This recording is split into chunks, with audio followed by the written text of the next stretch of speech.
very much. Good evening, everyone. Welcome to the 8th Block meeting of the Barrington Planning Board. We start with a roll call attendance. Hackett here. Driscoll. Capiello here. Jesse, your present. Andy M. here. Alan present. Matt present. Review and approval of the meeting minutes. I have a list of items. Question on that is, do we want to, would you folks want me to connect with Vanessa to make edits or amendments, or would you prefer to push them off and approve them and have them edited and approved for the next meeting? So what you do with Vanessa, we might. Second that. I know there's a lot of transcription error. I like all the smiles on that, pretty much made that one. So I'll connect with Vanessa and we'll. Thank you. There was no. And? I don't need a motion. Because I probably had one out. The motion to approve as amended after I connect, after. Second. Vanessa and I correct them. Seconded, so first by Buddy, seconded by Mr. Driscoll. Roll call vote. Hackett, aye. Driscoll, aye. Capiello, aye. Jesse, all right. Andy M. Fine. Thanks. Staff updates. Just a few things for the board, some training opportunities that will be coming your way. You probably saw them in your email. It's called Congratulations, you're a board member now, but it's also for new board members as well as seasoned members. It's online. If you can't catch it live on April 20th, the office planning and development from the state has it on their YouTube channel. I encourage you guys to take a look at it. We don't have a date set yet, but NHMA is gonna come down. It's not just for the planning board, but for all the boards for right to know training. Probably be in May. I'm gonna try to do it the off week that we're meeting. Tuesday or Wednesday. And the other thing that I had is, I'm sure you've all seen the results, but in case you didn't, from the zoning amendment results, I provided you all a copy. By the time I share, I'll just pass it on to show you what I have and. Any other questions? Anything else for Vanessa? As we move into item 5, or action items and continued applications for March 7th. I wanted to talk with the board. Last Thursday, I actually created an agreement with Berry Surveying and Engineering to do some significant relief for my employer, which is work I will be overseeing. Obviously, there's no financial gain or fiscal gain in that for me, other than the fact that my employer pays my salary. But to make sure that it is clear and doesn't create any conflict in anything moving forward, I would voluntarily step down and recuse myself from all applications that are contracted with Berry Surveying and Engineering and to come before the board moving forward. Because of that, I don't want anyone to have any misconception, perception that I'm in any way, shape, or form playing any favoritism in that. So, feedback from you folks, is everybody in agreement with that? I think Barry Surveying does a ton of projects here, and if you recuse yourself from every project that they do, then it's gonna be a part-time man. I don't really see a conflict if you're not. I think that Chris at any time wants to the project moving forward, he's trying to invest this. I think Turbo came with the biggest budget for them. I personally don't see the conflict myself, but you know, it's worth discussing. So for me, I don't see it. My personal opinion. Other comments, feedback? My take on it is my objective is not to put Berry Surveying and Engineering in any way where anybody creates a misconception or perception of that. And by me stepping out of it, I figure that keeps it as clean as possible while we go through these problems. Would you consider maybe case by case, we bring up this relationship before the case? And if anybody who's here from the public wants to raise an issue, then we talk about that. That'd be a That would work. So just wanted to add that, if he's doing a project that would be directly involved with that, I could see there being some sort of challenge, like if there was something that came up that TurboCam was coming before the board, I could see that there would be a challenge then, but he's representing, I think someone else mentioned too, that he's representing clients, he's not representing TurboCam. So like Ron would say, you know, if you're stepping away, you can be a part-time board member. And I think from my perspective, Chris, the rest of the application, every client that comes in to represent stuff, and I wouldn't expect any difference, you know, going forward. Even. Maybe if TurboCam is a butter, it's gonna, render an opinion of something, maybe that's one, because step down. I think if they're on a butter straight up, whether it's Chris or anybody else, you probably want to do so. Yeah. This is about because of his relationship with Turbo, working with that client. Right, but any of my work kind of leading up to this had been pretty small peanuts, and now it is changed in scope. I think it's the rest of his business, and I think I trust both of you to keep them separate. I don't think Chris would get pissed off at you if you don't take a position contrary to what he's recommending. But I don't think the rest of it would be happy either, so.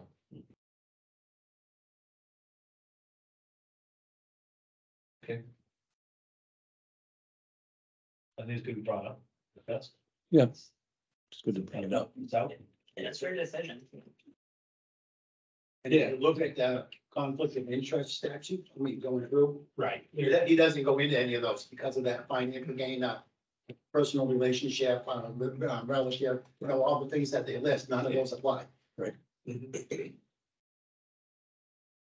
My only concern is to make sure that I don't create fodder for Berry Survey Engineering for the work they're doing, whether it's for that or people feel that there's a conflict.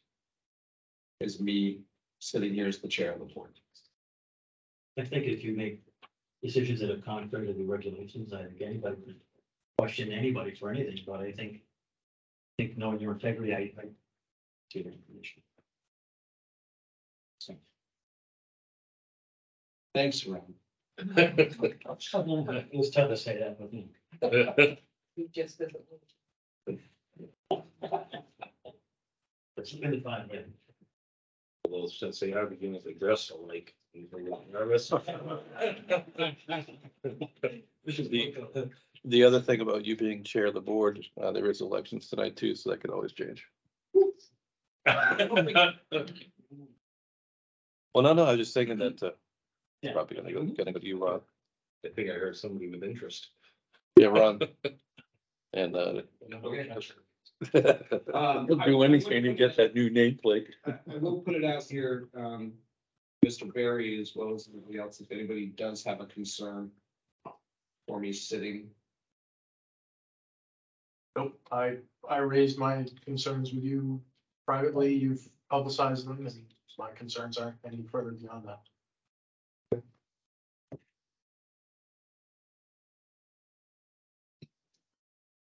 Nice try. All right, first item on the docket, 234-25-1-B-23, TDS Construction LLC. Good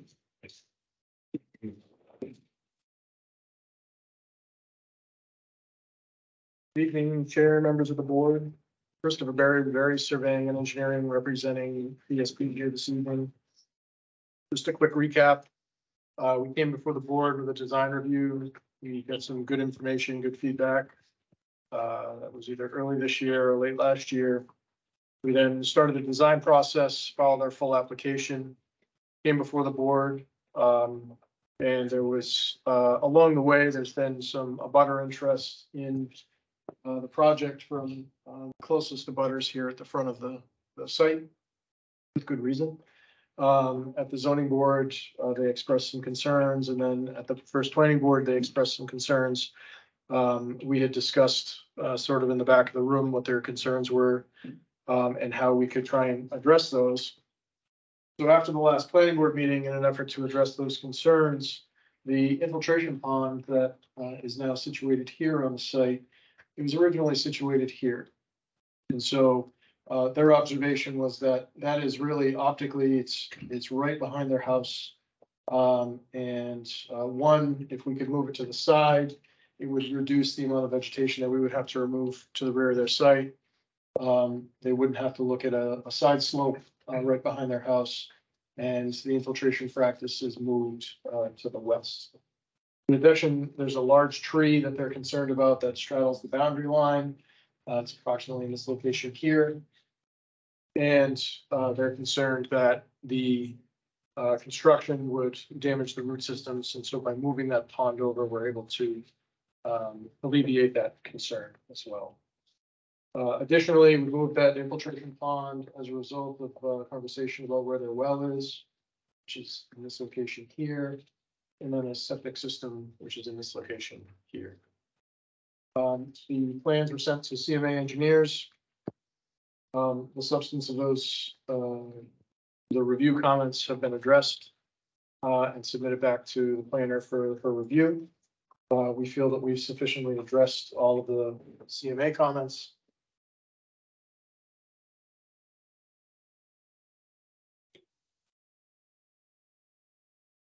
With really two outstanding questions or issues or topics of conversation.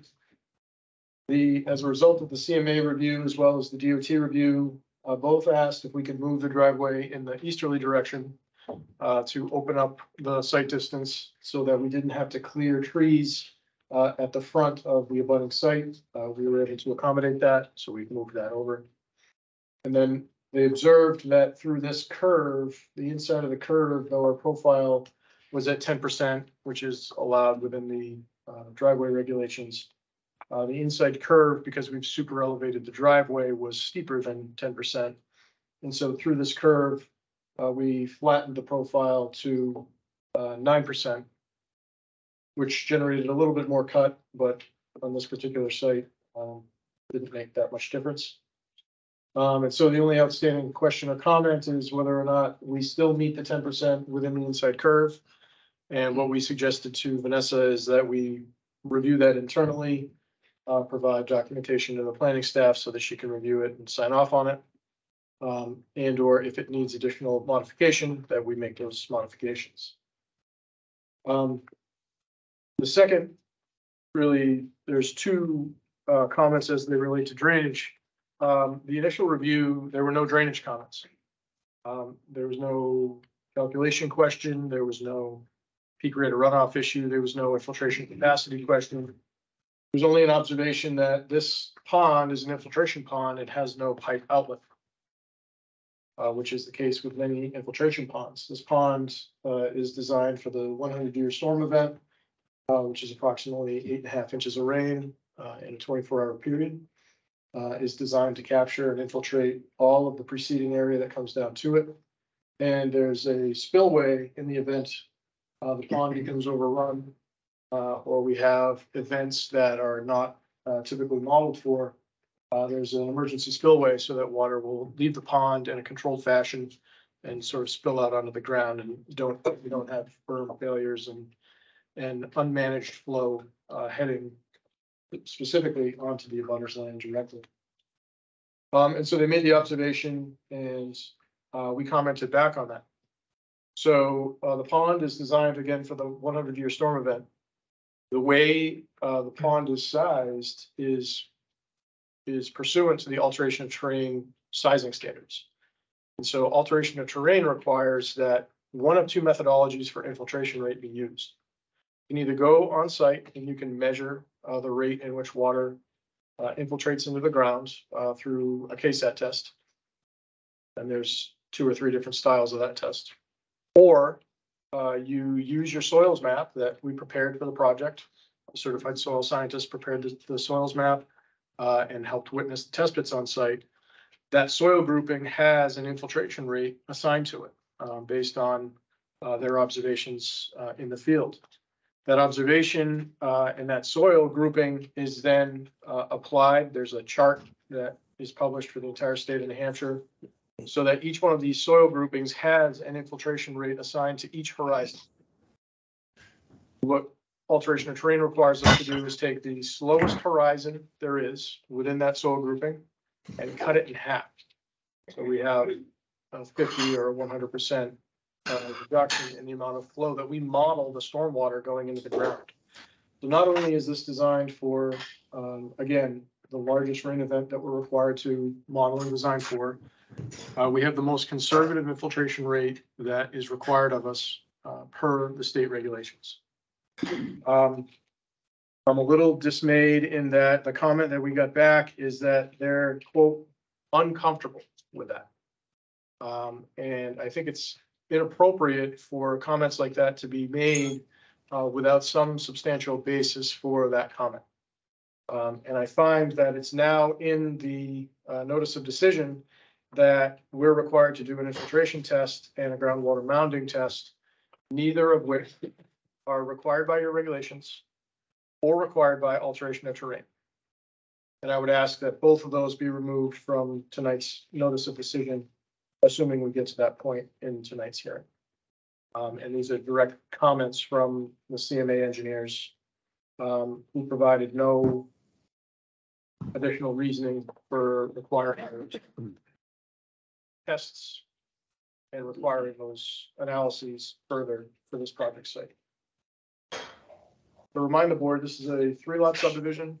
We have a backlot subdivision that we're proposing with 1 frontage lot on Route 9.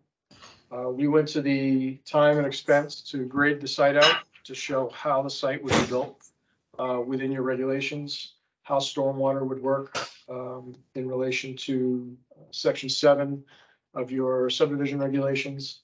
Went to the expense of that to prove and ensure that the abutting landowner knew that we were cognizant of the location of their home, the impacts that this could have if unmanaged on their site.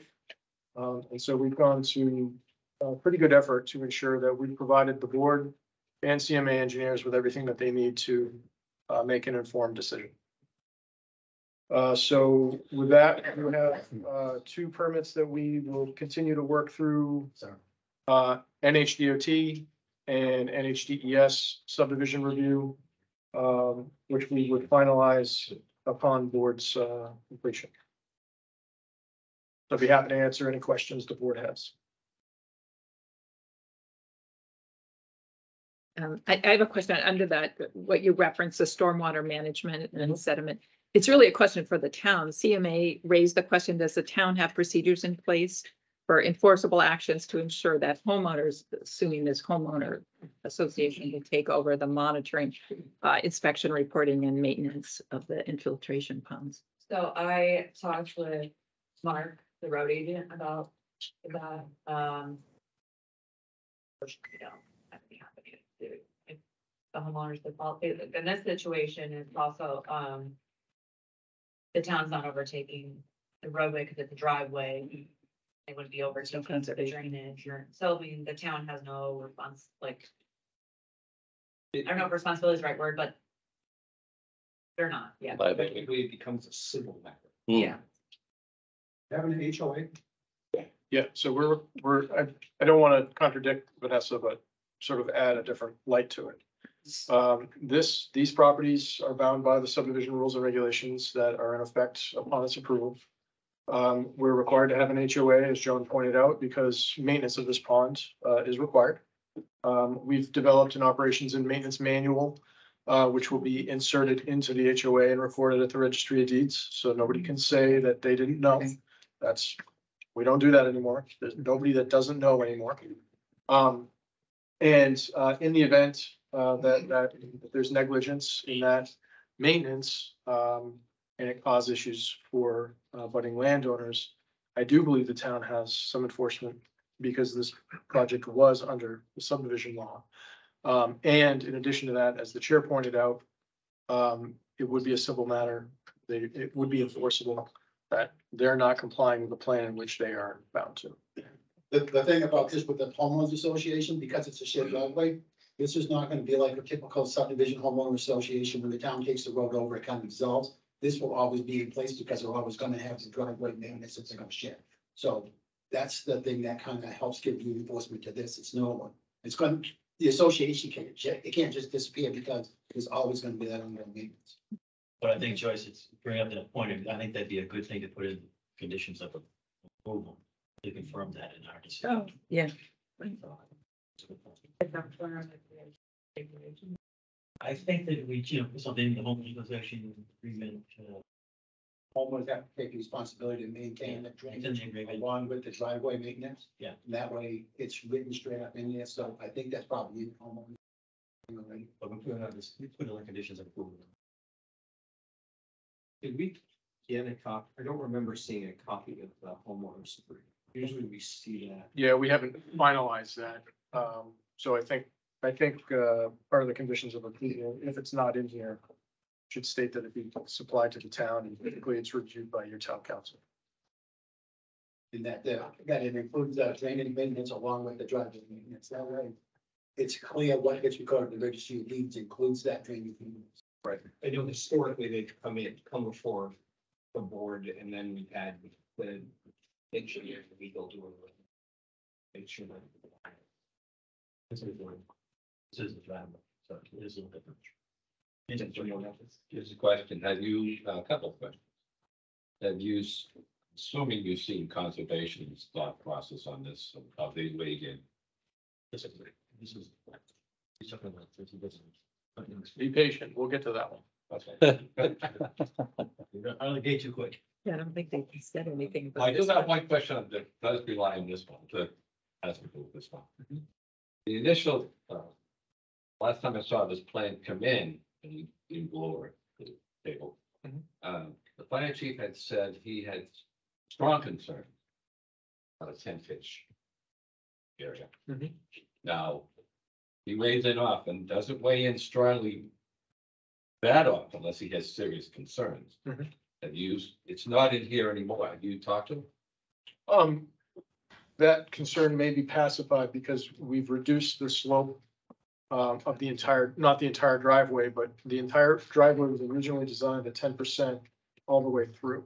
And now we've changed the grade of that part way through. So now there are 10% sections, but it then plateaus. And so that may have pacified his. So it may pacify him, but we don't know unless we see it. Right? Well, our requirement is 10%. Yeah. Driveway, so Right. he satisfies that. Which at 10% means you can get a fire truck up there, you can get an ambulance up there. That's. I'm just. My concern is people are building $600,000, $700,000, $800,000 homes. They're gonna expect certain services that people to be able to get to their home to provide a service. Mhm. And if the fire chief, who's one, basically the emergency services, he has any questions or concerns, shouldn't that carry some weight? Technically, that should have you change your regulations. Right. So if they need the regulations, you have no choice but to approve it. With that said, now, if the fire chief has a concern with that regulation of the 10%, you guys should be looking at that as part of changing your subdivision regulations. Okay. Thank you. Because actually, I had a question that was related to that too. The intent is to keep it 10% or less as a way to sort of I don't want to say it, I mean, just to keep relationships between this subdivision and a butter is going in a good direction. 'Cause Yes, yeah. So I just want to clarify why the design change happened. So we've always designed this driveway at 10% because we know that that's what the regulation is. In this interior curve, because of the radius that it has, and because we're super elevating our driveway, if you can imagine moving along a consistent inside curve at a consistent slope on a super elevation, this slope on the inside curve ends up being steeper than what the profile is because it's a shorter length. And so we may have had a 10% profile grade.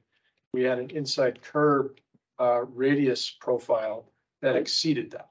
And so we had to drop our center line profile so that our curb line profile dropped also to be lower than 10%. That was the underlying issue. you plot out where the emergency spillway, should it be needed, where that would go? So, I see it there, but yeah, so there is another house next to the penthouse. the house over Yeah. here, yeah. So the contours run sort of in this direction, so water would flow perpendicular to the slope. So as water would spill out, it would move perpendicular to the slope and down the slope. So kind of between the houses. Yes, yeah, and that was the intent of where it was positioned.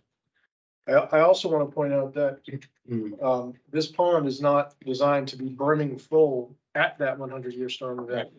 It's what we call freeboard within the pond, so there's an additional level of safety inside the pond from a storage. About 100 years. Just means 1% per year chance. 100-year. And as that's we're right. seeing with our weather situations with supersaturated air and Right. water. And the other reason for the conservative design is our stormwater modeling does not always account for a lot of the freeze thaw that takes place that we're seeing now in our environment. Right. And so we want to ensure that we have some additional capacity in that pond. One other thing we had discussed earlier is that road that crosses the driveway, Yes, yeah, which is research. It goes back to 1730. It's called Garrison Road. yes. And we talked about maybe granting an easement, a permanent easement rather than prescriptive easement which Yep. exists. Any feedback from the developer? Yes, so we're happy to do that. We're currently working with DOT. If DOT allows that road to continue to be the road, we would grant an actual easement, not a prescriptive easement over that. Okay, And if DOT says that, no, you cannot have that as even a temporary additional curb cut, we would provide an easement over our driveway access to the Okay. roadway there. So so they'd be made whole no matter what. no matter what, we would respect their easement rights. Thank you. Yes. That was actually the question that I had in there. And, I just wanted to make sure we note that in the notice of decision. That should be, right. What's the original name of it again? Garrison Road, Yes. the Cape Garrison that was built, what, 1732? On this side. It's, it was, need a bigger map. But the road is here. Right, here's the picture of the road. Yeah. It should be right here. It's the, it was, Oh, that's right. there's remnants of it left. There. Road, when it peters out here, but originally it went right to the place. So, Smith Street And over here. So the only other Yeah, question smoke, I had yeah. is, the transition going across the driveway. We ensured that we actually provided a profile of that to ensure that there is 10% in both directions plus the platform. Yeah, I was looking for it in the, I've been looking for it in the plan set, but I just noted the driveway through it. I didn't see the crossover. Cause I can see I could see the road going through there, but when I looked at the gradient lines, it didn't look like it actually showed the transition of that. So it's a little hard to see just because of the shape of it. So this is the road that we're talking about. Yep. And as you can see, grade line for our proposed driveway comes across in perpendicular format, comes up into a swale and then back down, and then sort of shoots back across. And that way, the grade at this elevation and the grade at our crossing elevation are only a foot difference in elevation there. And then the same is true on the other side. You can actually see those a little better where they sort of flare off. And we wanted to make sure that each one of those transition points is less than 10%, so that it's navigable. They primarily use that to pump their septic system, so and maybe provide oil or fuel to the house. I'm not 100% sure of that, but definitely to provide pumping to their septic system. So we want to make sure a large truck can navigate that. And then I saw that there's a culvert running from the basin that is to the right of that, just below the drive, up above it. Right there. Yes. It drains down through, which I'm assuming will also be covered over with Yep. adequate fill material over. Yes. If there's any other questions, I have.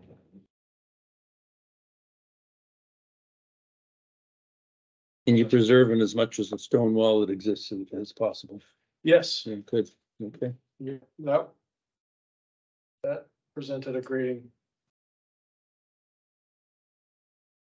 Not problem, but extra grading work to preserve that wall. Yeah. Other questions or comments from the board? I go on the notice of decision for number 4. Did the applicant for certifying value the construction and attribution subdivision? I'm assuming that's gonna be the road profile going up here as an as built. I believe there's 3 homes built. Is that gonna happen as a first go, just, just so I think maybe we can make that clear at the next meeting and as built is needed. The 3 homes are gonna be built. I'm assuming they're gonna be built on it. But if you build the house towards the front, you can build the whole driveway towards the back, so. I'm not sure how you want to address it, if you know, there's a way to address it. So, the way this site needs to be built, that driveway needs to be built to the turnaround. Before really they can start on one of the homes. So that we can have it as built with a CO on the first house. Yeah. All right, so that, That has to do with. I think that would make it clear on your notice of decision for me to ask for it. The first dwelling, and the first dwellings, because it says no CO can be issued, so if you put no CO for the first dwelling, it can be issued until we have to get up to the trials.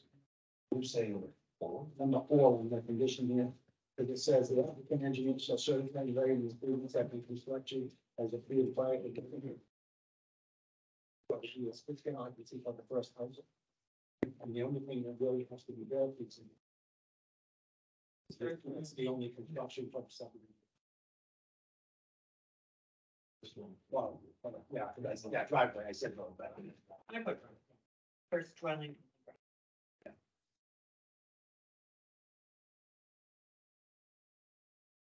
Just for clarity, we're taking exception to number 8 under conditions precedent. And I don't see anything about mounding in the conditions, but I do see it in the staff analysis, so Yeah, I didn't put it on here. Yeah. because we just want to be sure that that's not accidentally included.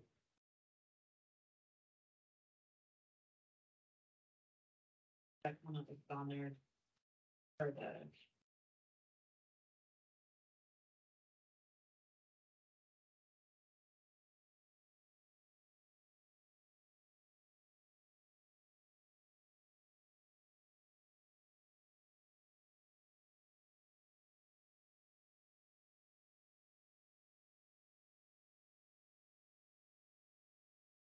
So is it acceptable as written because I understand the concern about CMA's comment in the report, but it. I don't find this NOD acceptable as written with condition 8 in the notice of decision. We have conducted our work pursuant to the town regulations and pursuant to alteration train standards, regardless of whether or not we need to meet those standards or not.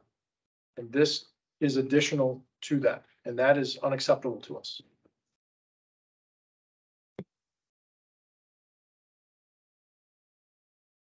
You've already furnished your report. Described his calculation. Yeah. Basically model. CMA companies soft. At least. Yeah. So I think, I mean, if we're gonna discuss it, I think that's a valid objection.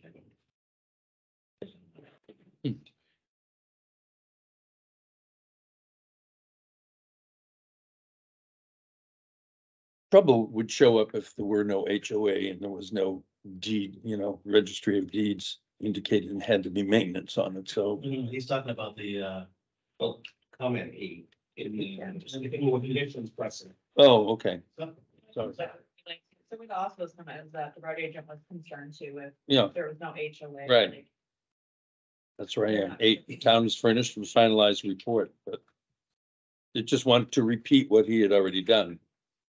Essentially, yeah, so.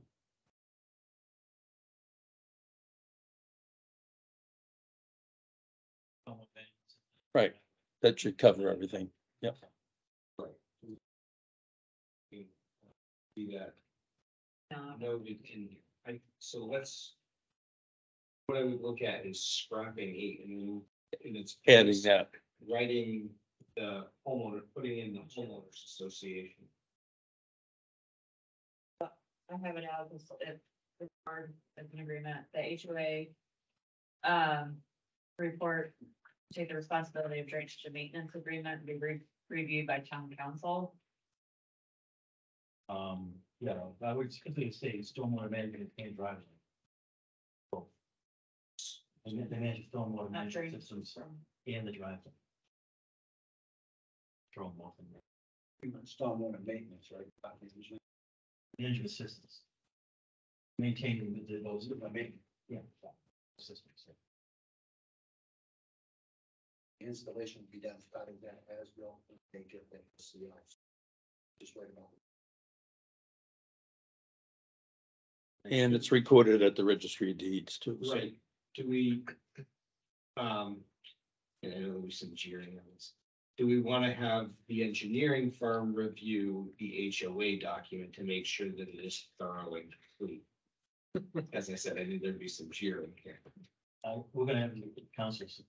Town council, It's more worried about it being legal than meeting selling design purchase. Yeah, it's just an effort mechanics. I just want to make sure that the maintenance is appropriate for what it should be for a stormwater. So that portion of it has been submitted to CMA and there were no comments on that. Okay. That was part of our submission to them. Yes. Okay. We have already provided an operations and maintenance manual for these devices. They have reviewed that. There were no comments on those. All I'm saying is that we're now going to take that manual, insert it into an HOA, and that should go to the town council for review. HOA will be HOA document. Be reviewed by town attorney along, to include the operations and maintenance manual. Well, operation maintenance for stormwater management systems. Then I put somewhere in there, they're responsible for driveway maintenance. Did CMA make note of that in here? No. There were no comments on it. Stormwater maintenance. All the systems. Maintain the systems. There should also be some sort of transition plan too, right? Because the contractor is gonna be responsible for the homeowner to take over, correct? Well, he's gonna put them in for a spec. And he's gonna wash his hands and they on the owners down the road. Yeah, but if this isn't gonna, not gonna build it overnight. So if that pond is built and then we have that 100-year storm during construction, where the homeowners association hasn't taken over yet, who's responsible at that point? The developer. Developer, okay. Yes. And the HOA describes at what point the HOA is actually active and not active. Because you're right, it gets a little tricky with such small projects like that. Yeah, okay. So yeah, it's important that that's described. I would also, just for everybody's protection, I think proof of the recording of that HOA should be given to John again prior to the first CO. So that we don't end up with an owner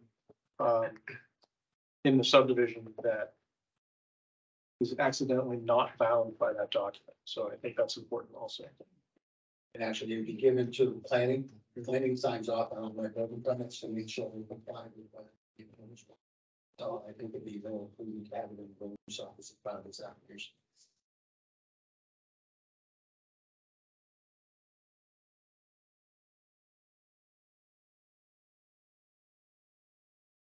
And precedent conditions, you're also talking about supplying additional documentation on 10% sloping you want the planner to review and approve.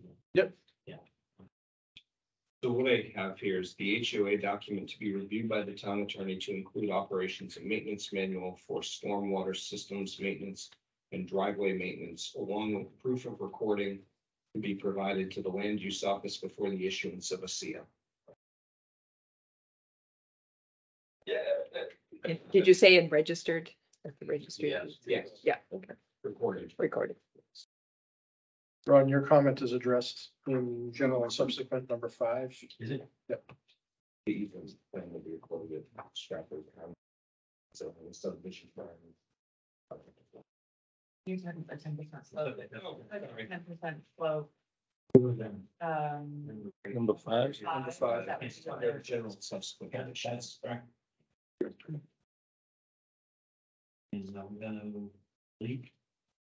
Number 8. What the lowest? Is like, You got So- further down and we'll be making those. Quickly approve it, we'll approve it. I'll read it through. Read through it.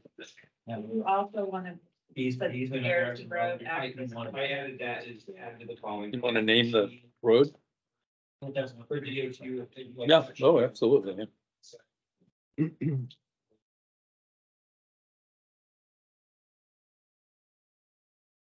Else? You got Garrison Road in there. Yes, we have Garrison Road. preservation stuff. That's got that. I think they. Much time to maintain it as much as possible. I think it just, I swear down. is the easement stuff anywhere? Yeah. It is? Harrison Road? Oh, Let's- the yeah. easement plan. That's what you're- You put that in, Maria. Not here, I just made I made a note G for, per DOT review grant permanent easement for Garrison Road. The other scripts concerns? Yep. At this point, if we've answered all of that, I'll open public comment. Anyone online? Anybody's online for or against this application, please raise your hand. Unmute yourself and make comment. Chairman, I do not see anyone. Maybe. This time I'll close public comment.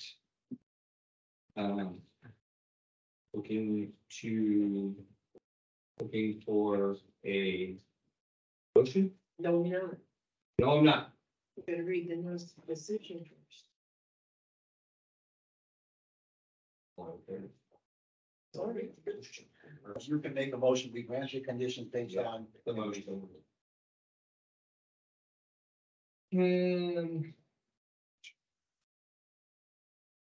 I always have Vanessa read it too. I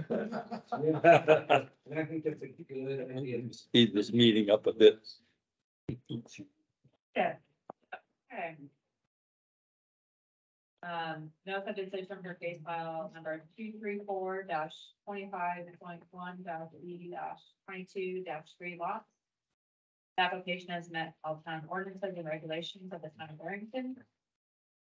All of the precedent conditions below must be met by the applicant at the expense of the applicant prior to the plans being certified by the planning board. Certification of plans is required prior to the commencement of any site work or recording of any plans. Once these precedent conditions are met and the plans are certified, approval is considered final. Please note, if all precedent conditions are not met within the 12 calendar months of the day of April 4th, 2024, the board's approval is considered a lapse unless a mutually agreeable consent has been granted by the board. The conditions precedents are as follows. Number 1, add and fall into the planning notes.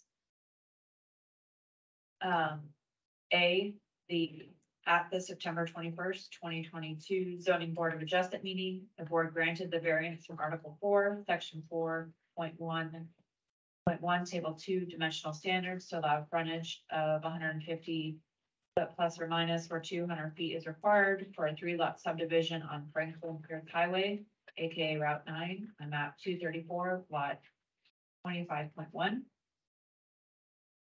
B, at the September 21st zoning board of adjustment meeting, the board granted the request for special exception, Article 4, Section 4.1.2, to allow driveway not on the proposed frontage for a 3-lot subdivision, Franklin Pierce Highway, aka Route 9, map 234, lot 25.1. Number 2, under conditions precedent, please add to the following plan, all owner signature, wetland scientist signature, professional surveyor signature, NHDEF permit number, state subdivision approval number, street site name and location, the Garrison Road DOT review. per DOT review, Permanent easement. get the permanent easement for Garrison Road. Number 3, the road name needs to be approved by the Board of Selectmen and to be labeled in the final plan set. Any outstanding fees should be paid to the town. The easement plan will be reported at the SCRD along with subdivision plans upon project approval. At final submittal, all outstanding comments to applicant from town planner, the subdivision regulation shall be addressed. The certificate of monumentation installation submitted to the town. The HOA. It's right here. HOA agreement. For the operation manual to include the maintenance responsibility of the stormwater system and driveway agreement. And proof of the recording at Stafford Regional. Deeds office. And send it to land use office. Before issuing the CO and to be reviewed by the town attorney. Before we see on the first one. Yes. Be reviewed by the town attorney and issue and submitted to the land office before issuing the first CO. Unless with number 9, prior to obtaining board signature, applicant shall submit 3 full-face paper copies of site plans, 111 by 17 copy, and the PDFA file format with supporting documents as required in Article 3, the Barrington site plan or Article 3 of the review regulations, with a letter explaining how the applicant addressed conditions of approval. The planning board prepared and date all plans being conditions of approval. Board shall endorse 3 copies of the full size of the site subdivision for their records and 1 11 by 17 copy in PDFA file format in the case file folder. Under the general and subsequent conditions. Number 1, where no active and substantial work has commenced upon a site. Plans that are approved and signed by the board shall expire 2 years from the date of planning funds. An extension not to exceed 1 year may be granted a majority vote of the board, as long as it is applied at least 30 days prior to expiration date. The board may grant only 1 such extension for any proposed subdivision. Prior plans must be submitted to the board for review to ensure compliance with these and all other town ordinances and regulations via the normal application process. Number 2, in accordance with RSA 674-39, active and substantial development shall mean the expansion of at least 25% of the infrastructure costs required for a development proposal, as indicated by subdivision approval by the planning board, within 24 months of said approval, where the approved plans have been properly recorded at the registry of deeds. Infrastructure shall mean in this instance, the construction of roads, storm drain, water and sewer facilities or parking lots. Compliance with this definition shall also necessitate that a bond or other security cover costs of said infrastructure requirements. Actually, that was not what we want.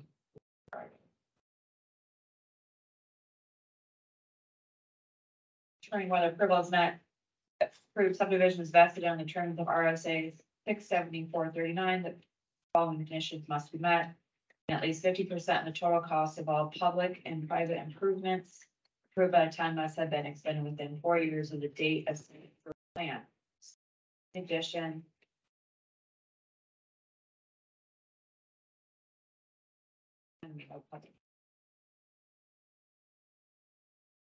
number 3, responsible party will conduct the inspections, complete the complete the required maintenance, and will maintain the inspection and maintenance checklists and logs, and provide copies with the annual report to the Town of Barrington Land Use Department by December 15th of each year. Just, for the board, this was in their maintenance agreement, but that's where I came up with that date, and if you was wondering. The homeowner is required to complete the inspection, submit the report, perform any recommended maintenance, including keeping of the pond infiltration as designed. Number 4, the applicant's engineers will certify in writing the improvements have been constructed as approved prior to the issuance of a certificate of occupancy on the first dwelling on a driveway. Number 5, the applicant's engineer shall certify the slope of the inside curve for compliance with the regulations requiring a 10% slopes and adjust accordingly if non-compliant. Very much, I wish you best luck on your project. Approve. Approve. Okay, I guess I'm making the motion. By Vanessa. Seconded by Buddy.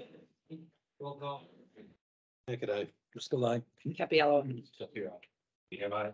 Alan, man. Yeah, bye. Thank you.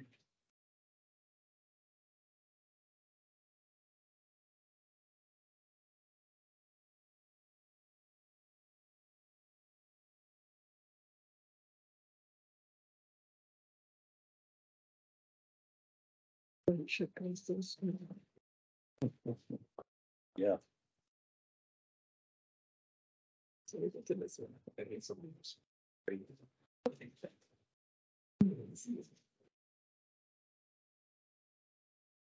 What's serious, you know, big clips.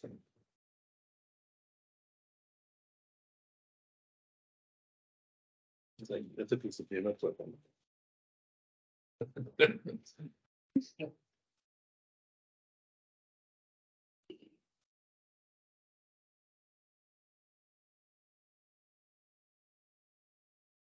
Item on the docket, 240-8-NR-23, subdivision. Looks like 23, request by applicant for a major site plan subdivided 23 lots in the conservation subdivision ordinance. Good evening, Mr. Chair, members of the board. My name is Kevin Baum, attorney with Hope Phoenix, Gormley and Roberts. I'm here tonight on behalf of the applicant, Paul Thibodeau, just walked in. As you know, Chris Berry, Berry Engineering is here tonight and will be doing most of the presentation. We are here, first meeting seeking approval for a conservation subdivision. We have previously been before zoning board and received variances and have met with the Conservation Commission. So I heard was raised earlier and happy to address those comments. Chris is going to present to the board, give you an overview of the project and the efforts to date. As we'll note, this is the conservation subdivision. We have provided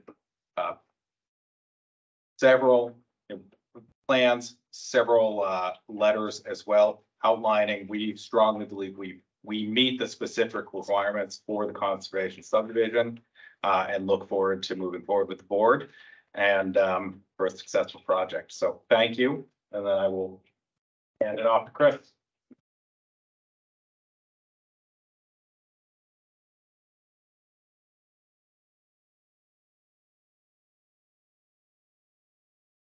Good evening again, Christopher Berry with Berry Surveying and Engineering, representing Mr. Thibodeau here this evening.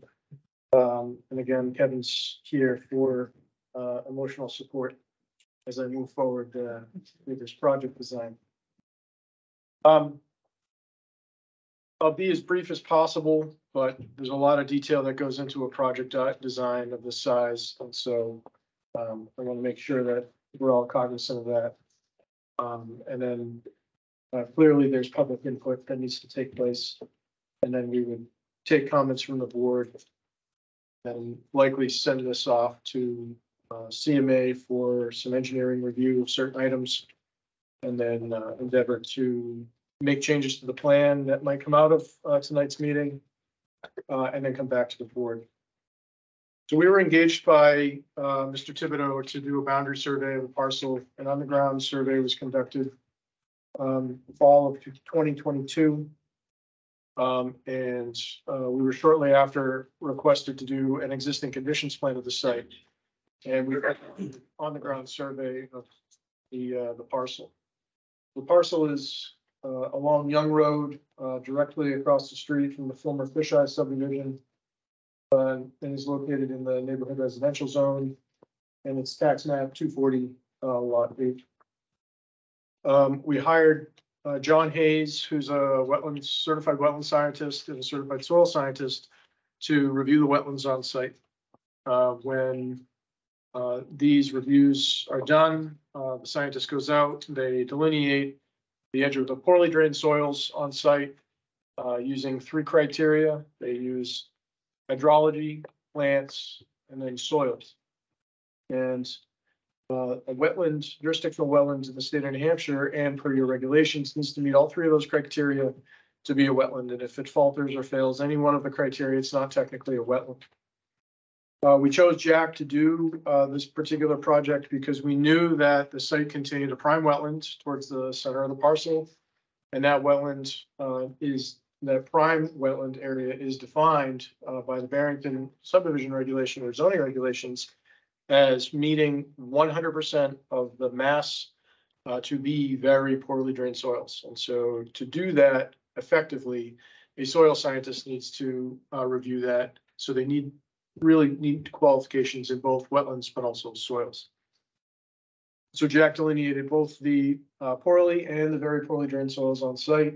And as you can see, and as has been discussed, the center of the site contains a wetland area. There's open standing water in the center of a large portion of this, and there's an area at the periphery of that has very poorly drained soils.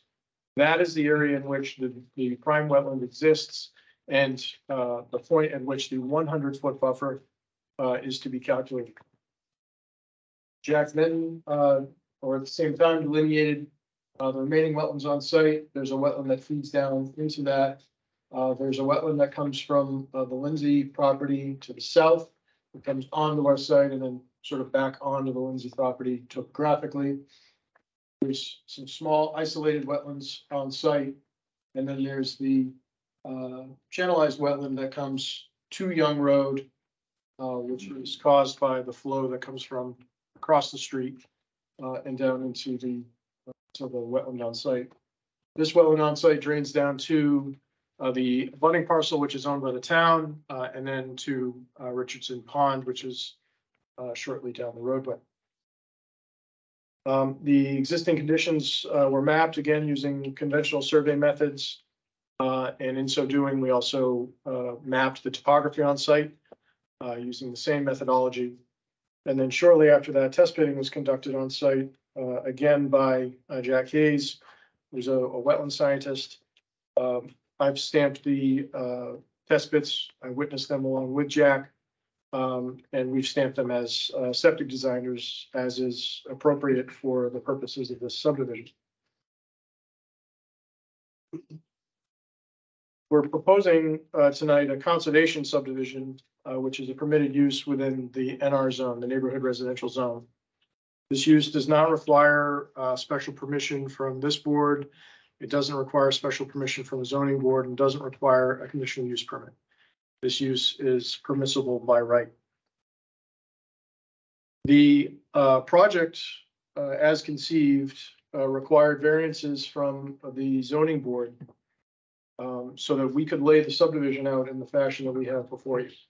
Those variances included a 100-foot buffer reduction along the front of Young Road, the 100-foot buffer, and the zoning for conservation subdivisions did not really conceive of a frontage subdivision as part of the design, and discusses a 100-foot buffer around the entire perimeter, assuming that one would put a road into a site and develop the internal of a site and not necessarily along the road frontage. Another variance received was to allow for the driveways to go through that buffer and allow the lots to be calculated within that buffer zone. We're still providing for the buffer on the majority of the lots. We're just using that area as part of the lot density and lot calculation and allowing the driveways to go through that. Third variance received had to do with very specific lots that we've proposed in the subdivision to permit those to have a 40-foot buffer at the front of the site instead of a 100-foot buffer at the front of the site. And the proposal in exchange for that is to allow for additional buffering at the back of the site towards the wetland and towards the prime wetlands, towards the center of the parcel. The reason for that variance request and for the ZBA's granting of that is the land towards Young Road in this particular area is flatter. It's more advantageous from a slope standpoint. And what we didn't want to do is promote construction of single-family homes further back on the slope if we could receive a variance to build closer to the roadway. I think it's important to note that in the NR zone, the front setback would ordinarily be front 40 feet. And so the relief that we sought was to reduce the front buffer from 100 to 40, which would ordinarily be allowed in the zone. And you would have the added protection that this is a buffer and not just a building setback. So there will still be a buffer along the entire front of the project, with the exception of the driveway cuts on site. As part of the conservation subdivision, yield plan is required to determine the underlying density.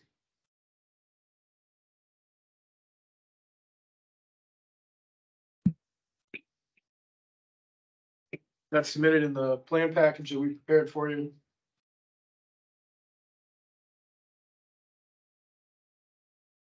What we're charged with doing is developing a yield plan that is compliant with your regulations and is reasonable. It's not for us to design an entire subdivision to prove to the board that every grade or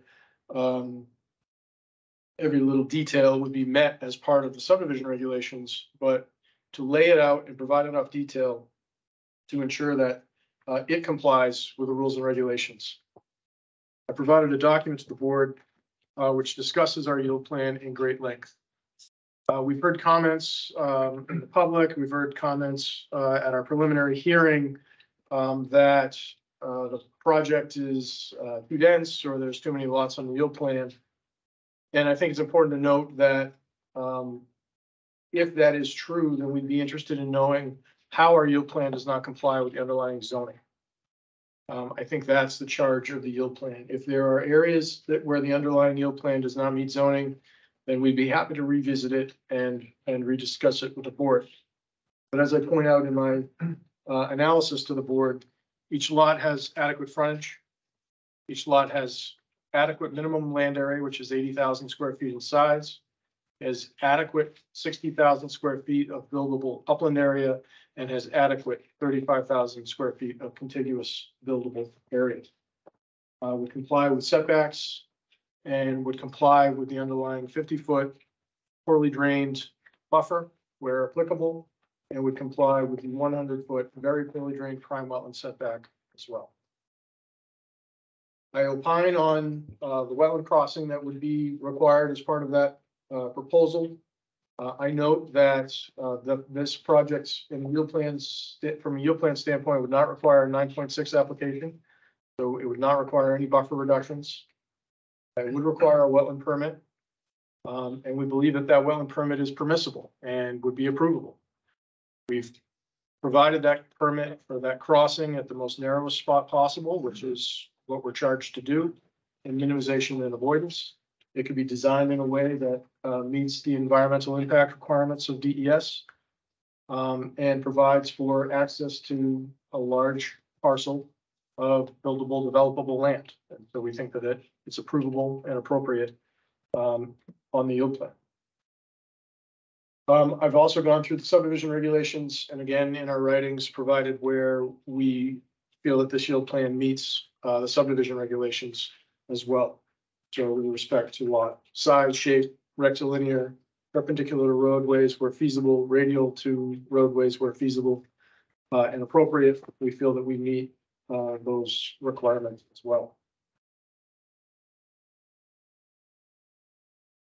After we developed the yield plan and provided for the underlying lot density, we worked with the applicant to review the site from an environmental impact standpoint. So the conservation subdivision has principles and ideals that it lays out. In addition to the hard requirements that we have to meet. And there's a methodology that we use to determine what the best area is to develop. Now, that's probably going to be a topic of discussion tonight, but I think it's important for the board to hear the methodology that we use in developing this plan. So clearly, the center of the parcel is the most important from an environmental standpoint. Staying and ensuring compliance with Barrington's 100-foot prime wetland buffer is the most important. Secondly, the 50-foot wetland buffer. And ensuring that areas that are congruent with other open spaces is a major ideal that the conservation subdivision lays out. So as I think we've pointed out in the past, we have a larger butter that's owns, this parcel here is owned by the town and is eased by SELT. And then the parcel to the north is also owned by the town and I believe is also eased and maintained by SELT. The parcel across the street was subdivided in a conventional subdivision layout. And the parcel to the south, owned by the Lindsays, recently went through a small subdivision. Not nearly as dense as this. It was a one lot minor subdivision, but has a residential use component to it. And so when we look at features of conservation and we look at areas that should be conserved, we look at the fish and game habitat maps. And so there's in Barrington throughout the state, there's a habitat map that ranks areas from highest habitat to supporting habitat to basically no concern for habitat. The center of this parcel is bright orange on the highest important area for habitat. That area comes up and extends out into this area also. And so we knew right away that as part of laying out a subdivision on this parcel, we should try and avoid those areas from a habitat standpoint because they have clearly the highest conservation value. Additionally, all of the center of the parcel to the south and then all of the abutting lands being congruent with the open space that's already conserved was also very important. There are portions of the conservation subdivision that discuss viewscapes from other open lands, viewscapes from abutting landowners, which is really the impetus for the 100-foot hard buffer that's typically required in a conservation subdivision. And so keeping all of those in mind, the remaining land to develop is along the frontage. And so to take and cluster the lots that we propose as part of a conventional subdivision, we would cluster those along the roadway. Now that has additional advantages. Instead of clustering all of the infrastructure in this area that would require a roadway, we're able to utilize the existing town's infrastructure without any additional impact on town infrastructure by addition of infrastructure. So if we were to propose a road that would have been taken over by the town, you'd be adding additional impervious surface for that purpose. You'd be adding additional infrastructure that the town would then have to maintain in the future.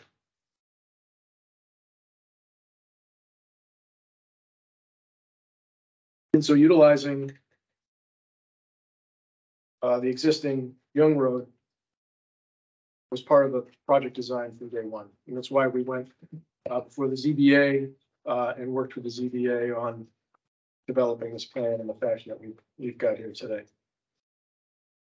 I think it's important to note that though there are areas of steeper slopes on site, Barrington does not have a steep slope ordinance. You have an area of the subdivision regulations that discourages the use of 35% slopes in buildable areas, but it does not have an ordinance that says you cannot touch steep slopes.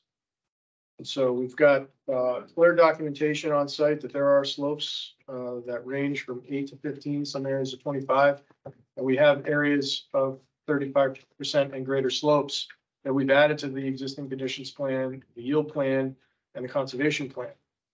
And I'll note But none of those areas are in areas that we are proposing to develop. The subdivision as designed does not require a 9.6 permit in any way. In the neighborhood residential zone, we're required to have 20,000 square foot lots. We're required to have 75 feet of width at the building envelope, which we do. We're required to have 60% open space of the total parcel. In this case, we do. 50% of that has to be open upland area that would ordinarily be available for development. And we need that as well. Part of the open space design, there's discussion about what happens to the open space itself. This was discussed with the Conservation Commission. I don't think it's any secret that they sort of oppose this project, but I think it's important to note that they have a keen interest in what happens to the open space and how we manage it in the future. Our plans are to keep the existing trail that's on site open and free. We designed this subdivision around that trail. At the onset of this project, the owner, a future owner, Mr. Thibodeau, his goal was to never block that so that people had maintained access to the additional public land at the back of the site. He does not have to do that. There is no easement for that. It's something that he wants to incorporate as part of his project to ensure that the community aspect of the conservation subdivision is met. And what we'd like to do with the open space is keep that owned by the homeowners association of the subdivision. But the Conservation Commission is concerned about how that's monitored. And what we would like to do is offer that up to a third party conservation group to monitor that so that it can be done objectively. And we'd like to open up certain portions of this parcel for public use. We don't have the details of what portions in front of you tonight. We would work through those details as we work through the project with the board. But the open area of the pond, the rear section of the parcel that touches and oftentimes is used by the general public is the general thought that that would be open to the public. And then areas that are adjacent to private lots not be open to the general public.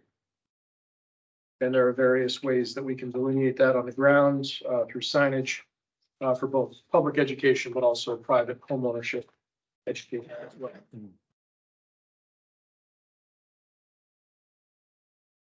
I know that the road agent has chimed in on the driveways. The board will note that we spent a large amount of time providing driveway sightline profiles for every single driveway in the subdivision to ensure that we meet the 300-foot site distance requirement found within the subdivision regulations, site plan review regulations.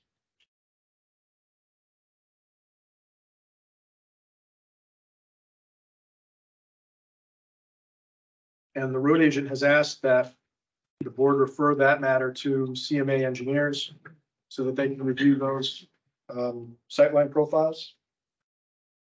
Jumping ahead of my notes a little bit, we are asking for a waiver to the subdivision regulations. This is the same waiver that we requested for a small subdivision on Scruton Pond Road, where your definitions do not match what the AASHTO requirements would be and do not match what the NHDOT standards are. And so I can certainly go into those in more detail, but all we're asking the board to do is be consistent with past practice, be consistent with the authorities that typically govern site distance. We meet the 300 feet of site distance at 14.5 feet off the fog line. At 375, looking at 375, and all season site distance, safe site distance is provided. We understand that the board would most likely like a traffic analysis conducted. We have engaged and started that traffic analysis. It's not concluded and it has not been provided to the board. Upon its completion, we would provide it to the board, and we would suspect that the board would ask CMA engineers to review that analysis.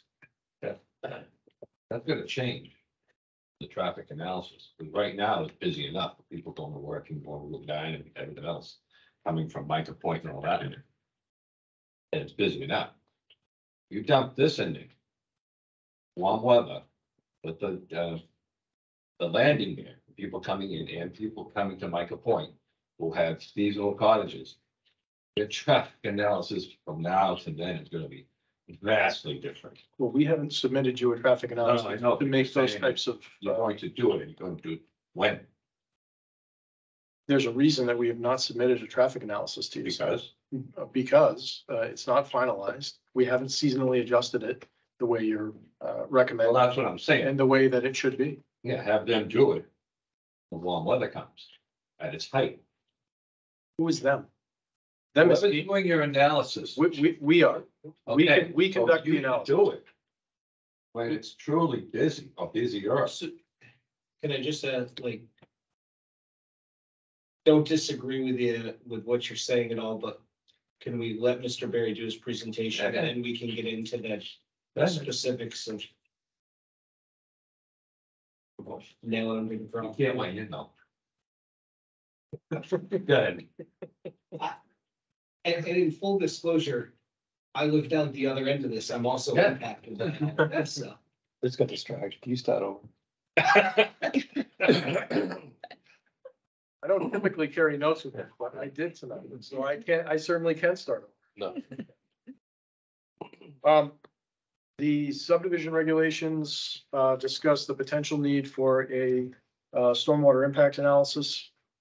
We've also started to conduct those types of analyses, and we'll submit those to the board when, appropriate. And we would suspect that those also be sent to CMA engineers for, comment as well. So at that point, or at this point, unless Mr. Baum has anything you'd like to add to my presentation, we'd be happy to try and answer any questions that the board might have. And then work forward from there. I was gonna make one point of clarification, it's very brief, and that is that as of today, Mr. Thibodeau does own the property. So, just to clarify that, I think when we applied, so just so the board's aware. Before we start. Because I know there's active questions or long. So Are we at the point where we want to accept the application or it is complete, or do people have questions to ask before we accept the application? I'd say question. Yeah. There we go. You said you have discussed on conservation has issues with your plan. Yep. Have you satisfied those? and we're likely not going to be able to. They are fundamentally opposed to this plan. Honestly, they're fundamentally opposed to development of this property. And I don't know that we could prepare a plan that would meet the objectives of everything that they're looking for out of this property. And I'm not finished there. This says that they have. I'm not finished. And so because of that, I don't know what else to provide them. We prepared analysis for this board. This board is the deciding factor. They are a recommending force. They have certain ideas on how the site should be developed. We have ours. And this really is going to come down to whether or not we meet the spirit and intent, but also the rules and regulations in front of the board. Thank you. Yeah, provide some questions on the yield plan. Yep. You know, obviously, as you mentioned, for accessing those backing up, you're gonna need a wetlands crossing from the state. Which obviously hasn't applied for the yield. But I guess my question is, maybe John can weigh in. Where that requires a permit that you don't have yet, is it appropriate to include those lots in the yield plan? So this question comes up a lot on projects. The answer is, it's really for the board to decide whether or not my yield plan is reasonable. And so just as a gross exaggeration, let's say it was advantageous for us to show a road through the middle of the prime wetlands to gain access to one additional lot at the back of the site. That is not permittable. It would not be approvable through DES. I have not minimized and avoided.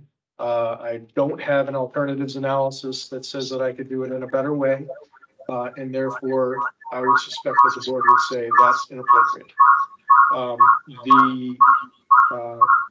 The purpose of the yield plan is to determine whether the underlying yield is appropriate for the site as it's presented. And so if there are areas that you don't think would be permittable, then we can discuss those. But that particular area, speaking to the wetlands permit,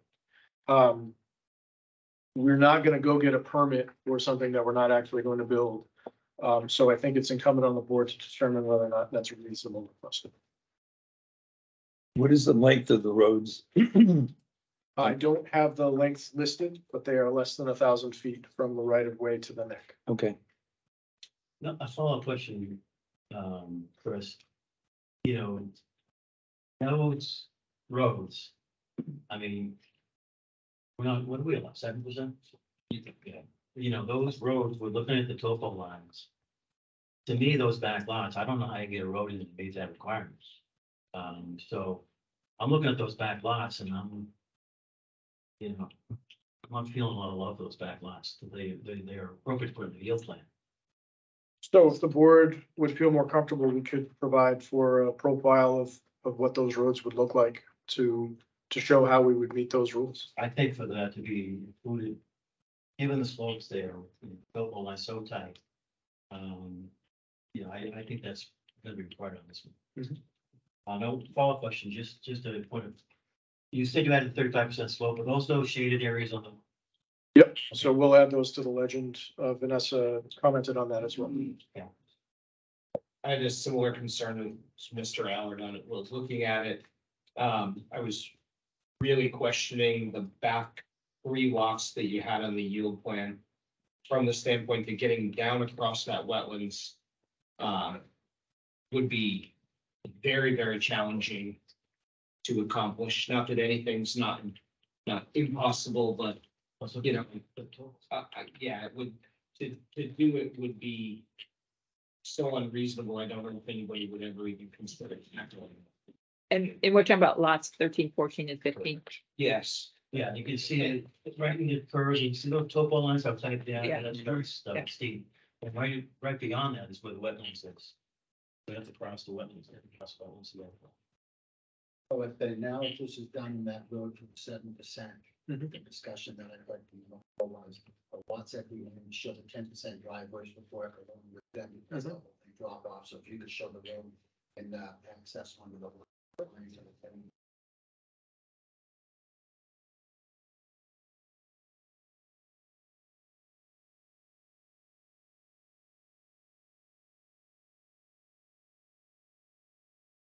One of the other areas is that stood out to me is I appreciate the fact that they're looking at leaving trail access in through there.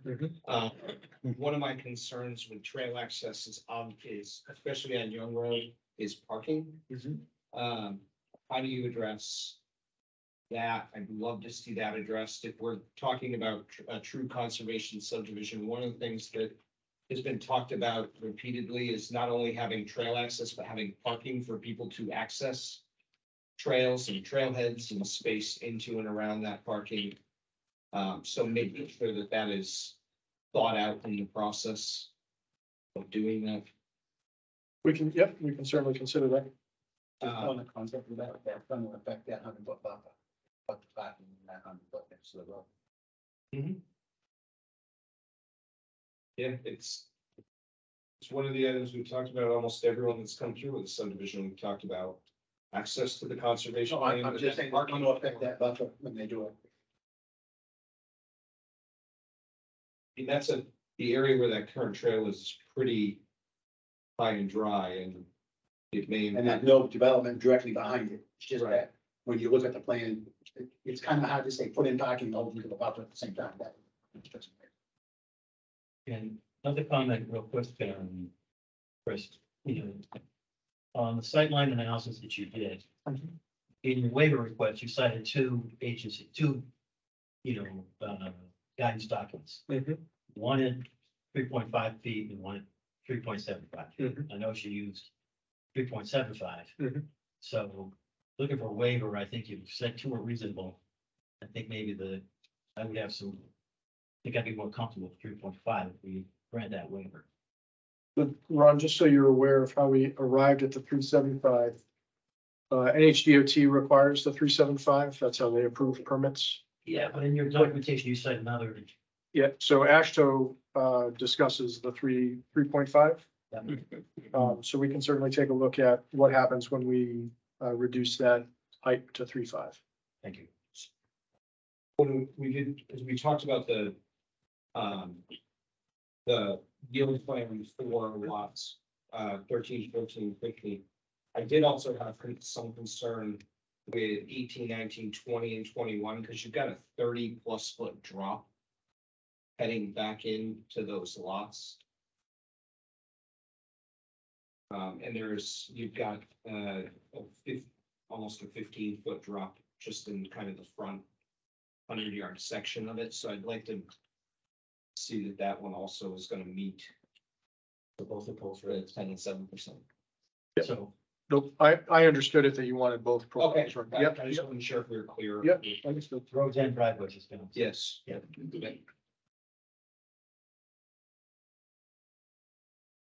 Other items that folks want to talk about before. That's I think Done? I have one comment, but I'm not so sure how fair it is to say because it has to do with the road agent's comments. He's not here to defend himself, but he's talking about the speed limits, posted speed limits. The posted speed limits are not on the roads that you're putting in, it's on Young Road as it exists now, so. Right, so the Barrington sight line requirements are not tied to speed limits. They're tied to major access and minor access. So Young Road would be considered a major access based on the traffic volume. And so the 300 feet is required regardless of the speed limit. Now, as part of the traffic analysis, we would calculate speed on Young Road and also compare those with our sightline profiles. Well, what I was saying was that Mark's not here to defend himself and he's using information that as of right now, we don't have control over that. Speed limits on Young Road. Nobody has control of the speed limit. Right, You right. can be posted, but people are going to drive what they're going to drive. Yeah, my point is that that's what he's using as part of his reason he's opposed to it, but As Well, a he planning asked board, you for- have to apply your regulations. outside The opinion. regulations specify speed limit depending on the road. And it can be posted differently than that by later on. There is a recommendation, but there's no roads involved yet. It's basically, it's all frontage on No, what he's talking about is for the driveway sighting and the distance because of the existing stuff on Young. Right. That's what he's talking about.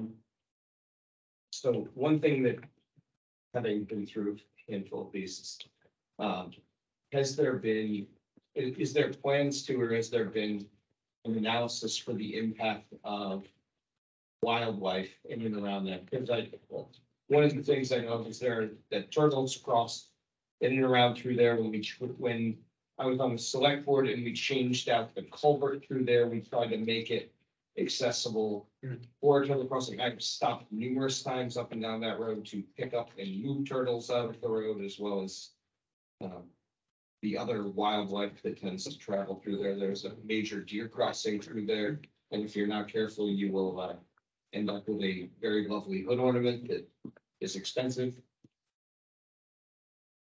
So the subdivision regulations state that the board can ask for those types of studies.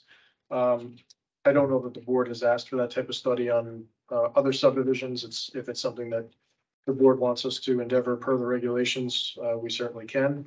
Per your comment, when I discussed the potential wetland crossing in the yield plan, I discussed ensuring that was habitat friendly as well.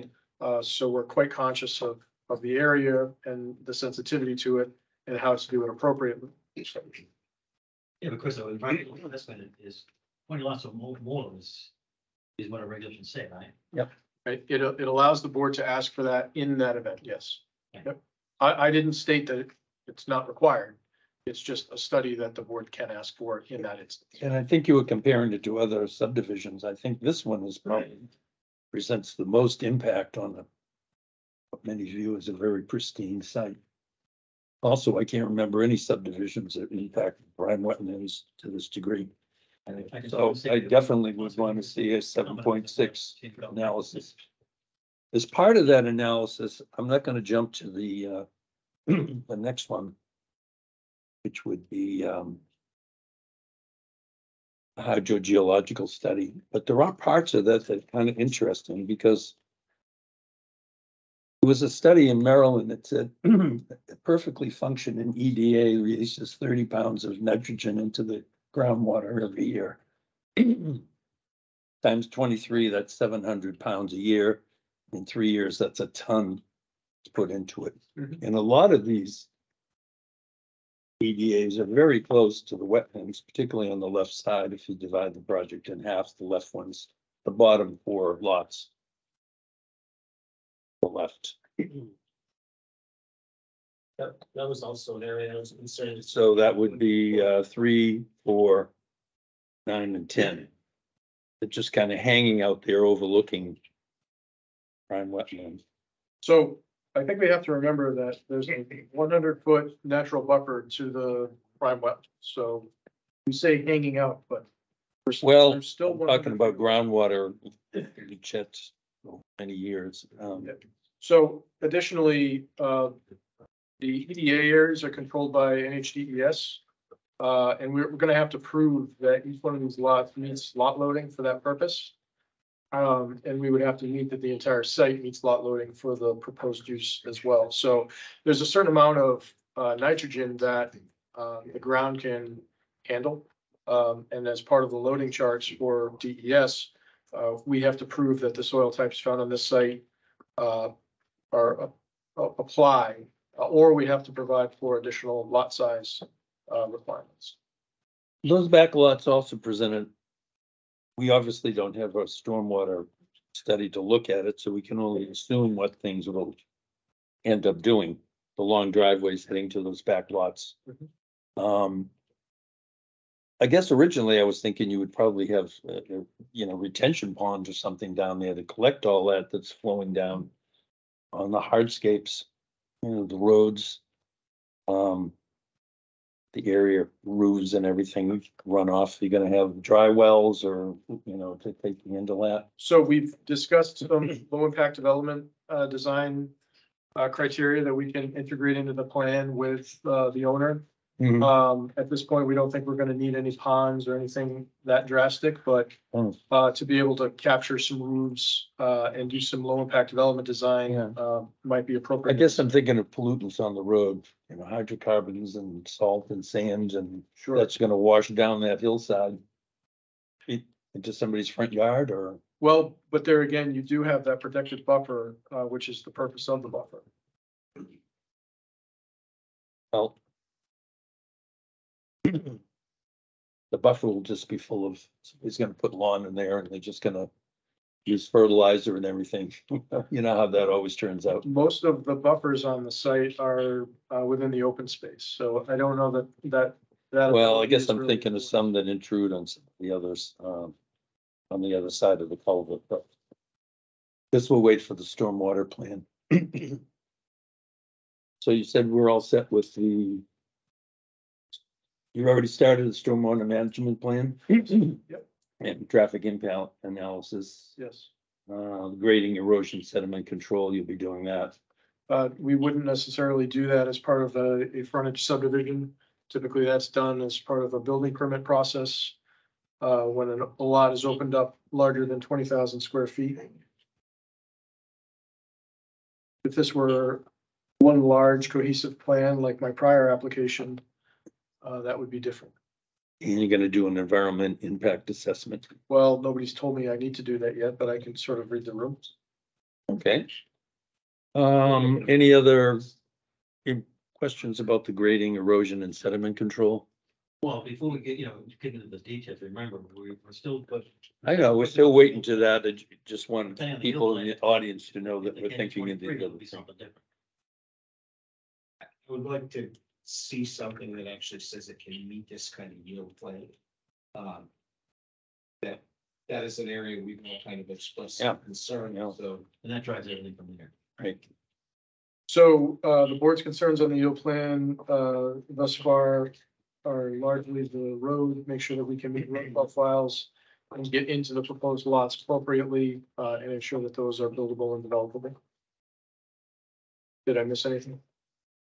I think we'll still discuss the wetlands crossing, but that's probably the lesser issue.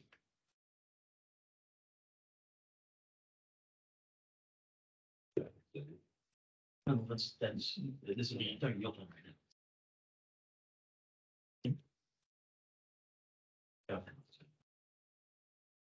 Yeah, it's not. It's not. It's completed this process. You look at, as far as the application, you have the information for the application, the additional studies can be asked for as part of your stuff that's subsequent to accepting the application as complete, ask for all.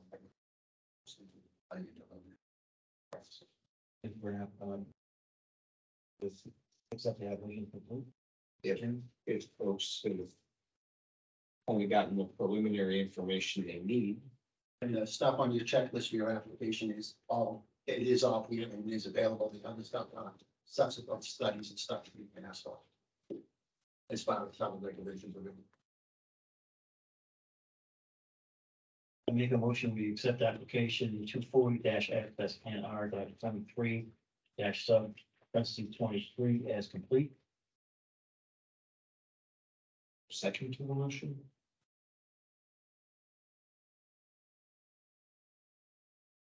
You're looking for. Yeah, so you gotta tell them what you're looking for, if you're not even willing. I'll second.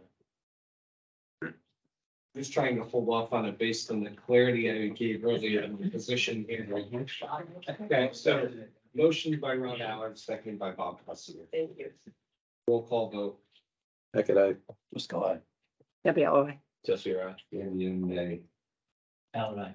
Napa. Okay. Application is accepted as complete. Items we request from the applicant. Before we even get to public comments. I would request the wildlife impact and the environmental study. Any hydrological studies or data that we've talked about, we know we're gonna need. The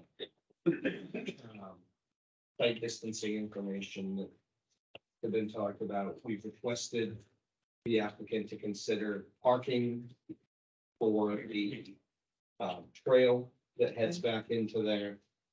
Are there other? Well, I've already started a stormwater management plan. Okay. Well, the environmental assessment will cover, you're asking for environmental assessment, is that on here? Yes. Yeah. And in a That we must, wildlife impact that's in. in the environmental. Is it? I think. We're thoroughly completing that process. Section 7 lays out what items need to be submitted. Yeah. Includes. 7.6 is environmental impact. Yeah, it's- What else am I missing that we talked about? Little bridge. And what I'd like is a traffic analysis that includes the prime part of the season and the summer impact, because I can tell you that cars parked up and down that road with boat trailers and everything else is an impact in the summer traffic through there is an impact. I can, for all clarity, I won't go out with my son up and down that road because it is way too much of way too much mayhem to go up Young Road beyond the boat. Agreed. And to me, the sightlines should be the 3 point, I'm looking for 3.5 on the side, so 3.75. Understood. So just for the board's edification on traffic impact analyses. An impact analysis is done off-peak or off-season. It's seasonally adjusted based on surrounding factors and based on the roadway infrastructure. So clearly, Young Road has a peaking factor that is in the middle of the summer, just based on the seasonal effects. And so DOT publishes a seasonal adjustment factor for those types of roadways and infrastructure that has those types of categories. They have other peaking factors for other roadways that have different forces and aspects on them, but we've keyed in on that peaking factor for this roadway for the reasons stated by the board. The key factors that come to mind for me are obviously lake life in the summertime. And then it's a kind of a subsequent factor, but the board had approved a venue a little further down that road that is also going to become a potentially weekend impact in and around what that looks like based on what they had approval. Yes, we haven't gotten there yet.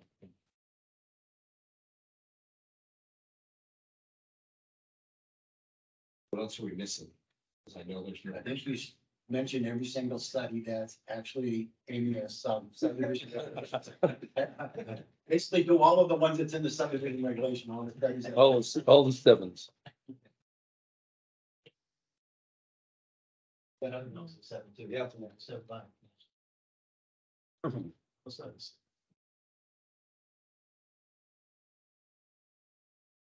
Anything else from the board? A good start. Like to open public comment. Please step up to the mic, state your name. And address for the record. Daniel Ash, 330 Old Concord Turnpike. On the HOA, has there any third-party names been presented yet for the open space? Have they contacted Southeast Land Trust yet? As a maybe, as a they do the adjacent property? You don't have anything. That's my question that I'm looking to.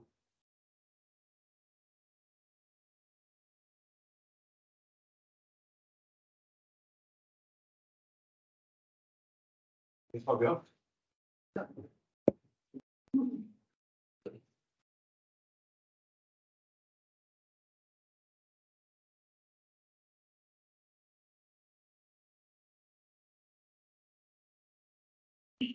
All right, good evening, board. I'm Bob Cavalier with 150 Young Road in Barrington. Sorry, could you repeat your name? Bob Caverly. Thank you. So I got a letter here. I don't know if it was submitted, I think yesterday from BCM Environmental. I don't know if you guys had a chance to review that yet. I'm gonna read through it, if you guys will allow it. There's some sections in there that have been covered already, I guess, so I'm gonna hopefully be able to skip over those parts.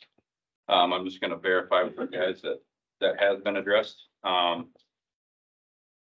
While we're starting, is it possible to get figure 2A from section 10 up on the big screen? Is that something we can do? Yeah. Right. It's figure 2A from section 10. That's the briefing.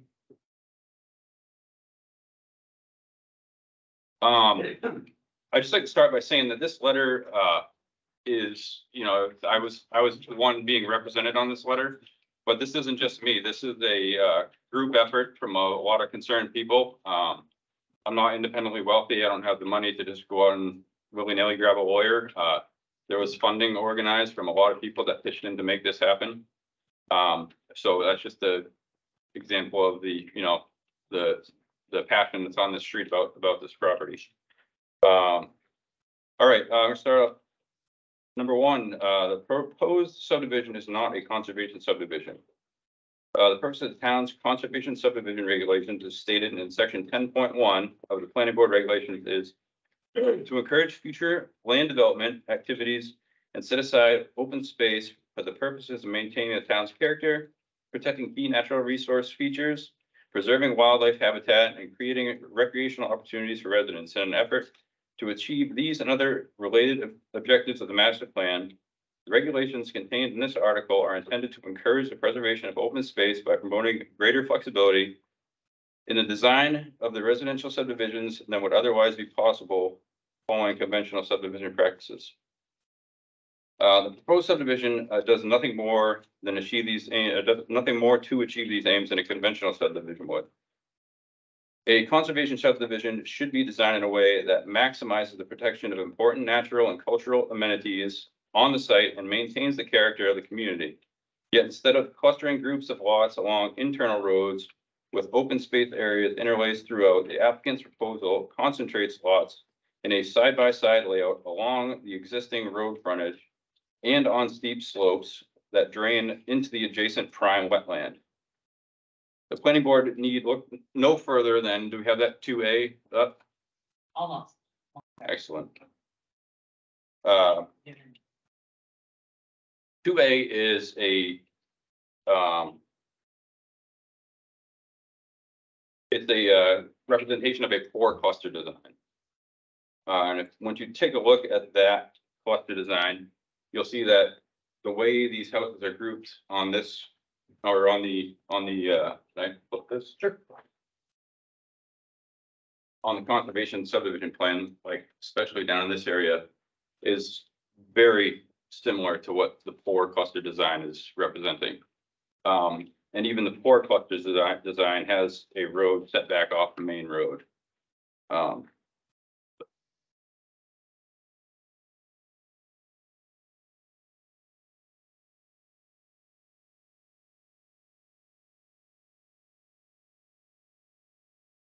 I'm gonna pass. Do you guys have that?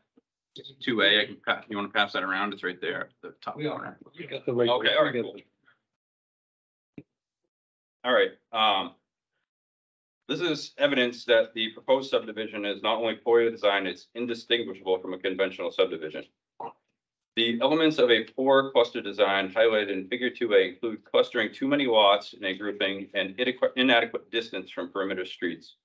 Even the example of a four cluster design sets the lots back from external roadway. The proposed subdivision exploits less restrictive lot size and frontage thresholds provided by the town's conservation subdivision regulations to utilize the land more extensively along Young Road than would be permitted in a conventional subdivision. Intensively. Oh, yeah, sorry, intensively. Lots are not grouped in small clusters or set back from the external roadway. And there is limited in some cases, particularly this one,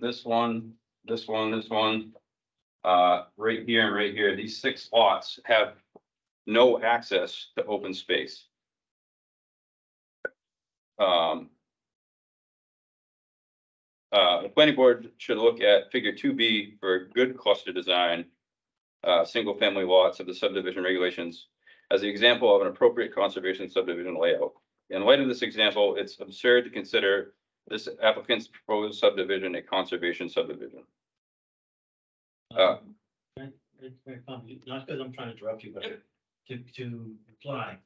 Under 10.4, 1, parentheses 1, you know, there are 3 options, there are options under the conservation. Yeah. Cluster is one of them, but it's not the only one. The first one is individual house lots developed with attached single family dwellings. So they're not really proposing a cluster. They're not proposing the cluster group, they're proposing. They, you know, to say they don't follow the cluster, they're not following the cluster. But I think there's a caveat below that in that 10.4 that says that applies to all designs, isn't there? Look at 10.4.1, 10.4.1, parentheses 1. One of the 3 options is individual house lots with attached single family dwellings. So that's the approach you got to take. So the cluster regulations are not applying in this particular development. And if you go to zoning, which talks about the cluster, it said that you do single family lots, then they got dimensions on lot size in which they have. So they're not proposing a cluster group, they're proposing individual lot groups. So that's the wrong point. They're meeting the subdivision and the zoning by doing lots, not. They're not required. They're not required to do cluster. And they're not doing that. They're meeting clusters because they're not doing clusters. They don't have to do clusters. Okay, Can I chime in here? Because I also had brought You, this up. you can, but you can come up after, sir. He is speaking right now, and you have to give him his due. all right, I mean, I'll allow it if he wants to. I don't want to yield, but if he's got something to chime in, I'm more than happy to have him do it. Why don't you Probably finish? better Yeah, if you my finish, recommendation yeah, would let be him You go. finish where you are and then. All right, I'm gonna keep, Everybody. I'm not gonna be able to adjust on the fly, so if I'm reading stuff that doesn't apply anymore, I apologize. I'm gonna keep going with what I got though. But I do believe that, you know, the intent of the subdivision is spelled out with access to open space and, you know, some of the features that are pointed out in the core cluster design, you know, narrow strips of open space that, you know, don't really amount to anything. I think there are certain features of this that does apply to. Because there is So he's 6, doing a large portion of open space and making the whole thing. It's not. Yeah, I'd just like to give him a chance to go through, and if we want to address it, we can either address this or go, but I'd like to do it in a more organized manner. but I mean, as far as I read it, I do believe the intent is for everyone to have direct access to that open space. All right, we're gonna continue on. Proposed subdivision does not meet the objectives of a conservation subdivision.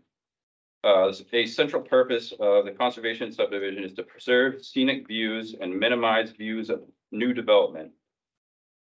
Section 10.1.2 of the subdivision regulations and section 6.1.2 of the zoning ordinance, the proposed subdivision fails to provide any measure of good design that would minimize visual impacts. Conversely, more lots would be visible and more closely spaced along Young Road than in the proposed conservation subdivision than in a conventional subdivision. Or in the conventional subdivision that was provided by the applicant. Furthermore, critical areas such as steep slopes are included as part of the development portion of the subdivision instead of reserved as protected open space. At least 5 of the proposed lots appear to have an average slope exceeding 15%, and very steep slopes exceeding 25%. Are present on several lots. As noted in section 10.1.1 and 10.1.7 of the subdivision regulations, which are stated below, a purpose of a conservation subdivision is to protect steep slopes. 10.1.1 reads to maintain and protect Barrington's rural character by preserving important landscape elements, including those areas containing unique and environmentally sensitive natural features as unfragmented woodlands, stream corridors, wetlands, floodplains, shorelands, steep slopes, ridge tops, and critical species habitat by setting them aside from development. I don't normally talk this much, sorry. Okay. All right. Section 10.1.7 is to reduce erosion and sedimentation by retention of existing vegetation and minimization of development on steep slopes. Although the town doesn't explicitly restrict development on steep slopes, it is imperative that these features are considered in site planning for conservation subdivisions to minimize the disturbance of landscape elements. See section 10.1.3 of the regulations. The applicant's plan concentrates developments in the steepest sections of the parcel, which are adjacent to and drain into the significant prime wetlands, the headwaters for Richardson's Pond. Section 10.1.4 of the subdivision regulations states that the purpose of a conservation subdivision is to increase flexibility and efficiency of the siting of services and infrastructure by reducing street length, utility requirements, drainage requirements, and the amount of paved surfaces where possible. With respect to the purpose statement, the applicant claims in their project narrative that any design that does not utilize Young Road would provide for a denser impervious footprint. This rationale is illogical and misleading. It is certainly possible to design and construct a subdivision with internal road that has the same, if not less impervious area than the proposed design, especially since the proposed layout relies on several long driveways to access lots. In fact, the town subdivision regulations encourage subdivisions of all types to be designed with frontage on internal roads. It is the burden of the applicant to develop a design that meets the requirements of the conservation subdivision regulations, even if that means doing so with fewer smaller lots clustered along internal roadways and increased project costs. Finally, the subdivision is not aligned with the objectives of the Barrington Master Plan. See section 10.19 of the subdivision regulations. A core goal of the master plan is to ensure development is compatible with its community character and to guide development along existing commercial corridors and away from environmentally sensitive areas. That's page 12 of the 2017 vision chapter. The 2016 Towns Housing Plan includes the following goals on page 27 related to new housing developments. Apply intelligent planning principles when citing future housing developments within the community by increasing density in the community center.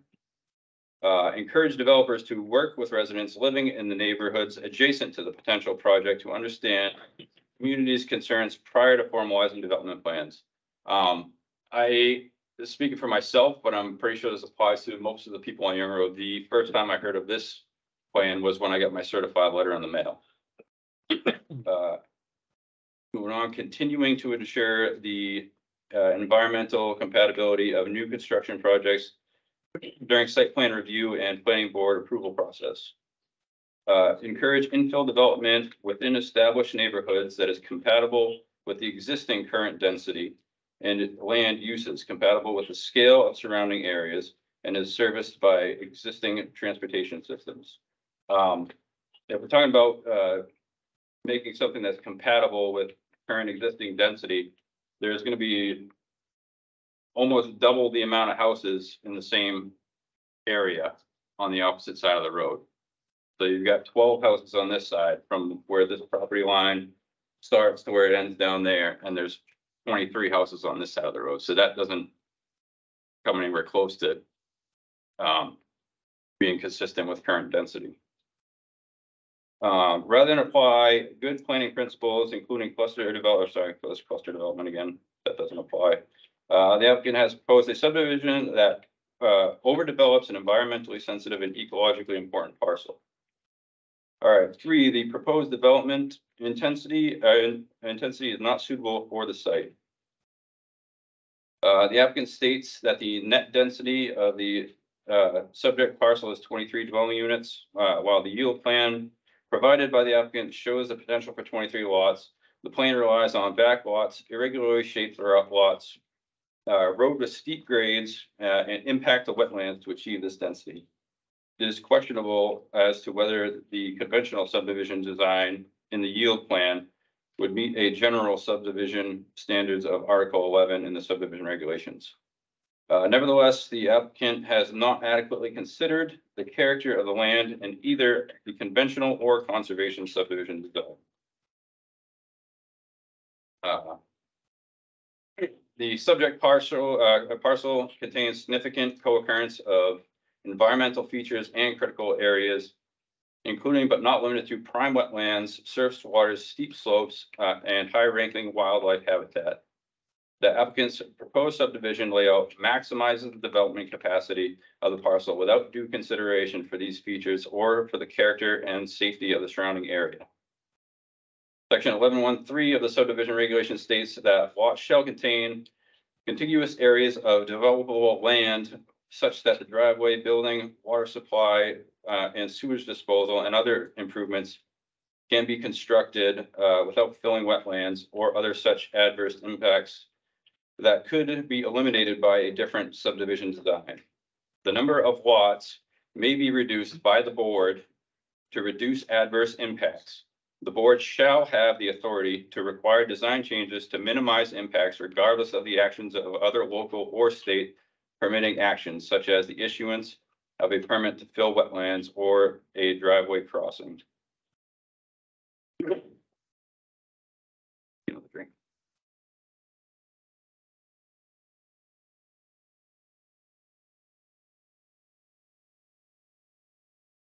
Furthermore, section 6223 of the zoning ordinance, which is specific to conservation subdivision, states that the total amount of open space that is identified as open water, wetlands, soil, exposed ledge, or other terrain conditions that would normally be considered otherwise undevelopable should not constitute more than 50% of the area required as open space within a conservation subdivision. The planning board may allow for a smaller or larger percentage if it determines that by doing so, the proposed development will better achieve the objectives specified in section 6.1, or that the resulting development will preserve features of the site that are of particular importance to the town.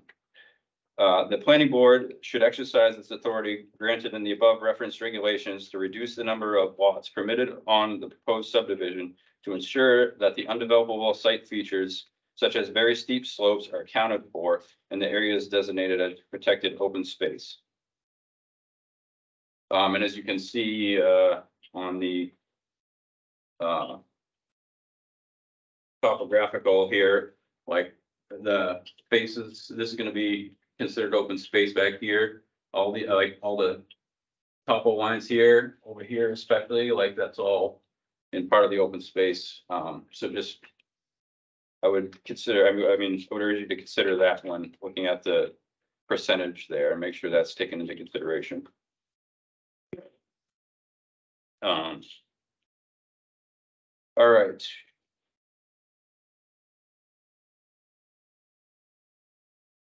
Section 711 of the planning board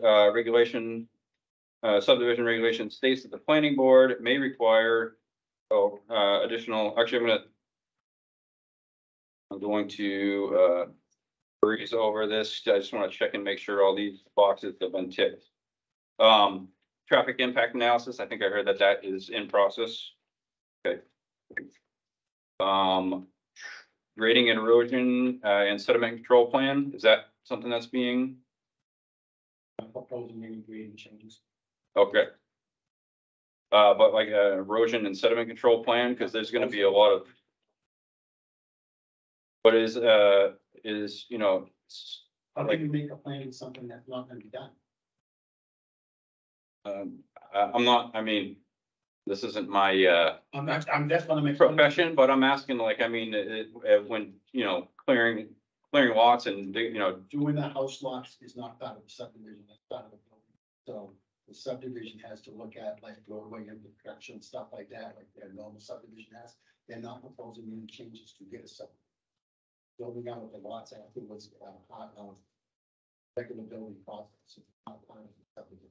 Which is all required to have erosion control, and that's reviewed by the zoning and building administrators. He goes out to the site plan. So when they propose the development on that lot, he would review their plan for development on the lot. Okay. Here, just read this real quick.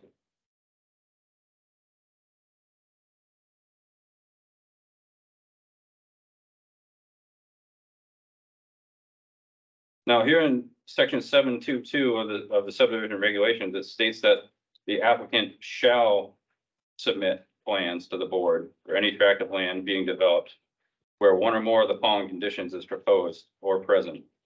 And then it lists cumulative disturbed surface of exceeding 20,000 square feet, construction of a roadway, disturbed environmentally sensitive areas, disturbed critical areas.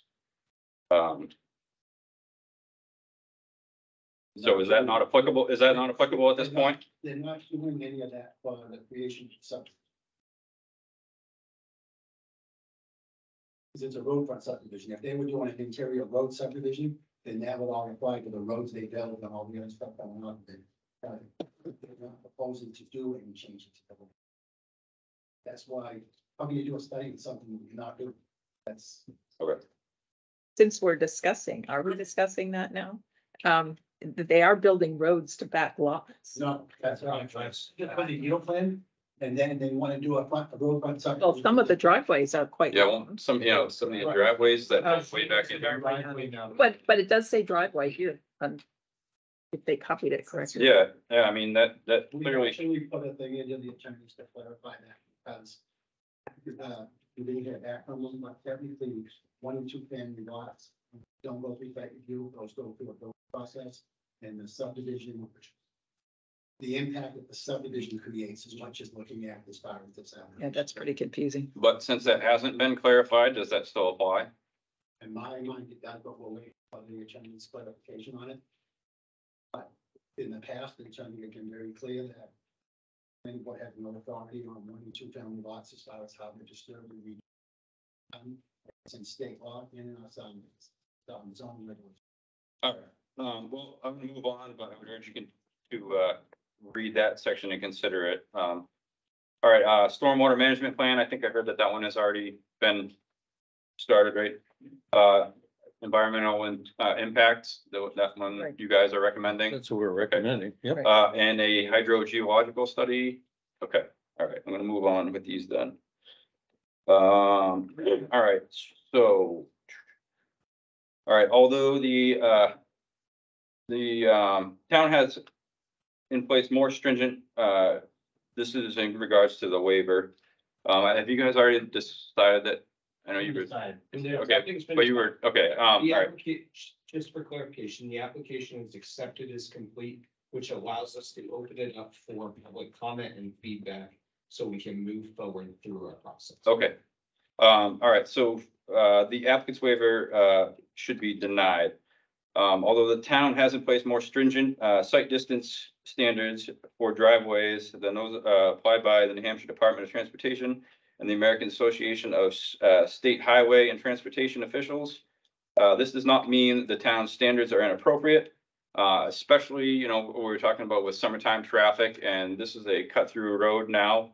I have seen cars, greatly exceeding the speed limit on this. I know that you gotta stick to the speed limit because it's, speed limit's the rules and you gotta factor that in.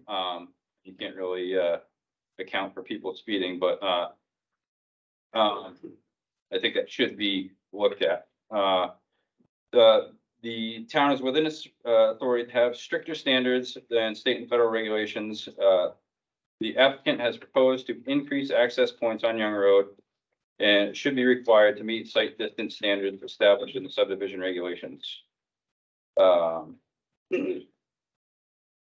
right, and that for the foregoing reasons, the subdivision as it stands, I do not believe that should be approved and the board should deny it as it's presented. Now, I was at the zoning board meeting too, and this is more on a, personal note from living in the area for so long. And, this is shared with many of the other people that helped put this together. Berry Surveying has stated that there are other examples of layouts similar to this that have been approved in Barrington. I haven't verified this, but if it is true, this shouldn't mean that if a subdivision was approved in the past that didn't truly meet the intent of a conservation subdivision, that the town should keep approving plans like this in the future. If this is the case and it is deemed that this plan does not meet the intent of a conservation subdivision, I think a better precedent should be set going forward rather than slowly deteriorating regulations because it was allowed in the past. Now, at the zoning board meeting, we were told multiple times by the zoning board that if the applicant does not get approval for a conservation subdivision, then they're going to likely go, and this was a concern at the conservation committee meeting as well, that if they do not get approved for a conservation subdivision, They are going to go with what the zoning board members told us is the worst option, which is the standard subdivision. But I see no reason that if the applicant is denied for this, that they can't go back to the drawing board and come back with a better layout that looks more like the good example from 2A and meets the intent of a conservation subdivision. I think I might be able to help clarify. The planning board has to apply the regulations for what they are. If they deny it, they have to specify which ordinance or regulation doesn't comply.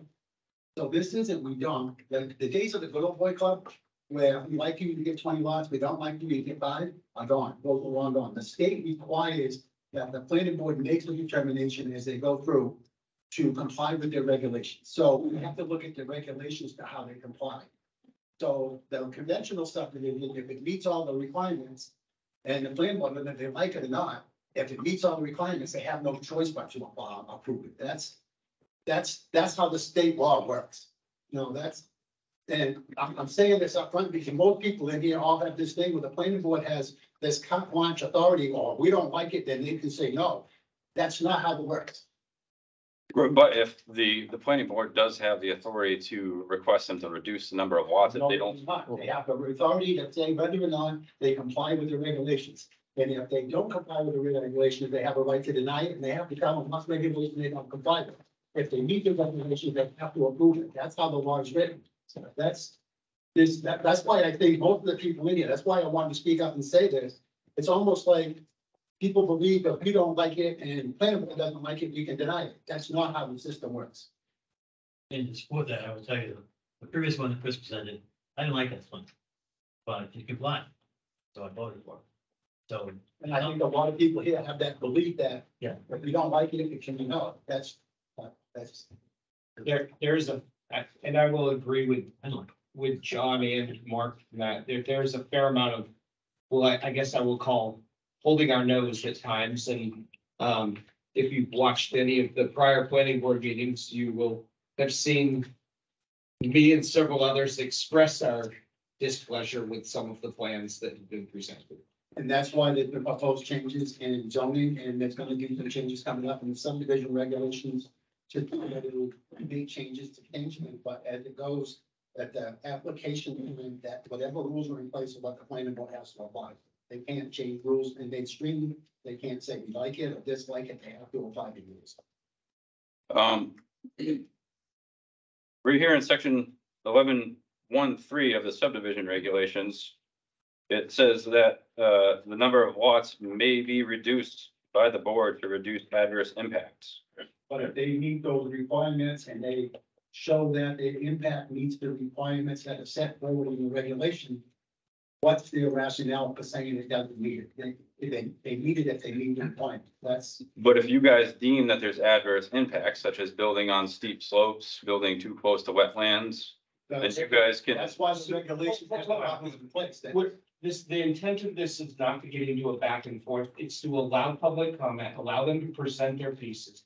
We get to take that all under consideration in doing this. I don't want to get into a tit for tat on the regulation that's not productive for what we're here for. And it's 8:45 now, and we'll be here until 3 a.m. the rate that Oh, we're no, going. I'll be leaving. That's the reason why I wanted to say, everybody else is gonna get up and say the same thing he said, but it has nothing to do with your decision. But they have a right to stop. Everyone has a right to public comment. We will give everybody that right and that due. We will move forward productively through this. We will give people their chance to present their case. And the board will take that all under advisement and hear it out. We will apply the rules 100% accurately as they are written and drafted, because that is our obligation as a board. Thank you. All right, I'm gonna move on.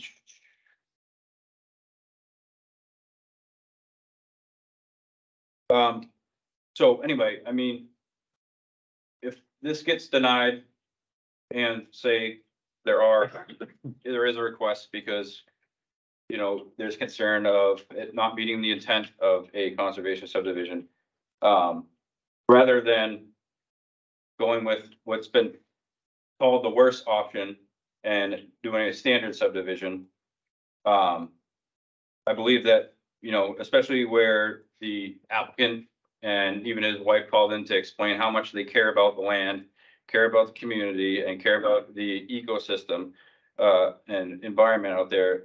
I think it's perfectly reasonable for them to go back to the drawing board and reconfigure this in a manner that meets the intent of a conservation subdivision. And also the applicant is a member of the zoning board and is trusted to make very important decisions that have a large impact on the town's land, ecosystem, and community. If this plan does get rejected in its current state, I think the people of the town should be able to trust him to do the right thing and reconfigure this subdivision in the spirit of the regulations, even if that requires the number of lots to be significantly reduced and not just go with the worst option of a standard subdivision. That's my piece. Thank you for the time. Thank you.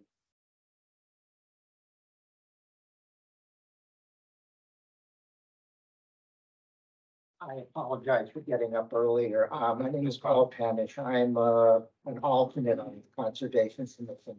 The reason I stood up was that I think that Mr. Cavalier was referring to something that he heard me bring up at the Conservation Commission meeting. And I think I can clarify that a bit. Vanessa, I don't think I need you to bring that up again, but you might want to see that. Address to you.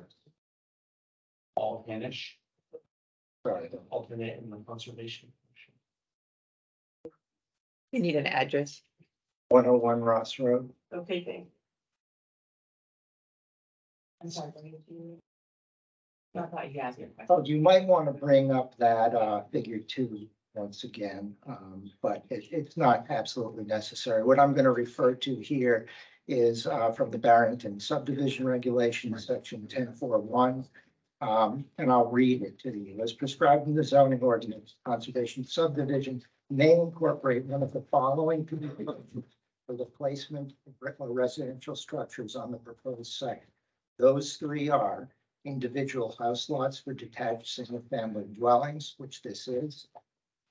The second one is as cluster groups for attached single-family dwellings, or the third is as land without lots that is held in common interest by all homeowners. Figures 2B, C, and D, which were the last 3 part of the latter 3 illustrations there, present a sample tract of land that has been laid out based on the preferred conservation subdivision concepts using the 3 alternatives listed above. That is a representation of all 3. Clustering is recommended for all 3, not just for cluster groups, which is the second one of those options. So I believe that the way you're interpreting that was not correct. There is a discrepancy between the zoning regulations and the subdivision regulations, and that the zoning regulations are not as complete as what is in the subdivision regulations, and it is missing this particular figure. I think that would clarify things enormously if those were included in the zoning regulations. However, I think that your conception that this subdivision should not include clustering is incorrect, and that is a recommendation for all of the proposed types in a conservation subdivision. John, I had a question for you. You have made abundantly clear to me how the regulations need to be obeyed, and if they are, then it is the duty of the board to permit the process. What's less clear to me is you specifically mentioned a conventional subdivision. What is the responsibility of the board in regards to a conservation subdivision? Because a lot of that is subjective. The way that I read the regulations in zoning, because zoning trumps the subdivision regulations, because the subdivision regulations are supposed to support zoning. Zoning is voted in by the people. The subdivision regulations are just approved by the planning board. Then you've got a problem. Yeah, but that's why I was trying to explain it. So with that said, if you look at the concept was to basically preserve the most critical lands, the the stuff that's considered the most value, the stuff that serves the highest purpose to be protected, which this does, because it keeps all of the wetlands out of blood lots. Because in the past, because of being the zoning administrator, people tend to creep a little more, creep a little more, creep a little more. And if the wetlands and the buffers around their lots you tend to have impacts over time. Mhm. Where if it's on the open space, the people can't go in the open space and do stuff, they won't be doing stuff on their lots. So if you had a conventional subdivision, like the one they showed there, the conventional one, all of those wetlands, that buffers and everything else would all be part of them lots. It'd be almost impossible to control the impact. Although by regulation it is controlled. Regulation it does.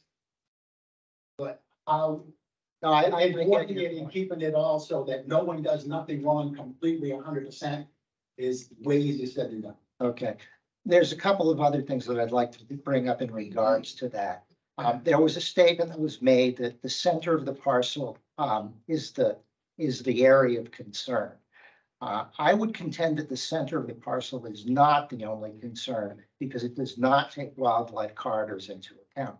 If you look at the comments that the Conservation Commission submitted, there is a reference to the wildlife corridors that are recommended in the Connect the Coast program, which is from the Nature Conservancy, and also has reference to Fish and Game.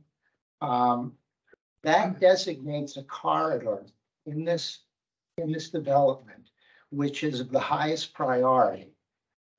That corridor is where in the conservation subdivision plan, it has some of the highest density of homes. Now, Well, they are gonna do a study on that. That's one of the things they asked for. So, I realize that, but Sorry, I just want to make sure we're not going back and forth. We're allowing people to speak. I appreciate John's comment. I just want to make sure we're staying on point. here, so we don't- Okay, what I would like to point out is that on the yield plan, in that corridor, there is one or perhaps two lots in this critical area. Under the conservation subdivision plan, there are 4 or 6 homes too deep in that corridor going back to the wetlands. This does not make sense to me. When we were speaking about this at the Conservation Commission, we came out with a saying that we did think that this plan, that the conservation subdivision plan was a better alternative, though we did not like it, to the yield plan. On reviewing that, in consideration of the wildlife corridors and some other issues, personally, I am no longer convinced that is the case. I think the density in that corridor is impermissible. There's one other thing that I'd like to address, and I guess it is sort of, as a member of the Conservation Commission. Mr. Berry made a statement, the Conservation Commission is fundamentally opposed to development of the property. I don't have perfect recall of the conversation that went on in our meeting. I don't believe there was ever a statement that anyone brought forward that said that. And I take strong exception to mischaracterization of what the Conservation Commission does. Thank you.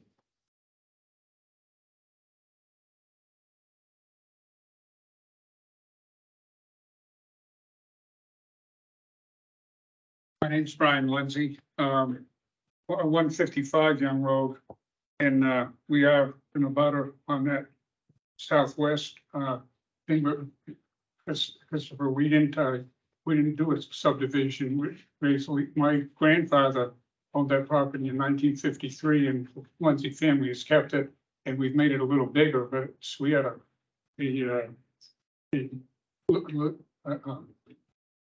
a lot adjustment was made. So that's one of the things. Maybe you can help me up here. It was I'll give you the date here.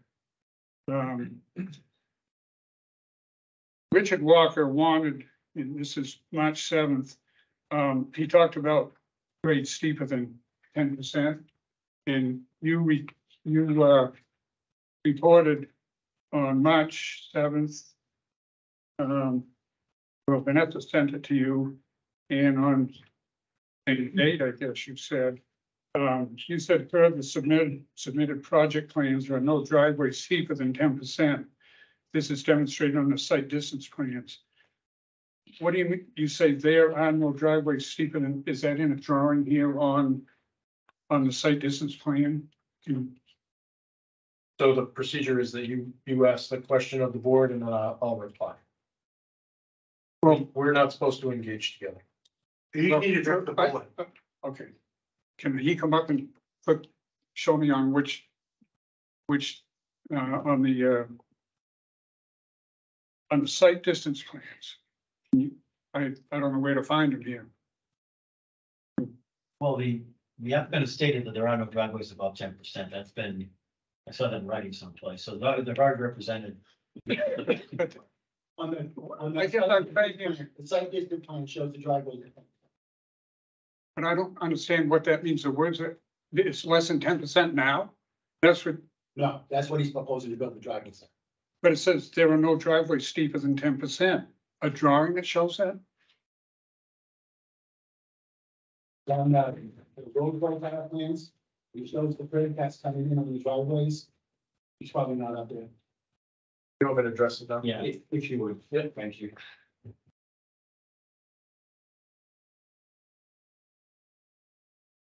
What I was referring to when I responded to Vanessa is this is just one example that I'm showing Mr. Lindsay. On our site distance profiles, we show grading at the driveway entrances. Yeah.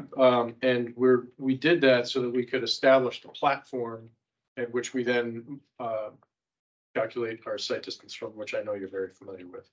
Okay, so how the sideway of the same, it's a 1-to-1 slope off to, how wide is the driveway? The driveways are shown at 15 feet wide. The profiles were provided internally so that we could provide the platform. We could show those profiles on these plans, and then a 3-to-1 side slope is provided. That's a 3-to-1 side slope? Yes. That's under regulations as well. So Yeah. Yes. Yeah. I guess. It doesn't look right to me, but it doesn't look like a 3-to-1. Oh, the other thing, I guess, looking at this,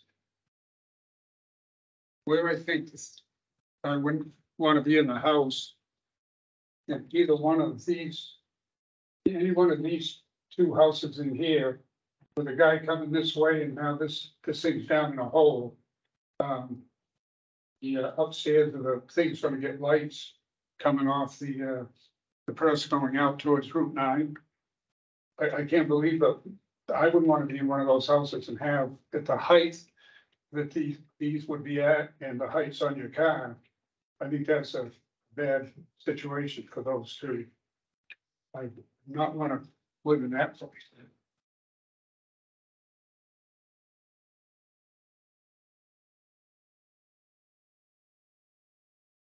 Thanks.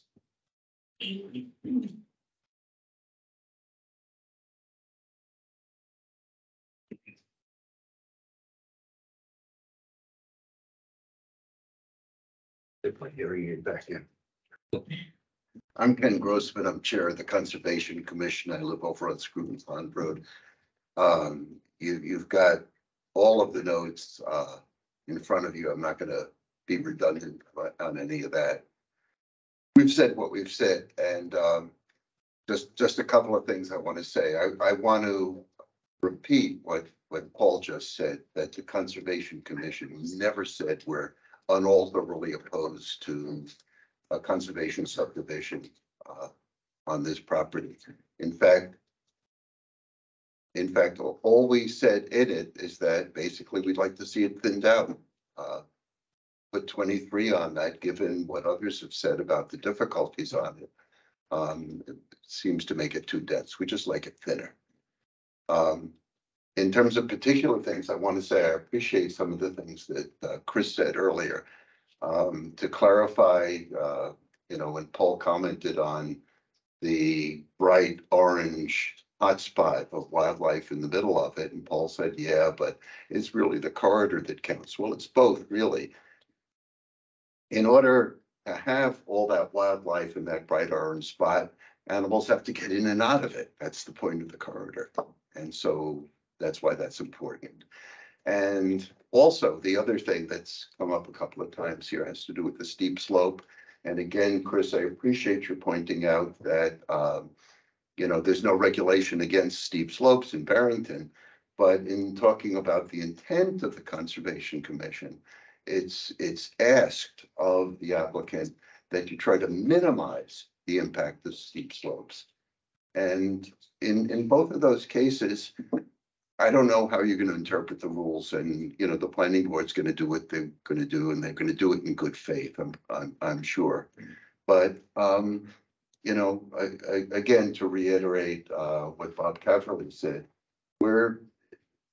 if we're talking about community here, and we know what the intent of the thing is, then maybe everybody in the room, I would hope, wants to see the right thing done.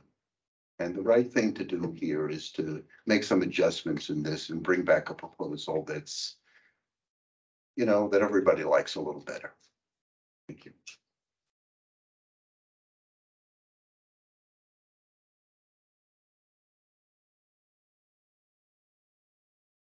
Kevin Garson, 64 Young Road. My biggest concerns is the well impacts with 23 other dwellings being across the street.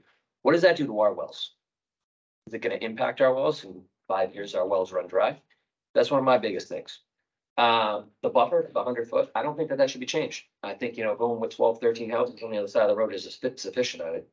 Not going to make us enough coin, but you can take a little bit, spit it out a little bit. I don't think that it should be changed.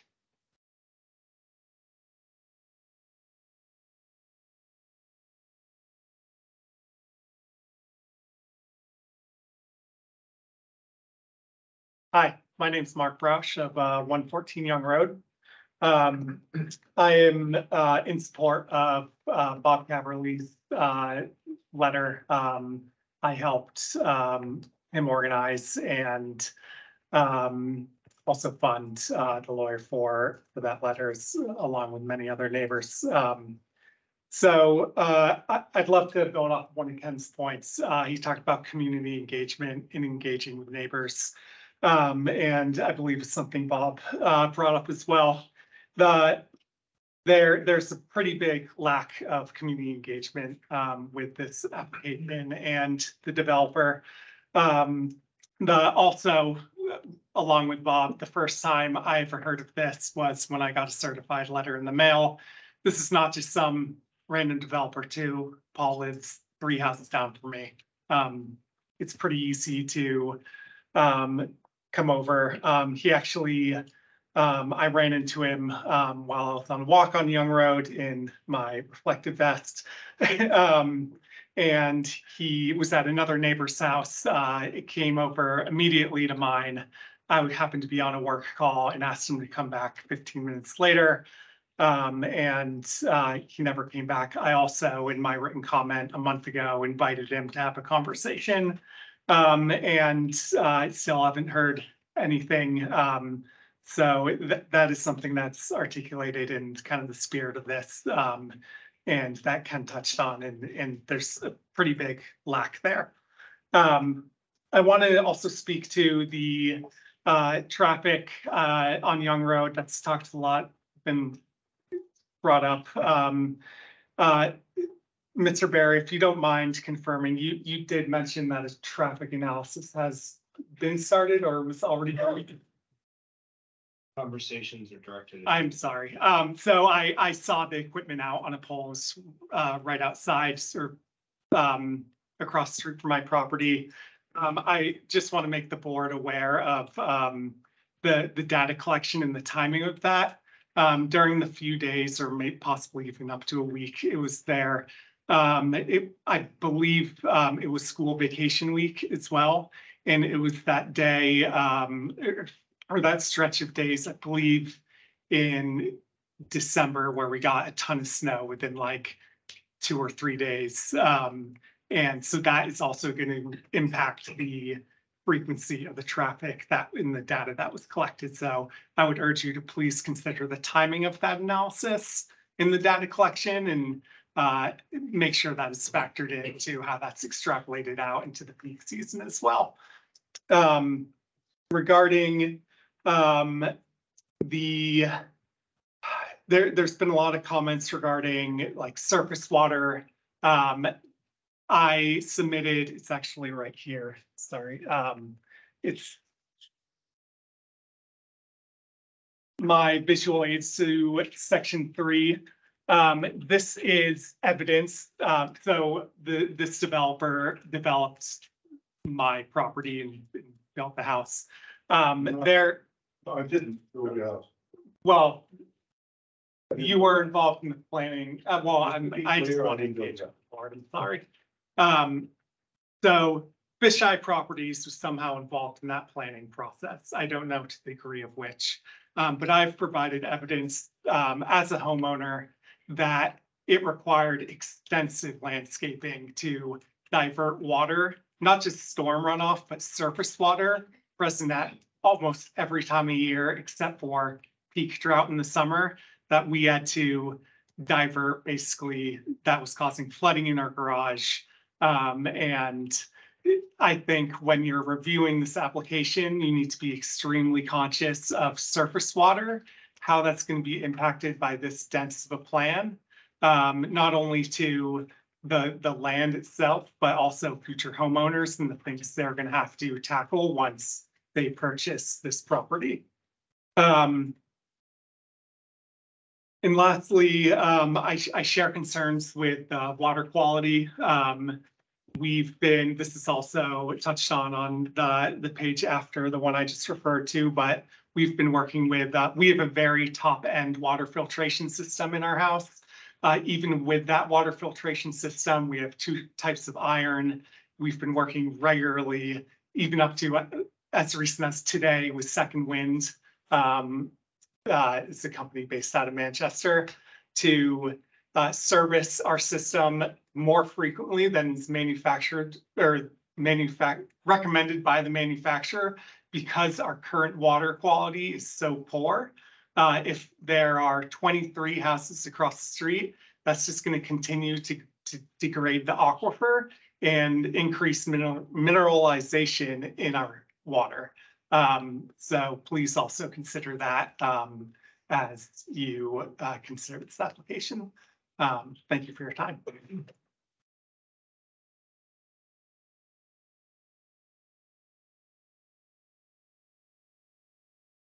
Is there anyone else who would like to make public comment, or anyone online that has public comment to share?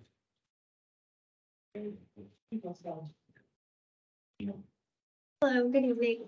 My name is Christina. I live at 114 Young Road, which is directly across from this proposed development.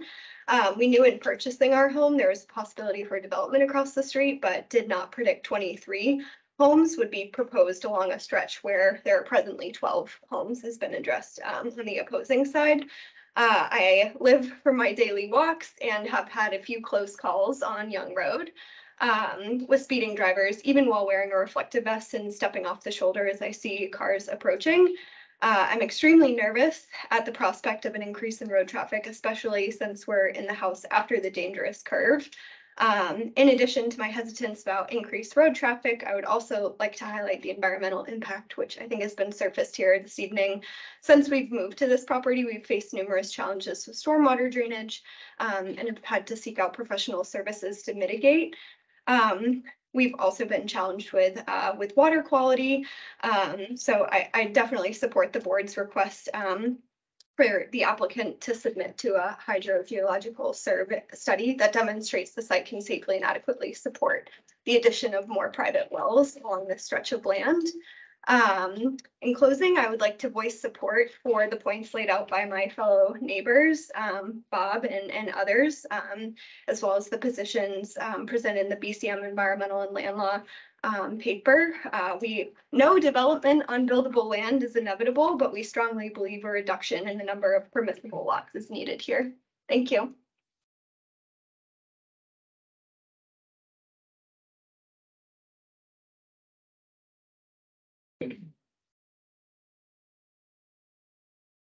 Good evening. My name is Katie Bean and I live at 112 Young Road. I'm opposed to the proposed subdivision as it currently stands. The 23 lots with multiple shared driveways do not fit with the character of our neighborhood.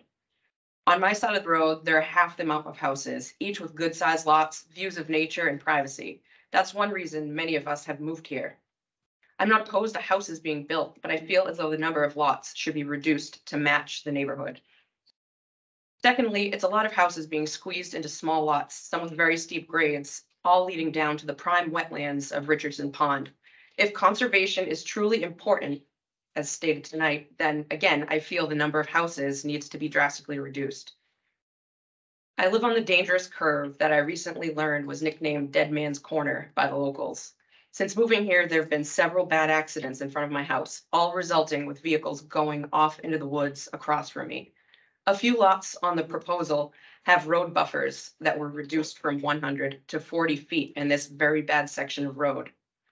As others have mentioned, Young Road is also a very busy cut-through road with much more traffic in the summer due to the boat launch, seasonal homes, and the campground on Swains. Also, as mentioned, there's currently the trail that runs from Young Road through the property. It leads to a beautiful beaver pond and then eventually connects to the Goodwill Trail on the south property. I do really appreciate that this trail was worked into the current proposal, and I really hope that it stays because many local residents use and love that trail. Thank you. Hang on. Is there anyone who hasn't had the opportunity to speak that would like to come up and speak? Start, go ahead.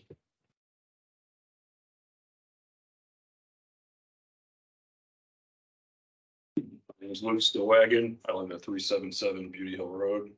I was a listing broker on the sale of the property. And I just wanted to point out real quick that there's a massive housing shortage in the state. Roughly 20,000 houses and apartment units short of where we need to be. And the majority of that is in 4 counties, obviously, Rockingham, Stratford, Merrimack, and Hillsborough County.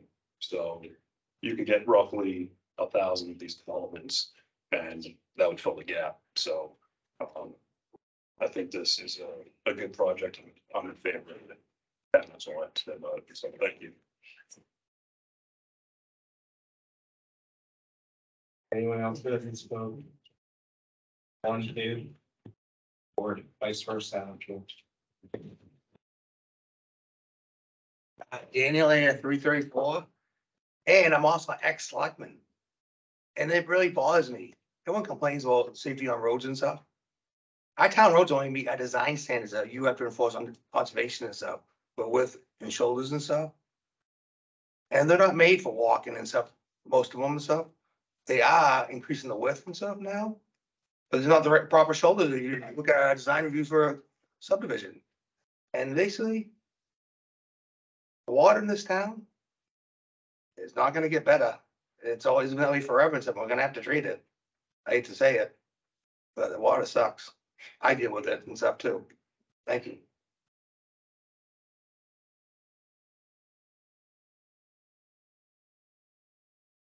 That's pretty good. Paul Mosteller, 83 Washington Street, lived here for 20 years. I've been on that side over there. And I want to just retaliate with 3 minutes. I get 3 No, minutes? you're fine. No, Addressing. he's got Okay. People. issues. Well, some of these people I don't know. So being here for 20 years, there was a cluster conservation subdivision that I abutted the Landry property. It was 54 lots. There was vernal pools, slopes, Nippo Lake. So I understand what these folks are going through. The concern is somebody builds next to me, I'm obviously going to have some concern. But there is a housing crisis. And Article 5 that the entire town passed okay? Change from village to town center, that's high density. That means more houses. Did we do a traffic study for that? We got 83 houses going in or apartments behind Dante's, 25 behind the Christmas stuff. So now are we gonna have additional houses? Yes, we are. But if the applicant meets the requirements of the subdivision, we have an engineer that develops that plan. We have a town engineer that reviews the plan as well. Are we not double checking what we're doing? Now, I guess the Conservation Committee brought up some things about some of the open space.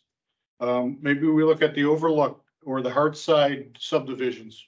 There's open space there. What's Conservation Committee do there? Is it a no cut? I'm not quite sure. So I think those are things that we need to review too, is what are these prior subdivisions and what they did? It feels like the applicant is doing those things. I drive down Young's every couple days. Do I see people out there on Richardson's Pond on that side of the road? No, I see them at the Winnie the Pooh Trail. So are there going to be that many more people using that open space? Don't know. But if we follow the regulations, I understand the people's concerns, but I haven't heard anything from them as an alternative. You have a yield plan, 22 lots, 23 lots. We put workforce housing in there. Do they want apartments? We could do that too. So my concern is I think we are following the harmony of the neighborhood. It's not diminishing their values. I understand the concern with water. Anybody take a 5-gallon bucket, go to that culvert. It's probably 20, 30 gallons a minute. It goes under that road into Richardson's Pond. Is there going to be water issues? Maybe a quality issue, but not a quantity issue. But that's up to the engineers. So that's my take. And to finish things off, our chair was the selectman.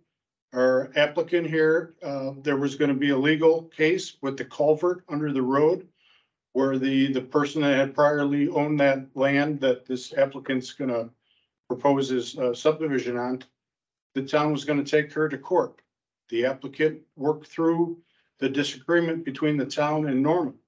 So I think maybe there should be some reconsideration on the applicant. He's done quite a bit on that road. He's straightened it out. He's built these people's homes. So I think there should be some consideration there too. Thank you. Am I shut off or can I go again? It'll be brief. Is there somebody on one? I'd just like to reiterate a point that was made. I've been on the street since I was a baby, 30 plus years. I've seen cars in good and bad conditions go right off on this corner. This is going to be not the woods that they crashed into earlier. This is going to be somebody's front lawn or house, possibly even the little kids waiting for the bus. These 4 houses specifically on this corner were the ones that had the buffer or setback reduced. So I don't know why we chose those 4 houses to get. I believe that's a safety concern. 11.11 of the subdivision regulation states that a application to subdivide land in a character that it cannot, in the judgment of the board, be safely used for the proposed purposes because of danger to public health or safety shall not be approved. So please consider that, especially in regards to these 4 houses that had the setback removed. As far as, I don't go up and down the road once or twice a week. I'm on that road every day. The 5-gallon bucket collecting water down here, that stream went dry last year. I have personally had my well go dry, and in recent years I've had to take extra measures for water conservation to make sure it doesn't happen again. And as far as a housing crisis, if you're going to be buying one of these houses that's going to be probably with a price tag of $600,000, you know, like most of these out here, I don't believe you're having a crisis if you're buying a $600,000 house. So I don't think that burden should be put on us. That's all I got. Thank you. All for public comment. We have an opportunity for bots. Is there anybody online that wishes to participate or against the application for public comment? Raise your hand or. Or 6-7, and you're on the phone, if you'd like to maybe use public comment. Nobody online is. Okay, motion, this time you're going to close public comments. Right. So that addresses all that. Obviously, if the applicant would like to get up and address some of the items that have been raised and present additional feedback that either supports or negates or whatever it is that has been presented, that is part of the process. We would, given the hour, I'll try to be as brief as I can. My legal training prevents that, but I'll do my best. And also just briefly, I want to clarify a few items, and Chris may have some clarifications as well. There are 4 lots, only 4 lots that have received relief to have a 40-foot buffer. I want to clarify that because this is not a 40-foot setback. It remains a buffer of 40 feet along that road. It is only those 4 lots, and it has already been granted relief. It's a done deal. I mean, the ZBA has spoken and given their approval. But I think there's some misconception that this is going to be someone's front yard. It remains a buffer. It's just reduced over the 100 feet that would otherwise be allowed. With respect to the intent of the conservation subdivision, I think this board is aware, but I'm going to say it for the sake of the audience and as a reminder to us all. The owner in this case has a constitutional right to develop his property consistent with the regulations, and that's consistent with the. Is it his or her? It's his. So the closing was today. So yeah, it was her up until sometime this afternoon or midday, but now Mr. Thibodeau does own the property.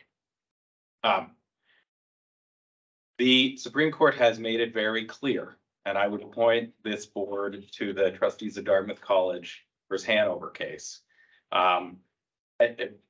Planning boards cannot deny based on general concerns about whether an application meets the intent. They have to apply the specific regulations in the ordinance. In that case, the planning board denied based on generalized concerns, including that they didn't think that the plan met the intent of the City of Hanover master plan. Supreme Court overturned them and granted the permit. I know this board knows this. I don't know that everyone in the audience does. It's the specific regulations that apply. We have and will continue to submit information that shows that we meet those regulations. But what we've submitted now shows that we have by right the ability to construct 23 lots in a conventional plan. We'll submit material to support that, but that means by right, provided we meet all the rest of the regulations, which we strongly believe we do. 23 lots can be built. We'll provide that information and the supporting reports. With respect to the intent, I do want, and this is a discussion that we had with the Conservation Commission, and I think I think they mostly got it. And I will say to the chair's credit, he had noted that they support the idea of a subdivision conservation here. There is a reason. I will concede this is not the typical cluster conservation subdivision because it doesn't fit on this property. We have a primary resource to be protected to the rear of the property that's contiguous with other protected conservation land. It is fully consistent with the intent of the ordinance, and it's good planning to keep that, the contiguous connection, keep that wildlife connectivity, have all of the conservation land, both on and off the site, connected. We have also proposed to continue to allow it's the wrong plan for it, but to continue to allow the access to the trail. And,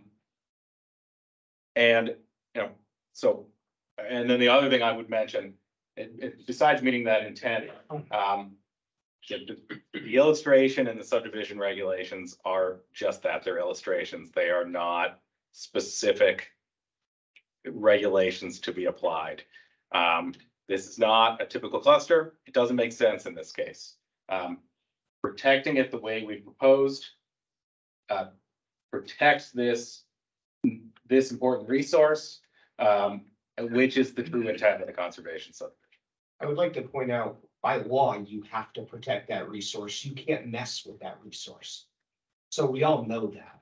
Anyway, pointing that out is already being done. No, I disagree, because yeah, we have to protect this resource in the prime well, but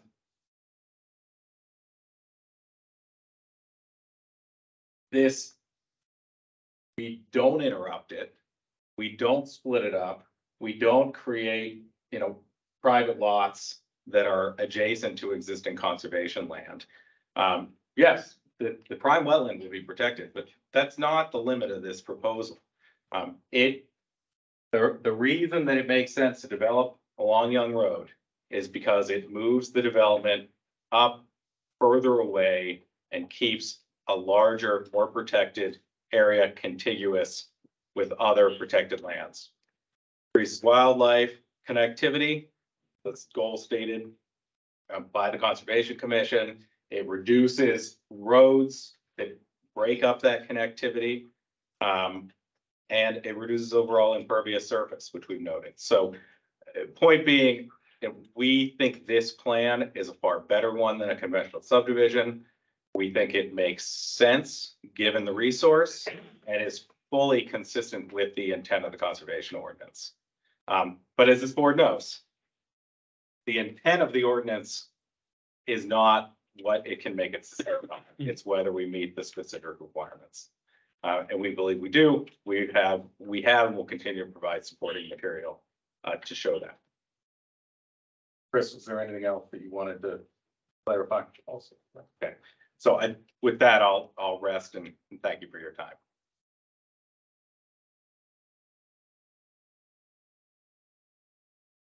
Commentary from the board.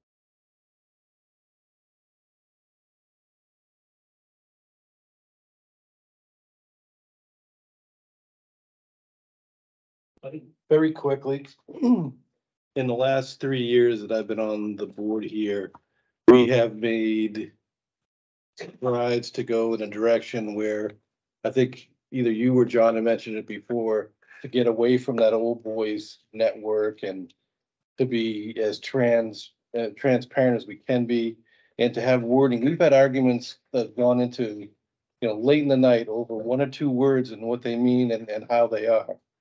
So when the public comes in and we hear things, or at least it's me, I'm hearing things saying that almost like you guys are the bad guys and you guys aren't doing this and you need to do this. We're doing a lot for the entire town of Barrington. And this subdivision is a piece of that. So we're doing the same amount of effort to do our best and do our due diligence, just so people in the public that are here tonight understand that as well too. So I got. Any other commentary or concerns on it? There were some items that I thought were interesting and as they were brought up, especially when we got into some of the language of the conservation subdivision, which I think I'm going to spend a whole lot more time looking at the next few weeks here, just because as much as we read through it and as frequently as we read through it, sometimes I think I end up skipping back to the zoning side of it as opposed to what our rules are pursuant to the conservation subdivision regulations. And I think that's something for other folks to consider as well as we're going through this and looking at it. That is all I have. Is there anything else you would like from the board this evening that we haven't already clarified and or addressed? Nope, I think the only thing is clear direction. So if the board once the traffic, analysis is submitted, if you'd like that submitted to CMA for their review. Once the stormwater analysis is submitted, if you'd like that submitted for review. I assume, the board, would like them to review the site distance profiles that we've provided. And then we've discussed the additional information that the board has asked us for. Well, I think the environmental assessment would be for them as well. I would question whether or not they have the qualifications to review that. We've seen review it. I'm not offering a solution to that problem. But it's not something that, we would undertake internally. We would hire a wildlife specialist for that. That specializes in environmental assessments. And I'm just not sure if CMA may have that type of capability on staff, but I don't know that. Well, you can always hire it too. They could. So the wildlife impact study, the environmental assessment, the hydrological study with the water quality impacts, the traffic study.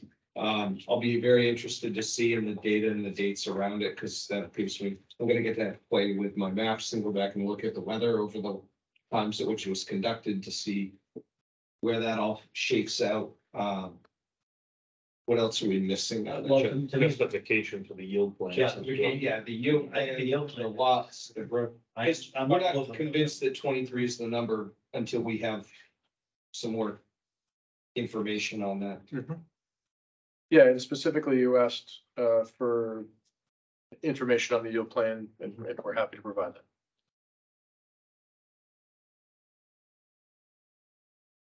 You wanted to go to the town engineer before the. I guess, it's their, I think it's kind of their call, but I'm pretty skeptical of the yield plan, so, but if you guys want to move forward fast, but if, if the yield plan doesn't pan out, then it could be time and money spent that was unproductive. Well, we'll focus on the, some of the additional items that the board, asked us for, next month. And then, we can talk to the applicant about what gets submitted to CMA and when it gets submitted there, and he may choose to hold off for that very reason. And I mean, I think there's gonna be some interesting feedback probably coming back while we all go digest some of the comments that have come in, as well as the paper that has been submitted from public comment for us to look at that and then make sure we're looking at reviewing and applying everything as expected. What's that? Mass, Mr.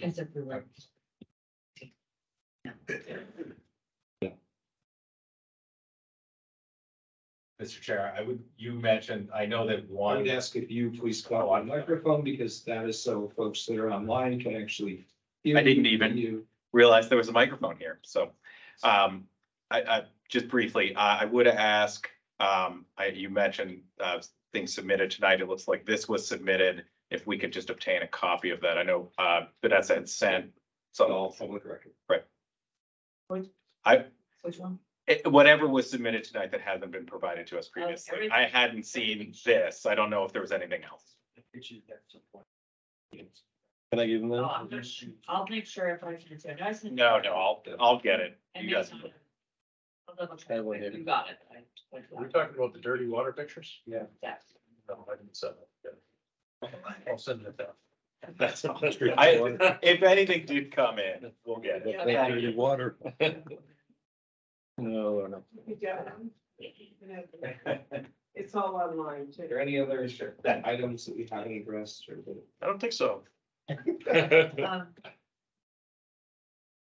Make a motion to continue, how, when would you, do we have a projected timeline on when you? He said next month, but I don't. Yeah, I mean, specifically the items related to the yield plan, I think are important to stay sort of on the horizon. So we'd at least like to come back and continue to discuss that as maybe the wildlife or the environmental assessment is being conducted. And those types of things are being finalized. So we're looking at May 2nd or the 16th? May 2nd. Second, okay. So I make a motion to continue application 240-8-NR-23- to May 2nd. Second that, Either John or Mark. whoever, Sorry, I always do that. All right, pick one. pick one. Second that, Driscoll, aye. Happy LOI. Yeah, fine. Thank you very much. Thank you everyone for your time, your input, your patience, and your feedback this week. This application.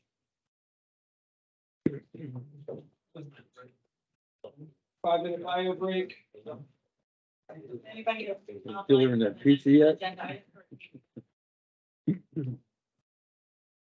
What's next? Are you okay?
Get the last one in my rear. Do all the dancing. No. It worked. It worked. There you go. I got one. You know, that's the way to do it. All right, who's the built a house for a guy who's doing that. You guys are only working for. This is the guy who wants to, Oh, yeah. Are we done? Next time on the document. you know, All right, we're. practically in Lee, is that little gray house on the left where they have used car lot. John, That's him. I mean, I put the discussion. He's trying to show you. Conceptual site plan, funding development of 1097 with highway site plan. Good evening. My name is John Wickert. I'm with Wickert Land Surveying. This is I'll John Wick. try- Wouldn't be the first time I've heard that one. I'll try to keep it brief tonight. I'm here on behalf of our client, Edward Van Dunyan, his property located at 1075 Caleb Highway. Our client is the owner of Southern Auto Group in Manchester. It's a used car dealership and has a few properties throughout the state. The lot in question is identified on map 263 as lot 7, and it's historically been the site of Gibbs Auto Sales, which has historically had a commercial and residential use. The lot's located within the regional commercial zoning district, and according to the town map, there are prime wetlands located somewhere on the property down along that lot line, but the full extent of them is unknown at the time. We haven't had property mapped for wetlands. The existing building has 4 distinct uses from north to south. If you can see this plan, there's a office for conducting the existing auto sales, a 2-bedroom residence, a garage, and then a studio apartment. And the applicant would like to continue using the property and its for its current uses, but in order to do so, it's necessary to improve the existing garage. At the moment, it's only about a 8-foot ceiling, so you can't get a car jack in there. Can't work on any cars really. And in order to achieve this goal, our client has a few different options that he would like to get the board's feedback on before we proceed with a full application. The preferred option would be we retain the existing footprint of the structure as it is today. We would continue to operate auto sales out of the northmost section of the building. The middle section would also remain as a 2-bedroom residential unit. The garage would be improved to, I believe, approximately a 14-foot roof height. And this existing studio residence would be converted into an office for the garage, which would operate as a separate auto repair company.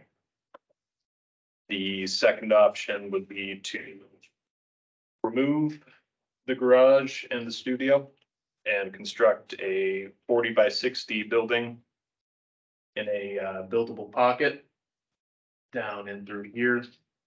The exact location hasn't been determined yet. Ideally, we would be complying with all of the setbacks from the roadway as well as the prime wetlands buffers.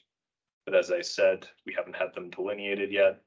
So there's the potential that if the board would prefer to move that way, we would be coming back to seek relief of those buffers.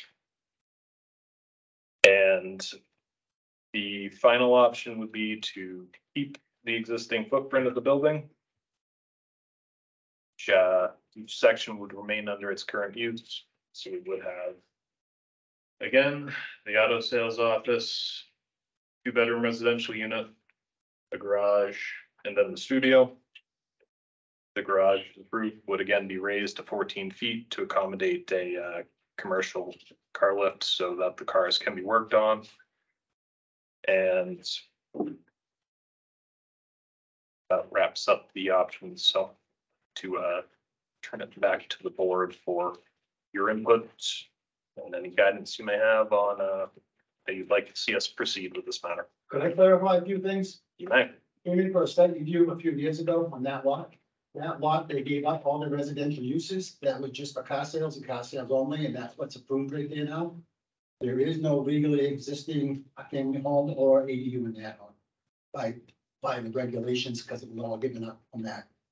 Now, with that said, to your applicant, I did tell him he has a right to come in with a mixed use. The residential use was there a long time ago, like it was given up and then on the site review got approved.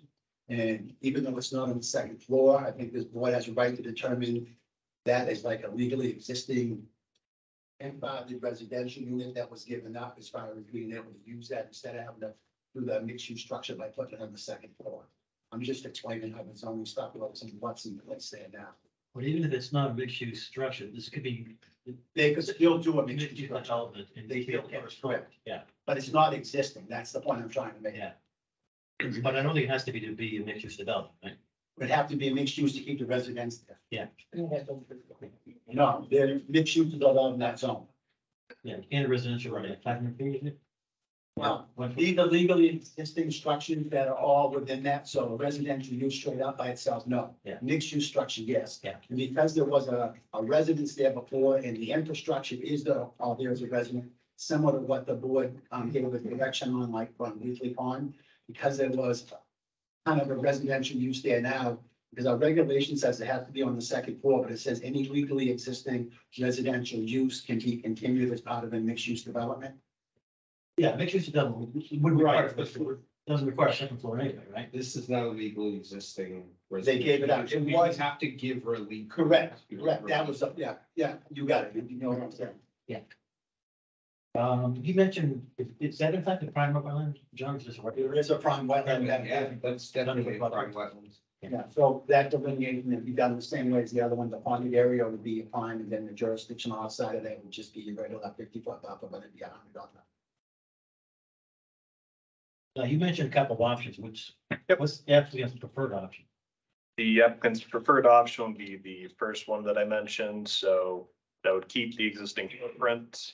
It would involve a auto sales business, a 2-bedroom residential unit if the board would allow. And then it would also involve a auto repair business with an attached office. That use would be separate from the auto sales, so it'd be 2 separate entities just located within the same building. No, I think it works, fine. Yeah. But zoning. The garage is currently what, 858 square feet? Remember the car? I don't have the number. off the Yeah, I top of my think head. that's what I got off the, Oh, okay. The truck places. zones off Are you the. looking to, so you're looking to raise the roof over that section where the automotive garage would be roughly So 10 feet above? I didn't pull a tape to it, but looking at it from I walk through, it'd be roughly somewhere in the neighborhood of a 5 to 6 foot lift of the existing roof. It would be below the existing roof line of the office and the 2-story residence from looking at it.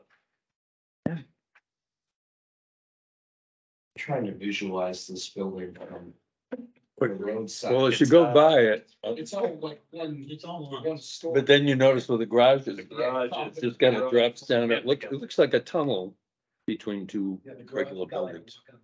Sorry. Yeah. Yeah. What's that? Thing? Before, it's right in the corner.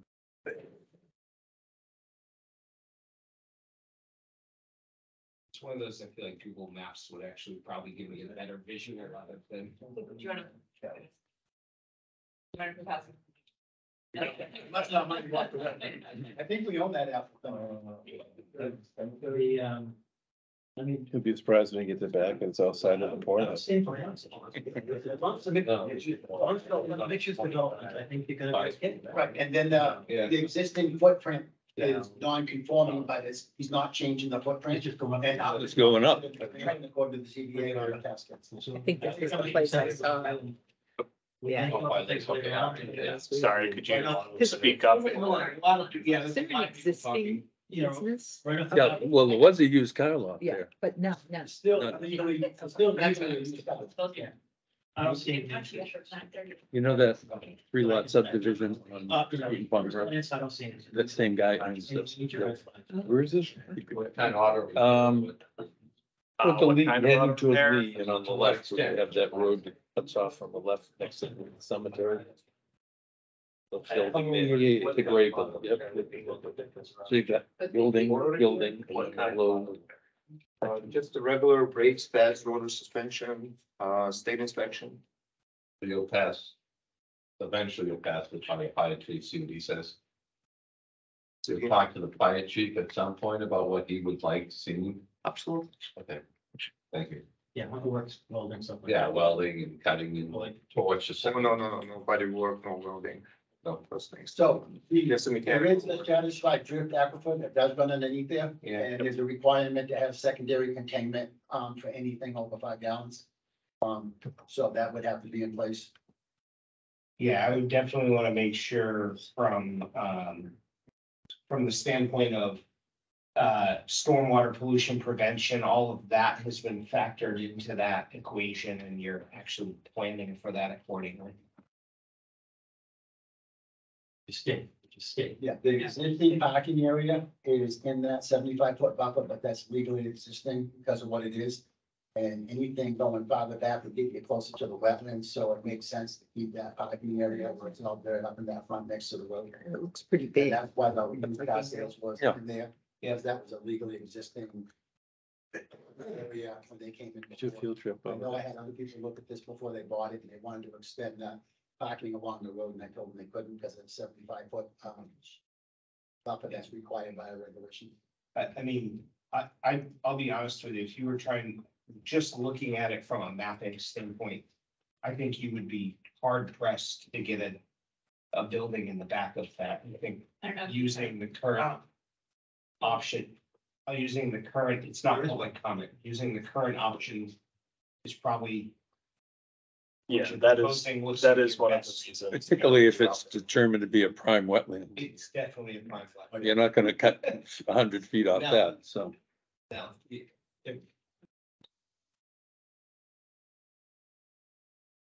75 feet from 125 and 40 from the other side. Yeah. They're gonna leave you much room there, right? Yeah, you'd be really aggressive. You know, Yeah, 25. they can build in the same footprint, but he was talking about what's the garage behind you, putting a stair. That's something off. They could do the whole surveying and stuff on it, but I don't think it's gonna give them, but I'm getting relief. I don't see that building fit. Yeah. Right. Well, the preferred option is the one that's, I think it's most reasonable to come up. Yeah. Raise the roof up and stay in the same. Yeah, footprint. it doesn't, That's what you want to do, I think that's the best way. Or option 3. It's just a different use of that little ADU, right? House versus office, this is the building. or living versus office. Yeah, the one close- the one close to the road. This is, yeah. There it is. See, there's the garage. Yeah. Down, sure, looks at those. Yes. No one tell. I agree. I think I would. Like, my take would be to Raise the roof. raise the, yeah. Yep. Carbon leaf, let's say. And make the application for the mixed use for the residential. Yeah. That's one. I will also add. Hold on, this is right across from Maybe International. Residential. Yeah, right. It was a car dealership until, No. oh, yeah, so, yeah, Gibbs is on That that. Okay. legally exists. Okay. So you're gonna. I was thinking way further down. No. You're gonna apply That's for exactly right. No, no, you're talking about just what's in the existing. What's an existing building? There will be a dealership, Correct. house, Residence, and the mechanical garage. correct, and then you're gonna have an office after And then that. you got the ADU. Yeah. So that would be a mixed use to make that house legal because they did that site when they gave up all the residential uses when they did. Before. Will I have 3 units now, like the same address, but 3 different units? Correct, and that would be a number thing that would come out of E911. So thanks. So you would have 2 businesses and 1 residential use. Anything else from the board? That's it. Thank you very much for your time. Welcome. Thank you. Thank you. Have a great night, guys. Yeah. Come back to BS and then we'll put you on this. We'll give you the traffic survey. Put those cars on. Move. All right. Hope you got the beach time. All I saw was young runs, knew that this was gonna be illegal. Yeah. You see them stuff on. The rest of this after the peak will be. Yes. Yeah, there's a lot going on there. There's still a lot of people. All right, next one is, the Peach Farm on Young Road.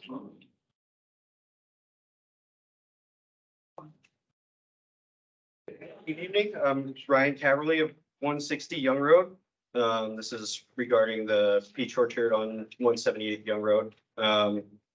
So on the plan that you may or may not have in front of you there, Yeah, I think. they've hastily thrown together. But he's still waiting for this. You are. Yeah, as long as you are. I'm managing. It's a fun idea. I do too. So there's 3 buildings on the lot there. One is the newer barn, which we dealt with last time I came in front of the board. The smaller building toward the north of the lot is a residence there. And then towards the southern side of the lot is the old farmhouse that was there. So currently the smaller building on the north side of the lot is a residence. My aunt lives in there. And a little backstory, I don't know how much this matters, but she is, getting older, harder to go up and down the stairs and stuff. And essentially what we want to do is build an addition on the older farmhouse on the south side of the lot. That's an attached dwelling unit. But an attached alternate dwelling unit. And that's the main part of what I'm trying to get done here. I had a conversation with John and Vanessa about as long as I was coming in front of the board, I might as well go ahead and pursue some other things that we might try to do in the future. So this is just we're a conceptual meeting to see if any of those are going to be more difficult to achieve. We're just going to nix them. There's a couple other things I've got drawn on there. There's some porches. We want to talk about doing bathrooms in the smaller building on the north side of the lot. A bar potentially, maybe a little retail area. State approved kitchen for producing value added stuff for the farm. And that about does it. Is there? I have a quick question. In the write-up, somewhere I saw, a area for riding room on the second floor. Mhm.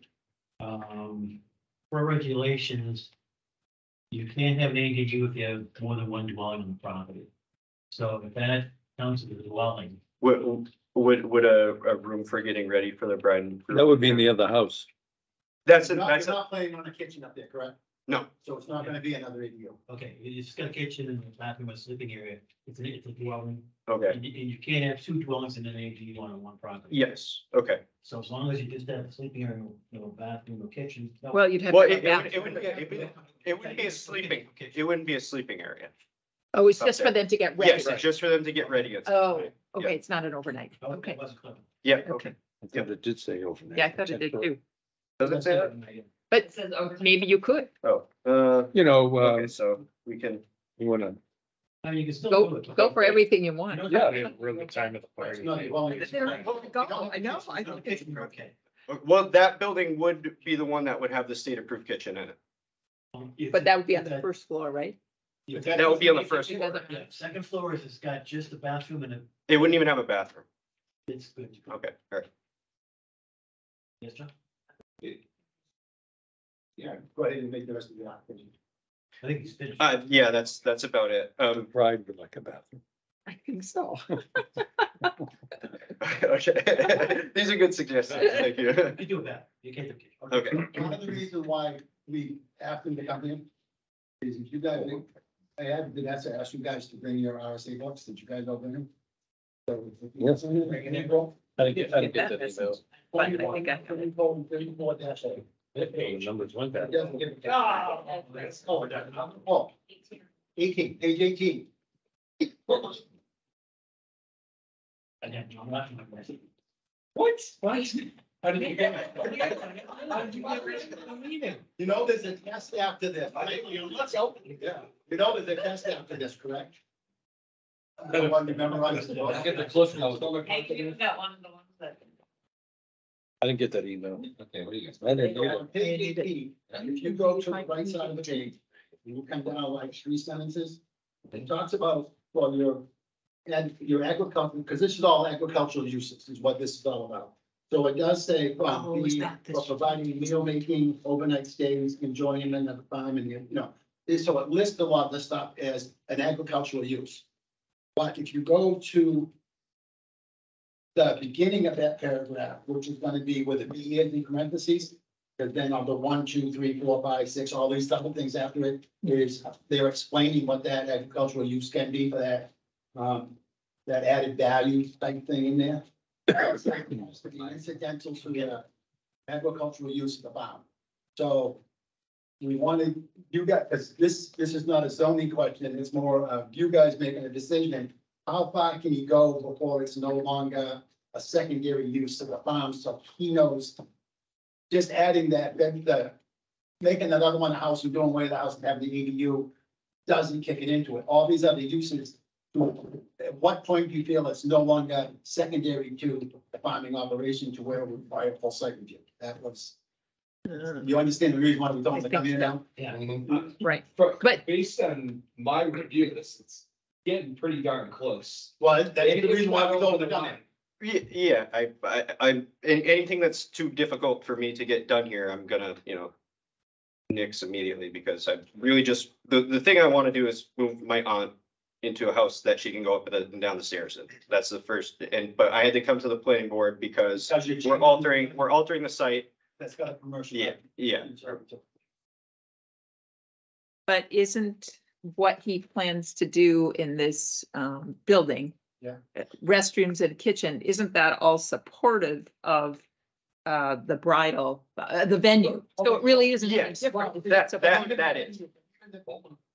What point, adding the venue and adding the other things, at what point does that become the primary use of the lot over the agricultural being the primary use? I don't know, they sell a lot of peaches. I'm just saying, but you guys gotta make a decision on, that's what the issue was, so we understand that there's added value, they can do these things to add value to the products and the whole bit. But at what point does it cross the line to where you guys feel comfortable, and that's the reason why he wants to know how far you can go without getting into a whole bunch of big hoops for doing a full-fledged site plan and all the other stuff. I don't have a problem with the kitchen. Would the kitchen also be used by prospective people No. holding weddings? No, No. that would only be related to your Yes. agricultural business. Yes. So you're You making. might make peach cobbler Yeah, and sell that. A little farm stand, but. Yeah, okay. Gotta get the peaches in there. What are you trying to say? Well. Well, the bar might be a problem too. Right? I'm sorry, go ahead. Bar might be. What I'm trying to say is if you look at what they came in for from a permitting standpoint, this is wildly different than what we originally permitted. Like significantly different from the incidental use that we permitted. And we were very limiting on the site review from that standpoint. If you look at what we recently put the folks on Moonbeam Farm or whatever through. Yeah. Well, you look at what we did there for a very similar use. There was a lot more that we went through versus what was proposed here original. Well, they also But had a, this was added value to the agricultural thing. Moonshine didn't have an existing agricultural use. Now, with this said, if you determine that this use goes past the primary use of that, then they would be in the same ballpark as the moonshine was, to where mixed use is not allowed in the zone, so they have to go to the ZBA to have mixed use. Then you, on your site review, because of having a business and having people in here, Do you require a full-fledged site plan? Do you require drainage? You're gonna try a traffic study? No. He's trying to determine at what point are you considering where those steps kick in. Well, So you're only looking at the building that's gonna be abandoned essentially, because they're moving into the other building. That is not a If they problem. build the other building to move in. That's not a problem. Right. In the abandoned building, they're talking about a bar, a second floor Kitchen. commercial kitchen. And Bathrooms. and the bathrooms. Yeah, So would those bathrooms be used by people who use in the barn? Yes, and customers of the orchard. Oh, okay. well, to answer your question, John, I mean, to me, the number's 35%.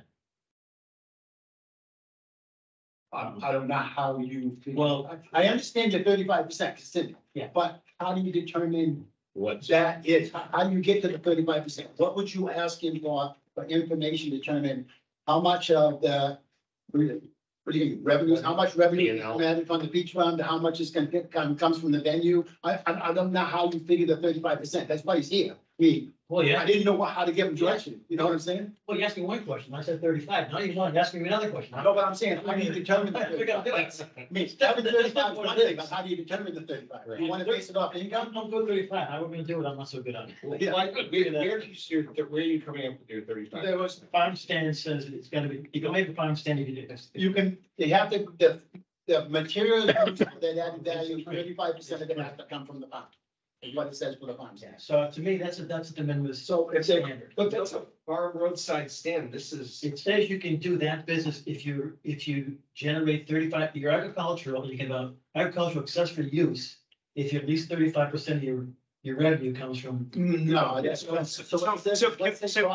we focus on, can I ask, so the addition to the old farmhouse with the ADU will be the original old farmhouse, and the addition to that, where does that stand? If he does that, you consider no change, the agriculture use is the same. I say. Yeah, I don't say that, yeah, we're Okay. talking, Thank you. Thank you. it's what you do in this little house. Sorry, go ahead. Hold on. It's the business. Repeat what you just said. So what he asked me is, the building that's not a residence now, that they're gonna create a residence, they wanna make that their residence in the ADU. So if they do just that, nothing else, would you still consider the farming as the primary thing, because you can have the residence? I mean, there's always Yeah. been a residence there. Yeah. And you're picking up the other residence. And that was in fact Yeah, the original they're residence. just of the swapping a residence, that's all they're doing. Okay, so the development of the house that's residence now, that's no longer residence, how much are you gonna say that he can do in there before he goes out of that agricultural thing? That's where, that's the line that he's looking for to be drawn. My think is, at this point, anything you're doing outside of there changes the structural component of what we've been talking about. See, I don't think it does, because it's unusual to approve something that doesn't have a bathroom. Well, An he's, event center without a The bathroom. residential portion. right, if it's providing bathrooms, that doesn't It become, was never permitted with bathrooms. What came before us was not permitted with bathrooms. It's a total structural change of the use. What was permitted was an accessory unit that would be used for ancillary functions, occasionally a wedding, this or that. How about if you want to add bathrooms just for the peach pond? It's. But we still have to Change. provide bathrooms, and we have bathroom trailers that come in $1,700 a pop. Every event barn has restroom facilities. you please introduce yourself. This is my mother, Karen Kevin. Yeah, sure. And the bar, it's just a bar. Because we have people come in with mobile trailers, and they provide cocktails and stuff at the renter's expense. But we're not gonna have a bar like Cozy's has, like Millows has, like. So it's Dante's only has. used during an event. Yes, it would only Correct, be and used if during. other We're people just that bring in changing their the outlets. place. And then Yes. leave. So they don't have to have a trailer, Okay, they can just have a bar. It's not, Yeah. we're not gonna have a bar. And I think we're you know, Getting caught up on, why don't we ask him, what do you need a commercial kitchen for? so I'm sorry? and this is where I don't know where it flips from being, oh, this is where we, make our jams and pies and stuff to, this is a full-fledged commercial kitchen. Well, the I don't know. State's gonna have regulations. It's a requirement because of selling food to the public. Mhm. You have to have the commercial kitchen with the debate sink and all the other stuff in order to make a product to sell to the customers. So if you read that RSA that I pointed out to begin with, taking up like the peaches and making cobbler or pies or all the other stuff is still considered, you know, that's what Ron coming with that 35%. So 35% of the stuff they make is product that the base ingredients come from the farm, then it's considered part of that agricultural use. Right, that's why I asked the question is on intent. If they're gonna be doing stuff like, that's what I thought, but I wanted to hear it out loud. But I didn't have the idea in my head that they had putting in a commercial kitchen, they're gonna open a restaurant. No, so these are things that we went over with John and they just said, throw a bunch of uses on there. And, you know, if you guys have problems with them, we'll, you know, I mean, obviously you can't do them if you guys have problems. These are things we thought we might do in the future. The bathrooms, we definitely like to get done. But the addition to the old farmhouses. My take on this is it changes it to a full site plan because you're changing the venue. By adding like full functional bathrooms, it goes from an ancillary to a primary use. And I think it's pretty hard to argue that component of it. It's, you can tell me it's not primary at that point when you have full restrooms as opposed to just a standard post and beam barn with nothing else in it. So Those aren't in the barn.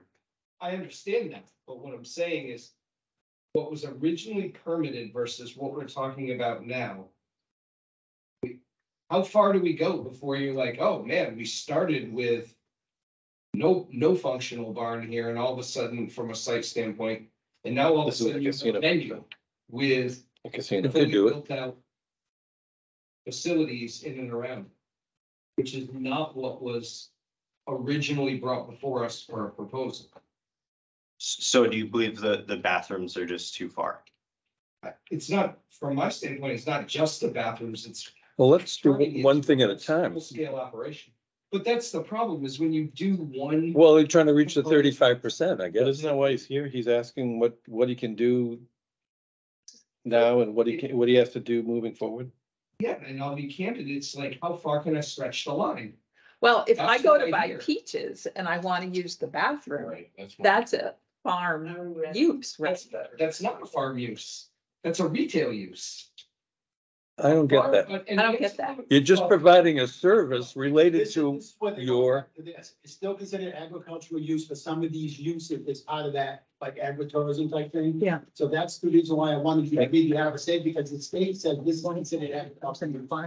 So But I had a. at what point do they go past the agricultural use? So we're going for 24 weekends a year, basically 24 events. The barn's unheated. It's I don't know. I mean, we're limited by that.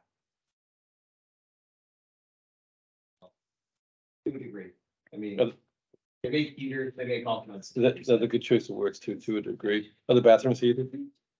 But they're in a Yeah, separate. The bathrooms. I think we're Do missing you the part wanna, why he's you here. want to get a consensus on what would get us in? You know, we're just going back and forth here. Well, Does everybody think the bathroom is a bridge too far or it's just fits in? place. No, I know. Well, let's try to give them some guidance. I I think having the bar there might be too much, even though it's not gonna be a bar because they're only gonna be used during when somebody comes in to Fair- provide the fair enough. liquor.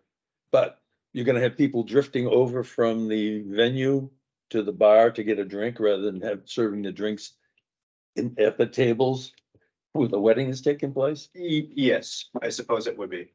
Well, Yeah, when see. you bring in, Karen mentioned you bring So everybody- in bombs, yeah, so they have to come out of the building. Yeah, we bring in a trailer usually Right. anyway. So they do come outside of the Oh, building. they do. Yeah. They don't set up in the barn. No. Oh, And I know you have a lighting plan. Spend a long time on that. gotta keep Ron happy. So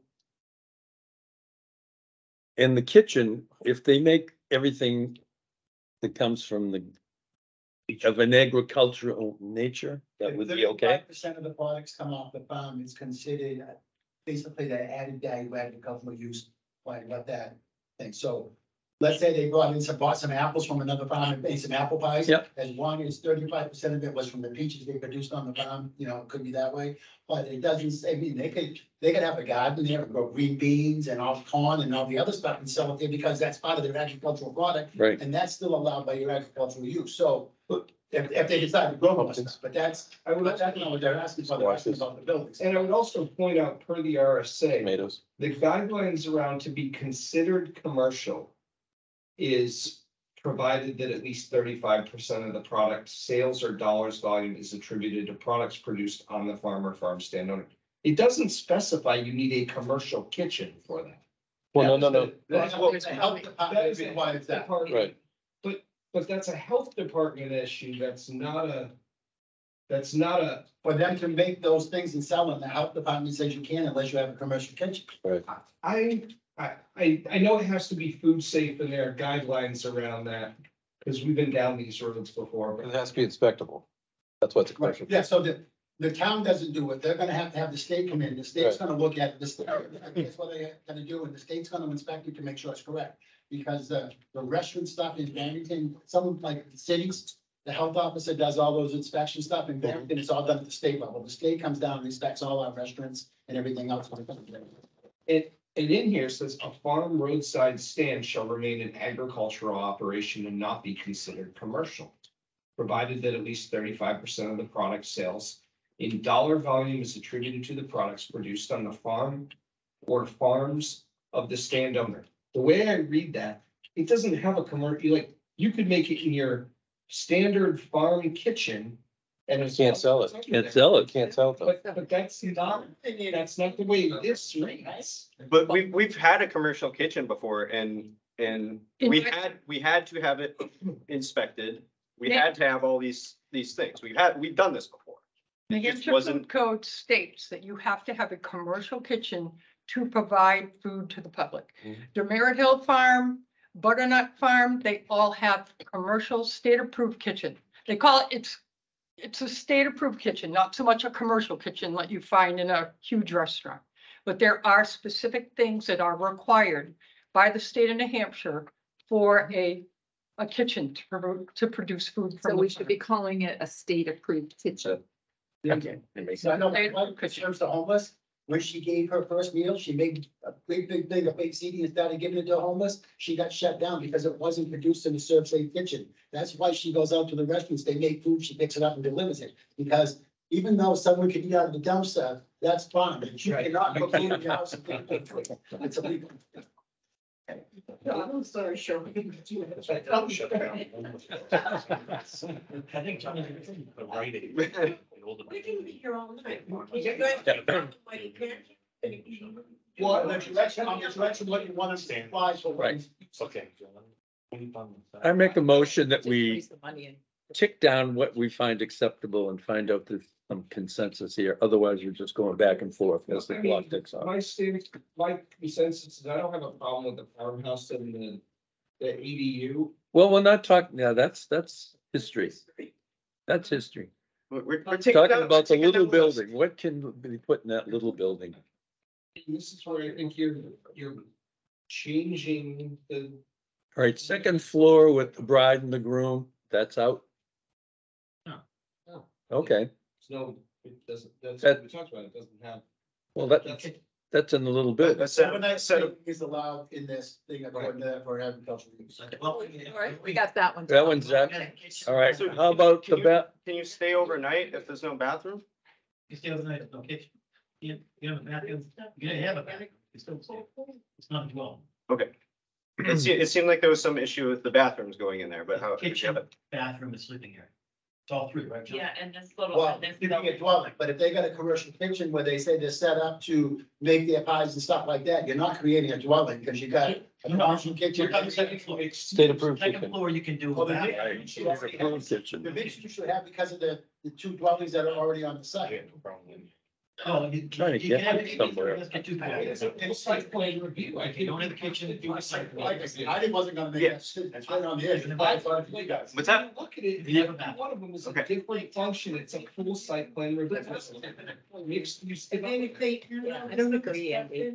I feel like it's part of this, Part of what we farm. approved, right? They can make products from their farm in the kitchen. If you're gonna be working in a kitchen, you need a bathroom. I agree. And It should be a site plan. It should be a site plan for it if that's what they want to do. So minor site plan review? So If you're like in I the mentioned mansion, before, was something he applied himself that did.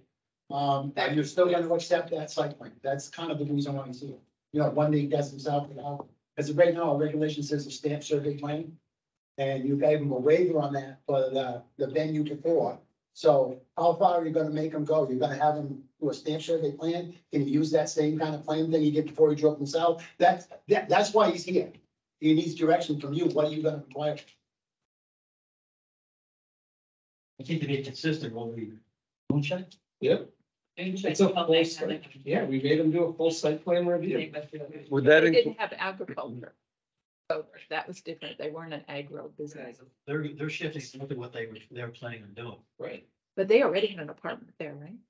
No. No, that was new. They were putting the apartment on. They were allowed to have the business there, the venue, but when they wanted to add the apartment in the business, they have to change it to a mixed use. Now, with the agricultural use, your dwelling to live on the farm and then have your farm stuff is all considered agriculture. So that's why they didn't have to come in for mixed use, because it's a farming operation or agricultural operation, so they didn't have to, it's not a mixed use operation. Now, at what, do you feel this point is still an agricultural operation, or do you consider it a mixed use because the commercial component exceeds the use of the farm? okay, all that feel, everyone that feels it's agriculture use, raise your hand. Now we're Flagging everything in there. Oh, there's more peaches and peach trees No, no, and you're talking- acreage than there is. in- Yeah, I think the thing they. No, that's okay. If you look at So you want to go for a site plan review? the peach, the peach aspect of it is a very limited season. It starts in like late June, early July. July, but that's not when we start working Well, here, though. No, It's from May to. Look, there's traffic to the property. Mm. It starts in July and it ends. The application? Like peaches are usually. He's gonna have to. We take- have peaches until October. Farmhouse storage information. I was gonna say, I've just never seen it open. I should say October, and like, I love your peaches. Like, I don't buy them in the store, I only get them. But I've never gotten peaches. I mean, no, but In the the future- agricultural part of growing peaches grows, goes on longer. You thought it's all right stuff is fine. Comes in during harvest and gathering. But it says, Both Barbara. We have public comments. Okay, so here, Peter, is this what you're? So It's not public comment, it's conceptual review, it's design, it's not open for public. Which- and then it says, and prepared meals. So just one more point I'd like to make. When they come up for functions or come up for peaches, they go to the bathroom. We're just trying to change the place where they go to the bathroom. We can have a bathroom trailer come up there. It's not the prettiest looking thing, but it's better than a porta toilet. But rather than park it right in front of that building, we just want to move the toilets into the building. Say they're going to the bathroom on the property for those things. We're just changing the place where they go. Right, but even that normally, like, there has to be a design plan, a septic plan. It will be, but this is conceptual. So. And the state approved kitchen is 3 sinks, a approved refrigerator, a dishwasher, a prep sink, and storage.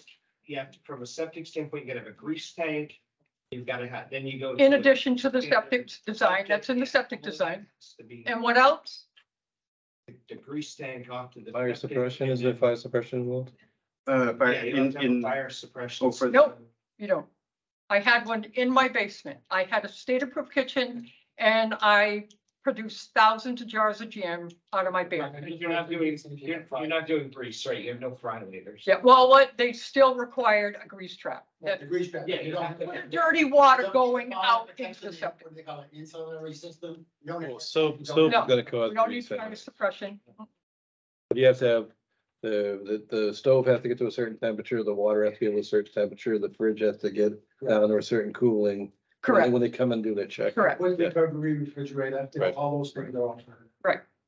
And you can get away without a 3-bay sink if you have a dishwasher that maintains 170-degree plate temperature.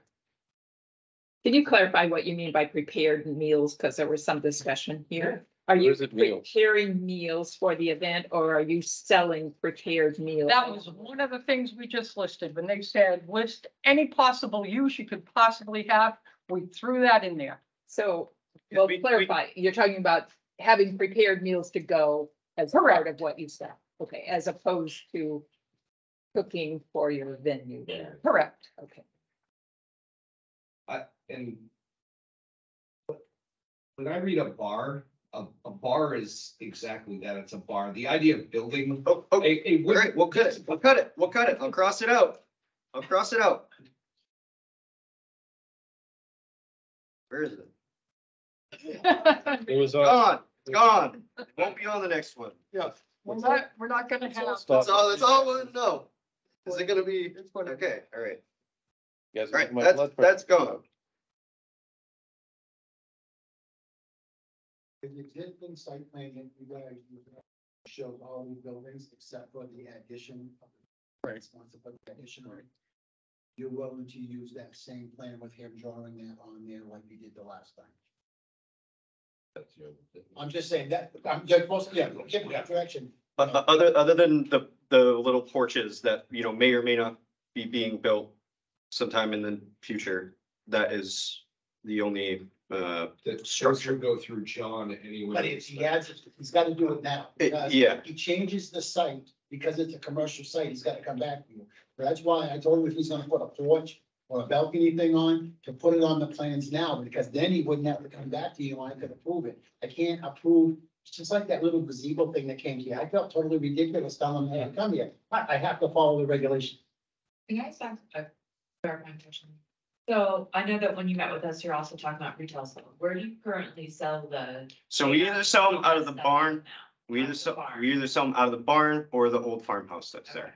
And then now you're looking to put it into this, repurpose this one building or this building to have the retail sales out of there as well with the commercial kitchen and the bathrooms and the, and it. I'm not 100% certain. I think we'll keep on selling them the way we have been. Okay. Yeah. And that one that's selling them out now is gonna become the. So can I ask a dumb question? Sure. How are you producing them now if you don't have a commercial kitchen? Karen said she We're- had it we're in her not. basement. Karen said she had it. No, she said at one point. At one point in her life, she had. At one point in her life. We're not. We don't have You're selling now. just peaches. Just peaches. Just peaches. But it's a higher value if you take the peach and you make a product out of it. Yeah, Peach Pop might be over there every day. Yeah. We'll see you there. I mean, do we have to come back and put it in my mom's basement again? We'll do that. I mean, we could be back in here for 160 Young Road next week or May 2nd, you know, I don't know. And the building, the proposed building that the changes would happen and with the, I'm gonna say state approved kitchens that That's probably. they wanna, that's only gonna be open when the non-farming operations are open. So you said you start in May with farming and you said like you don't see peaches till July or whatever, but it'd be seasonal is what I'm getting at. The farm stand, the building that's gonna be, yeah, The things you get out of the kitchen, you're gonna sell those all year long. We could sell peach jam for Christmas. Yeah, If they make jam out of it. we used to yeah. sell, we had a sign at the end of the driveway. We, but I mean, is it open year round or is it like? It's not currently, I mean. No. But I mean, like a couple weeks before Christmas, you say you put a sign out saying the stuff's available. Yeah. we could do that. I'm just saying, my birthday is December 16th, so just Yeah. 2 weeks before The Christmas. Merritt Hill Farm has a state approved kitchen and it's probably 8 feet wide by 15 feet long. And they pack everything in there. They do donuts, they do everything. Are they seasonal? Don't look at me. No, seasonal, So right? you guys want a site So plan we- review? Three, you guys? 1, 2, 3. For what precisely? Well, I'm trying to get that. I mean, we either say everything's okay, or we go to a site plan review. Isn't that kind of what we're doing here? Oh, you say. What? Parts of it. are- Parts are okay, and we thought maybe the bathrooms and the kitchen and the bridal suite. He I don't can know. do that off his drawing plan like he did before. That's, I guess that, because if he's gonna go hire a surveyor and do the stuff because of doing it, that's where he says, I might not do it, I'll just do the dwelling unit. So he's trying to find out, you know, how far can he go before he has to get into hiring a survey thing? That's what he's asking. We just taken the building that's gonna be left after mother moves. So that's the only He's thing. gonna move into the other building. Yeah. They're gonna renovate. We don't have to concern that on the site plan or anything, that building. The building that will be would- there. The building's not gonna change. Right, The only change in the building is gonna be the expansion on that one that they're gonna Right. renovate. the AGU, So there'll be an expansion on that. The rest of the site's not gonna change, but the use is gonna change. right. So the only thing on the plot plan would be the building we're talking about for the kitchen and the bridal suite. and But the- that's already there. That's already existing. That building is not. Yeah, but you're asking him to put something on the paper. The kitchen would have to be upgraded. If you transition from an agricultural use to wedding venue, stuff like that, it changes the requirements, the requirements. Well, we already approved the Yeah, that's wedding already venue. happened. But we Incidental, very incidental scope. You know, not, You're changing the whole. not, you know, not where it's getting to be the primary focus of the business or even.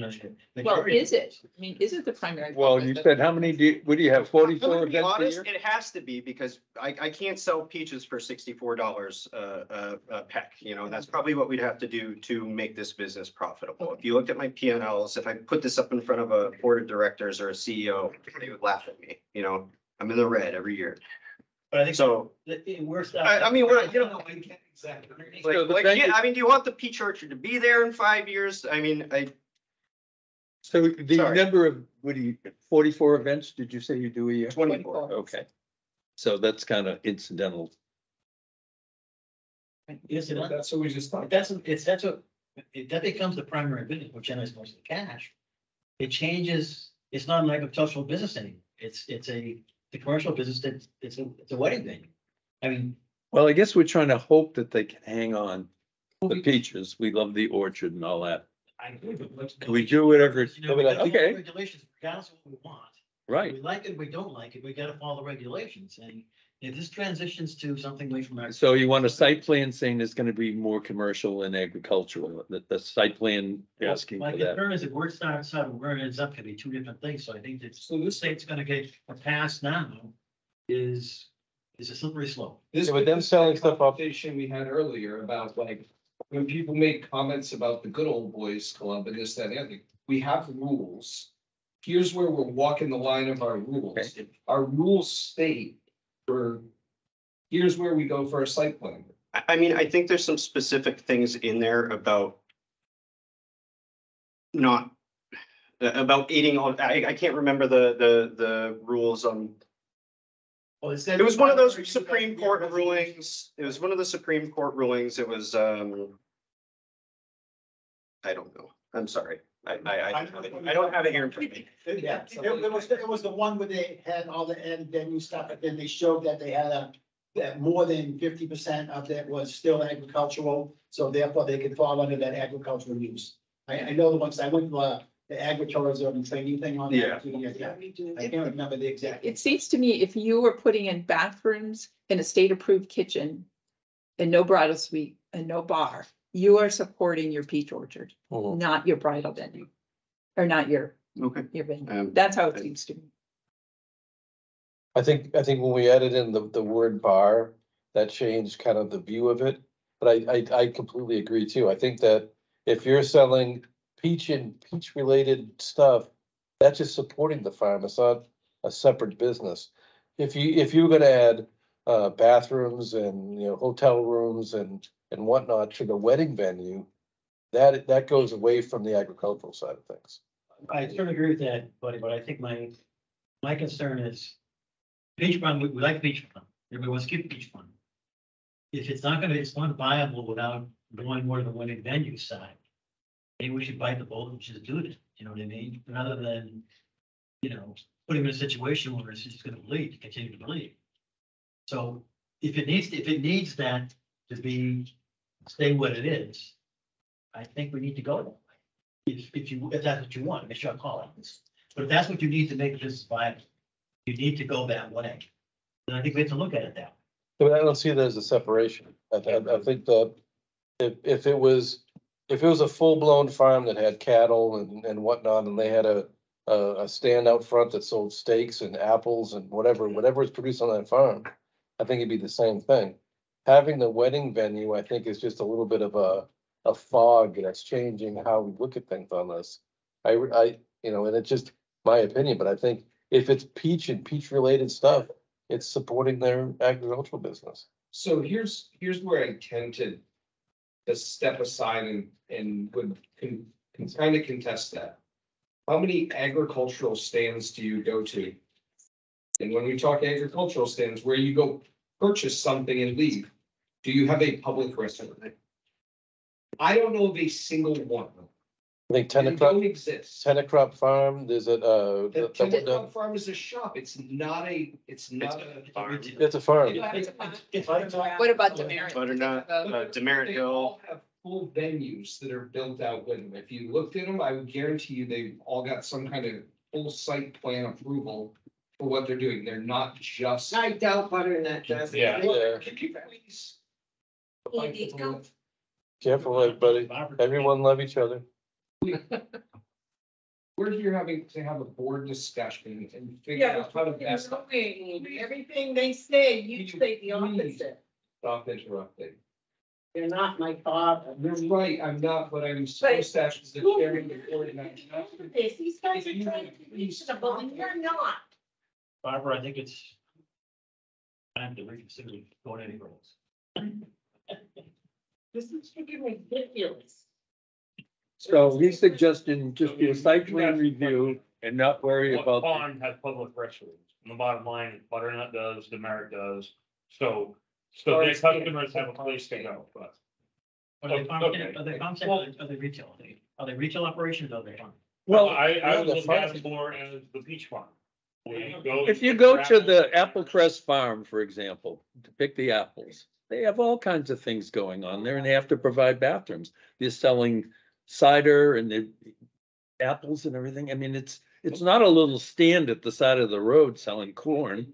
And I think those are all included under agritourism, but They fit the definition of the agricultural and the agricultural. yeah, I don't know that permitting. Well, we're not talking the wedding. We're The talking wed- about adding state approved kitchen and bathrooms to the beach farm. You're Really could talking sell more about peach change- items. About expanding or changing what we permitted is a small, what do we call it, The conference center. And that definition doesn't even fit because conference centers always have attached overnight stay. Not necessarily, For- you go by our regulations, I mean, our definition, it goes from a simple meeting hall where they got an outhouse all the way up to a place like New England Center. And that's the reason why they're done with a conditional use permit, because someone comes in with a small venue like yours, residential use, that you would need that conditional use. Someone come in like a thing like the New England Center to go into a residential thing, you wouldn't get a conditional use permit. because it's expanding beyond. So we met the conditional use and we just want to have bathrooms there. Conditional use permit application, just add bathrooms. In the kitchen. and a sleeping quarters. Yeah, but. Forget the Okay, sleep- you don't want it, we'll delete it. I'll take it. I mean, I look at I'm the. just, I think we're making the point that like I think you had the unfortunately, you're on the one after the. Put a lot of focus on that with the project. You guys still. I think they just got so aggravated by that last. Down, I feel like you guys got an advantage. You can stay. Can I go get some water? Yeah. Yeah, I'll be right back. I have a question We're for gonna John. talk about What is that the later. easiest route for these guys to move forward? You've got the conditional use. That's the reason why I told them they had to come here, because part of how you guys want to interpret their agricultural. use. Well, obviously, we kind of got a split Well, here. Sooner or later, you guys are gonna have to say, okay, let's Not vote on public it. comment. So sooner or later, you guys are gonna say, let's vote on it. If the majority of you have it's an agricultural use, then that's what it applies. If the majority of you believe it's not an agricultural use, then they would have to come in. with- Right now, it's 4-3. We'd like more consensus, I think.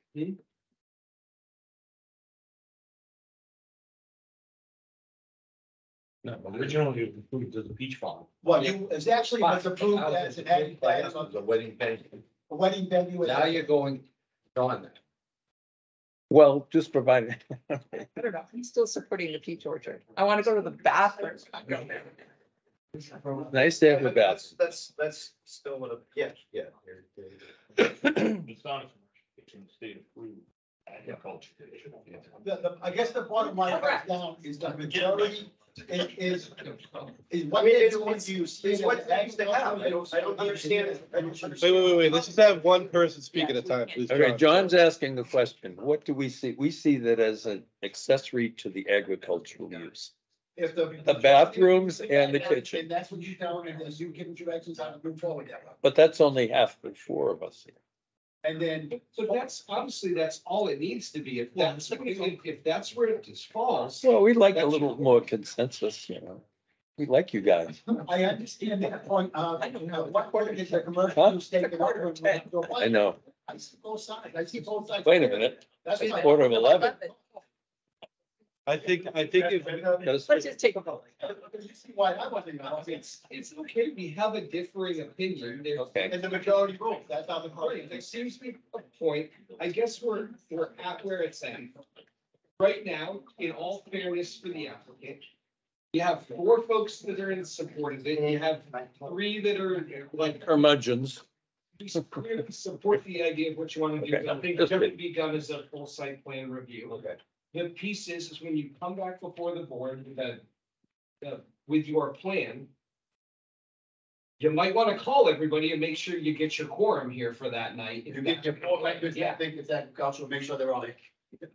Because what happened is, that's what happened with Elkman. Right. Elkman, you gave them a direction, and then the next meeting, you had different members, and they got disapproved. Yeah, So right, right. that's where. You You know, gotta show up, you gotta show up, you gotta show up, you gotta show up. Sounds a good question. So we were advised to list everything.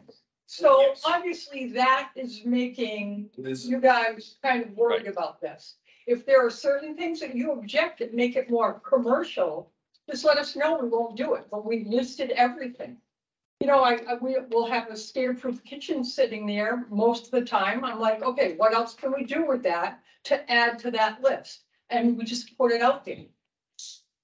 This kind of comes back to what Ron was talking about, is if the objective of the peach farm is to make it viable and sustainable for the long haul, to make sure that you're not operating in the red, you're operating in the black, and you can do it, then really the thing to do is to do the full site plan and come in with how you would want to build it out and create the opportunity for you to have a year-round farm stand, do the things that generate the revenue to make it a really sustainable piece. As you said, we all love the peach orchard. I don't think there's a person here that wouldn't agree with that. And if it's about how do we help you get to the point where you want to make sure that that place can stay part of your family for generations to come and operate, then probably the best thing to do is to go forth with a full plan, and that ensures that then, hold on 1 second, because what you can do is you can permit all of these different items in there,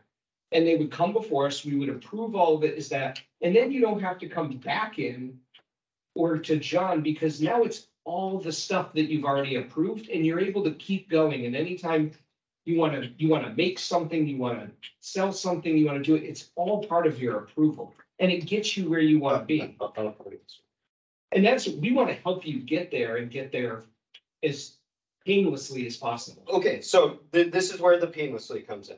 the reason we came in, I came to talk to John about a building permit for the addition, okay? So I'm legally obligated to provide that for my aunt so that that property transfers hands. I am under a time limit for that. I didn't realize that I would have to do a planning board meeting to get that done. So I went in and I talked to John and I said, okay, and he said, you know, you're gonna have to go in there anyways. So list down everything you might want to do on there. And then go before the board. Now, I don't know. You know, this makes it clear to me that you guys are okay with us putting that additional. That was job number one. That's all I really cared about. That's off the table. Just Okay, go that's do off the that. table. Did we actually vote on it? It's. Very good. I mean, I could walk away from this meeting happy. That's what we really wanted to know. So the restrooms in the barn, or not in the barn, excuse me. In the old Yeah, house. In the old. I mean, there must be at least one restroom there. There is a restroom, yes. So, I mean, there's already. Yeah, there is. Yeah, they have to be, right? It's a dwelling, right? And we don't even know if we want to do that. I don't know if I want to cater for the rest of my life. I don't know if I want to do a bakery or any of that. We just put it down there. Right. What we would like to do is have the state approved kitchen, so we can make jam, because we can offer that as favors for the barn. And sell anything peach related, and then just change the place where they go to the bathroom. That was, the main goal was the addition, but we wanted to talk about that because John suggested that since we were gonna be here anyway. And the decks and the balconies, because if they decide to do them in the future, if you can get it approved now. Because they put a balcony off that, then so there's a beautiful view at the end of that balcony, I'm telling you right now, if you've been up there. So to put a balcony, a deck out there, you would have to, if you didn't address the deck now, he would have to come back in front of you because it's added just like that gazebo thing was. So. Maybe that's what we should do, just take it little. Well, So, I mean, so with your guidance, they can. So if you decide to, let's say he shows on the thing that he wants to put a deck off the end, I mean, he'd have to get a building permit and the whole bit. I could do a building permit with them if you guys say it's okay to put a deck on. Yeah. Just like they put with the gazebo, you know, so if you say that, if you say the house and thing's okay with the ADU, if that's where you go, then I can give them a building permit for that. If you say that the renovations, some of the renovations inside the building are okay, I could give him a building permit for that. But what is it you're gonna want him to provide to get those approvals from you so I can give him his building permit? And if you look at something on there and say, oh, no, that's not gonna happen. You know, we don't want it that bad, you know, it's. And you didn't want to have to go hire a surveyor to do an engineered plan, you go through drainage analysis, traffic studies and all the other stuff. You wanted to keep it at a scope that would meet that without going over. Because if he goes over, you guys after that, then everything else goes, he's gonna go right back in the house. So how far? So we have agreement on the ADU. Do we have agreement on the deck? Hang on one second. Yeah. I have a question on the ADU. Historically, because of mixed use development, we would get a proposal that shows here's what the ADU looks like, here are the dimensions. We would. No, he can't show you that as part of his application, because he's already got some drawings put together for it. Yeah, he just marked it in the map for the preliminary. He'll have drawings, for the final. And right now on the barn, when you open up the back doors, there's a railing there and there's nothing. So just trying to see what we have consensus on the ADU. Do we have consensus on the deck? They would have to. Yeah, he'd have to. Well, he'd have to, yeah, to do all that. That doesn't change the use, just kind of give Right. that. Yeah, I don't have a problem with that. Yeah, and I don't have like huge heartburn issue. There was two decks you wanted. but you just put them Well, on. I think I should show the three on the. plan, Okay, whatever. but- You put them on the plan, so you can look at them. I'm abstaining. I don't want to talk about it anymore. You want to go home. And he's able to do that off of his ongoing plan like he did before, that's. Yep. That's the other thing. Yes. The drawing that he submitted earlier? Well, The same kind of, he would modify it like the one he did earlier. So now, how much can he do in that? What is the dwelling now that's not gonna be the dwelling that you would say that's still within that scope to where he doesn't have to do a site plan. That's where he's at now. How much of that house can I use? The bathroom, put the bathroom in the, state approved kitchen. That's what we're looking at. So this is where I'm like, I This is- start to waffle because, Okay. you know, That's the style. because once you add the kitchen, now you're starting to move across into that other realm. And the bathroom was an existing bathroom, Which you probably can't use anyways, huh? which you probably won't be able to use anyways. Right. And which means you have to rejig and remodel the whole layout of all that, which at that point you're redoing it. Because he'd have to have a ADA compliant bathroom, right? If it's open. to the Now, public. this, yeah, because of if he puts a new one in, we would have to because of the, well, I have to look it up, because it comes down to the number of people there. I think if it's, what is it, an occupant load of more than 50, which your thing has, I think it does take it into the ADUs. I'd have to look it up, but there is an occupant load. Once you go past that occupant load, that's when that stuff kicks in. Did we say no, Ben? Yeah, I'm trying to think, but I think it's like 50 or something. It's pretty low now.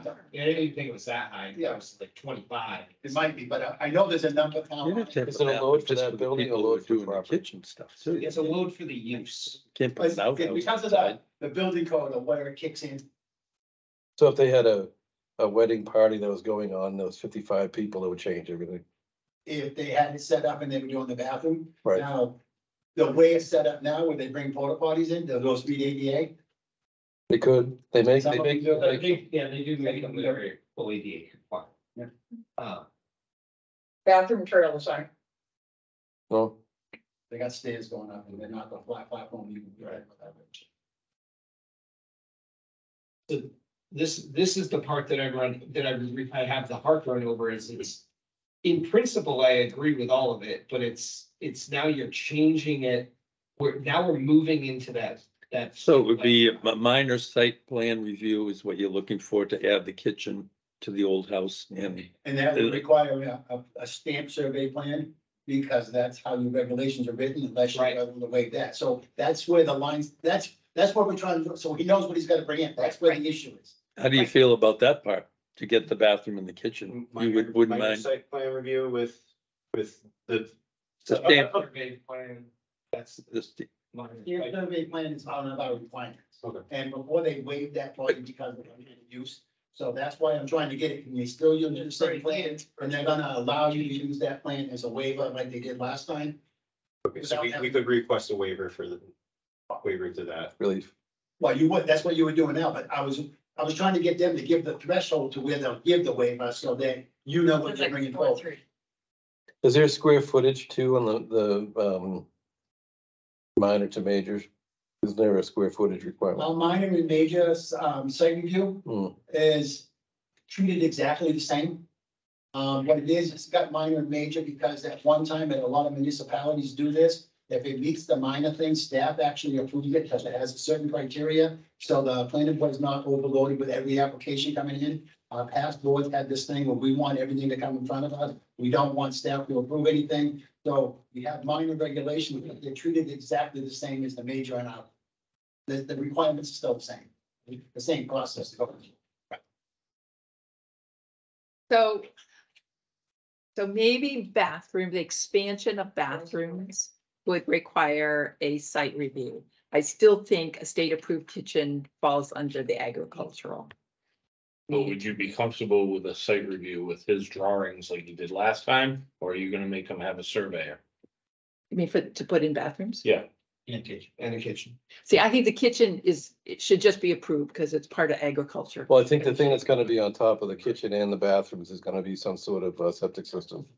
Well, it has a. But that has to be, that's regulated by the state, my building permit. It's not regulated by the plan. board. So Okay. that's not an issue that you would have to deal with. I would have to deal with it as part of my building permit. And they could always come in and do just the house at first, and then when they get that set up, then they can come back in with a permit with the septic design and stuff and the other stuff, do it afterwards. Because they would best the project so they could keep moving forward. to Bob's point, could we just use the drawing here instead of this full plan? That's what they're trying to Right. get at. Just So if do they're we gonna agree with that? Or do you want to? I do. Use the same drawing that we approved the wedding venue No, you aren't. to approve bathrooms. Well, no, he got to add the bathroom. The only thing we're talking about is that little house and the bathroom. And while the house on that site plan is gonna stay the same. Right. That's not changing. Well, that's what I'm saying. You don't But it need a would be whole thing. reconfigured. Well, the inside, not the outside. The outside's gonna stay the same. Right. It's gonna be work inside. Right. Then you don't do a site plan when you do inside of it. Right, no. The use change is what you have to address as part of your site. So the question is, can we use that plan similar to what he used before? Yes or no? So if you follow the minor site plan review, the site plan which meets the following criteria. The purpose of the plan is for a change of use or expansion of present use. The site plan will have a minimum traffic impact on the surrounding road network. There is no alteration of access to public streets. Minimum lot grading, minor drainage improvement are required to accommodate any increased drainage due to improvement. Increasing gross floor area not to exceed 33% of the existing gross floor area up to 1,000 square feet. Expanded buildings shall not exceed 3,000 square feet. What I look at here with this is all of a sudden now all that square footage counts toward this because it's not square footage that was used for the commercial operation before in any way, shape or purpose. Expansion of pavement, not relevant. What page is that? I'm having a hard time taking this all in. Page 9 of the site. Like, the minimum standard, your application criteria is exactly the same. Yeah. Or even if you call it a major or minor, it doesn't matter. The application. Usual or special conditions which Okay. require full planning board review. Okay, so you're calling it a major. No, look, call it whatever you want. And, but can you still use these drawings? I think that's where we're. That's where you guys. live the hiccup. Good. And you would have to grant that as a waiver to him. Okay. When he makes his application, you would ask for a waiver. Request for a waiver. Okay. And, but he wants the direction, because if you're gonna say no, he doesn't wanna go through all that, because of, he'd rather just say, I wanna do the house and I'll give you that. Well, at least four of us would say yes. Or you're gonna. But as long as you go through the process, you guys don't have a problem with it, right? If it goes through the, Vote and it goes against me, I don't care. no. I mean, it's gonna go through the process. It's gonna go through the Rob, that's process. What he asked you, he was asking you about using the same plan that he has already been submitted, making a minor correction or addition to it for what he wants. Well, he'd ask for a waiver. Right, and that's for the waiver. Will you But- have, will you have the board in the current configuration to grant that waiver? That's the question. Right. And So right now, you do it this meeting. so I must think it's a If pretty. you don't do it at the next meeting, you're gonna be almost like you did Elkmay, where you told them you could come in and do something, and then There's when you gonna show vote, up. something else shows up. Well, four of us gotta show up. When's our next meeting and how soon we can come in? Well, May 2nd? Despite the confusion of what's been discussed here, if you talk to those two people down there, they'll tell you what we really the meant. decision is made by this board, that's what the issue. is. Well, I You're just, making the decision. But we That's why can't you make go it down. tonight. Is that what we're saying? Because we Yeah. have to see his. You have to make the application, you know, what's. So that's the risk you take. But you're giving them a direction going forward. What are you giving them directions going forward? You got a chance. I wanna know what What am I supposed to do? You're putting in a plan for the bathroom and a state approved kitchen. Create less heartburn from my standpoint. Okay, that's what I want. Something that defines that that the kitchen is used for farming operations only, or for that purpose. For the And processing of your of your agricultural products. And that your bathrooms are to meet compliance with EPA and okay. code, and then. thanks for interpreting what I was trying to say. I think it's fine. It's like, if Well, I we get get to that point, I'm Appreciate it. less I don't see comfortable with that. it. Because it's not, then when they, one of my concerns about this, what I see happening is that the whole thing blows up and suddenly you got people cooking wedding venue meals on site and all kinds of. Only three more items to go. That just becomes a. This is kind of like, well, some people are coming in and picking up a meal every night because you're selling 100 homemade meals out of your kitchen. But I'm not sure that's a problem if that's an agricultural. I'm just saying it's not. As long as there's one drop of. Change to the farm. It needs a 35%.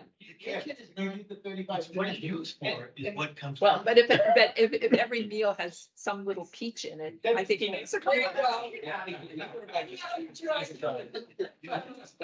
So Single, peach, I always put peach on my steak.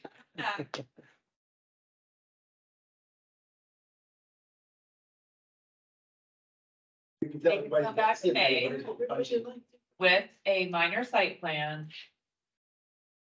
It's a toss up to use the site plan here, they just draw. on it. It's right here. Oh, Perhaps sold that before I got them, you can have it.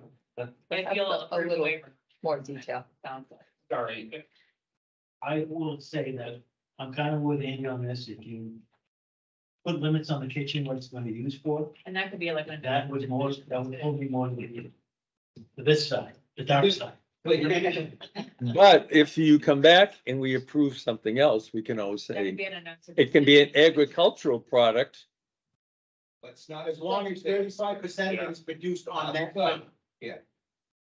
So they could You're put gonna have to get into blueberry the bushes in, they could add That's right. other things. So, like, there's that component of it. The other piece that is a stretch for me is like a bridal suite. I can understand a place to get ready and do their thing. If suddenly we're talking about an overnight accommodation, now you're moving into a hoteling, moteling kind I of. don't think they ever said that. Well, no, it's right here on the bar. So, well, yeah. What's there?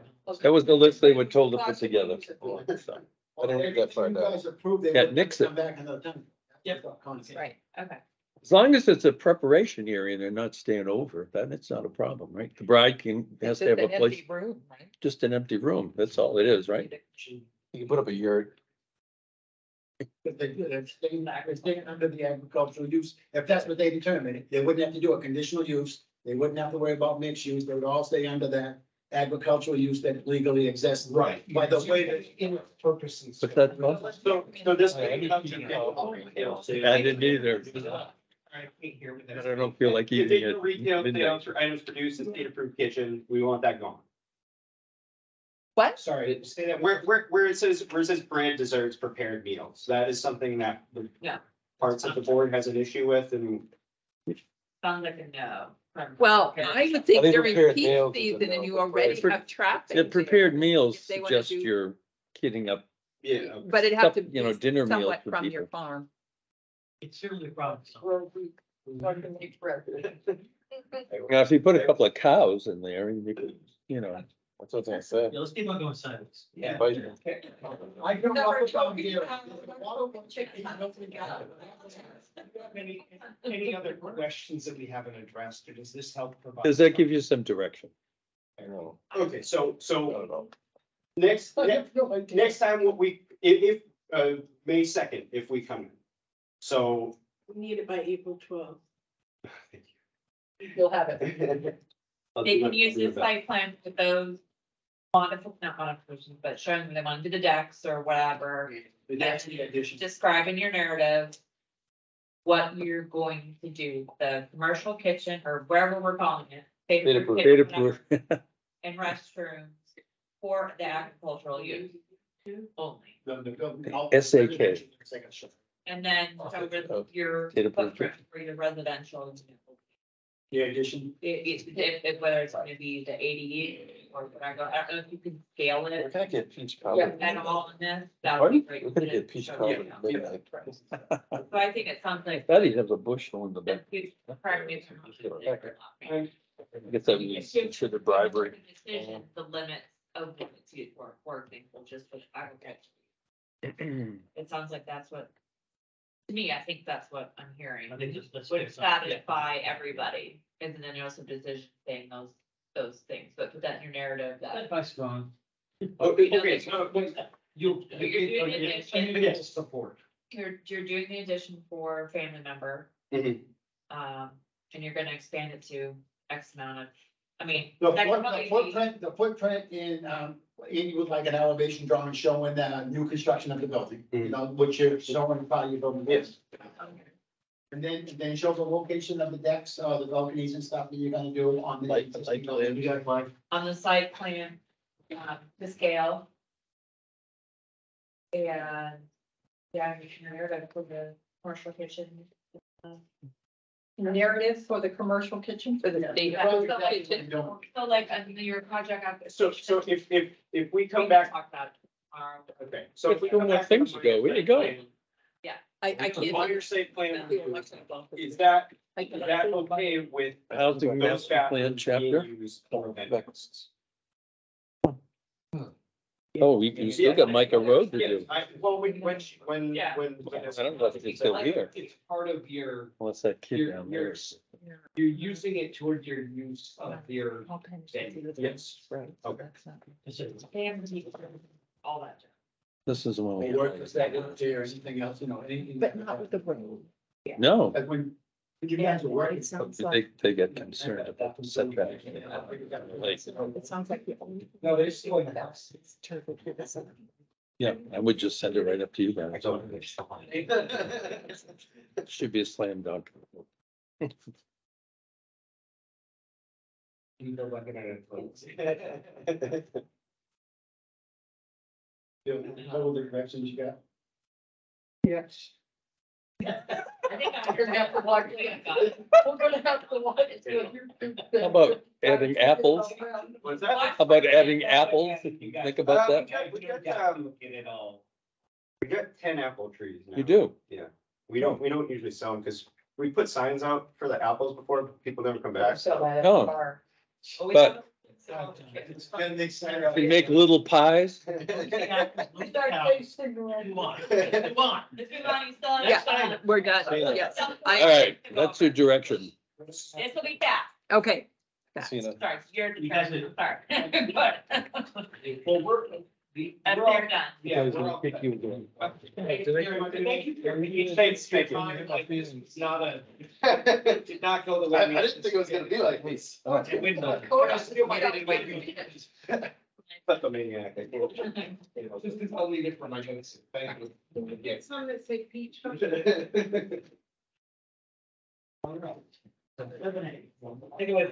Housing master plan chapter, it's 7A, what, the reason, it's a big thing you don't look through it all, but it's decided if you guys wanted to have it as a planning board action, or if you guys want to do a steering committee.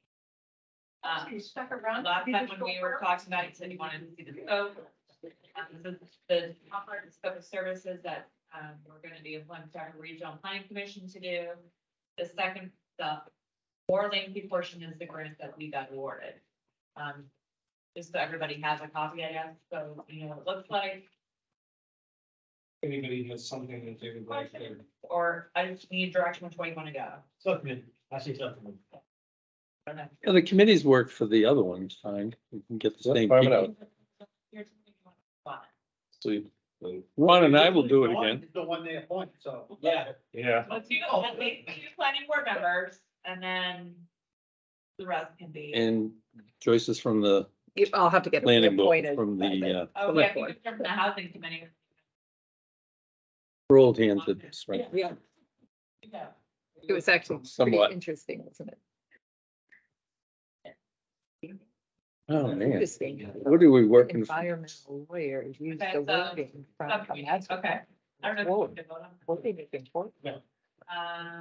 That's right, they checked your bio, that's what The they. next one was the chair and vice chair, in the rule procedure of an annually, you should look at it again. I don't know if there's other people that be interested, people that don't want to be interested anymore, I don't know, I'm bringing it up for the board.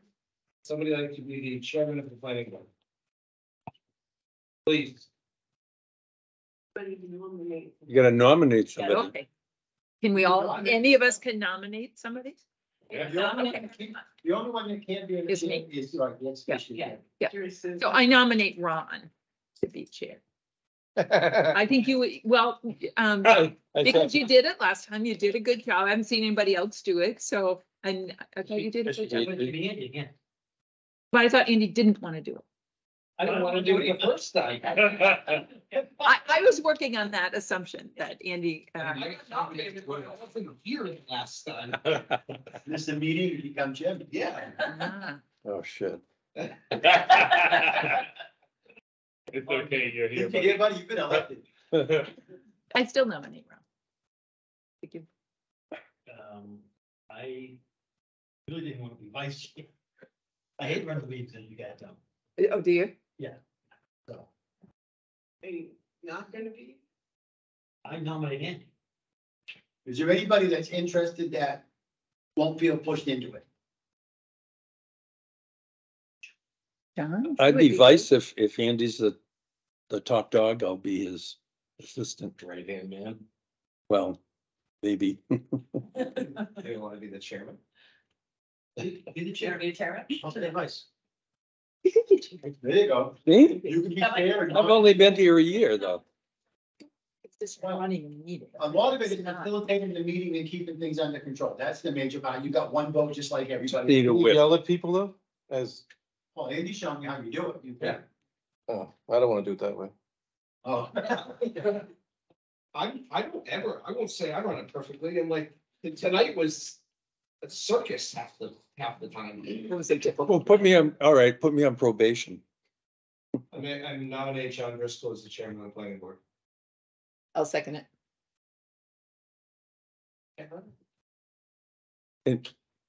Oh, we need a vice. No, you got- Oh, all right. Okay, all those in well, I guess we can go around. John, Back it up. I Kathy, I'll- abstain. congratulations. I don't know if this is something I should be congratulated on. Oh, that may be. There's gonna be video of the whole thing too. That's the worst part. All right, who wants to be vice chair? Well, nobody wants to be chair. You just stuck it with the new guy. That's- I said I would do it again. But if anybody else wants. Second. I do, yeah, I'll third. All those, All those in favor of Ron as vice? Aye. you've been outvoted. You've been outvoted. Whoa, that was easier than I thought. Every time I get there, Okay, we gotta go. Who's gonna be treasurer? No. There's a lot of money going around here. So. Move to adjourn. Hang on. Move to adjourn. The other item that's on here was the building permit for Georgian. Oh, yeah, we got it. 37 Michael Point Road. Now, part of that, I would like to apologize publicly here to Chris for all the banter that went on back and forth, because there was a fair amount of information that we came in unprepared for, and it resulted in a lot of questions, a lot of follow-up. Ron was involved in it. I was involved in it. I had notes from John, from the attorney going through with that.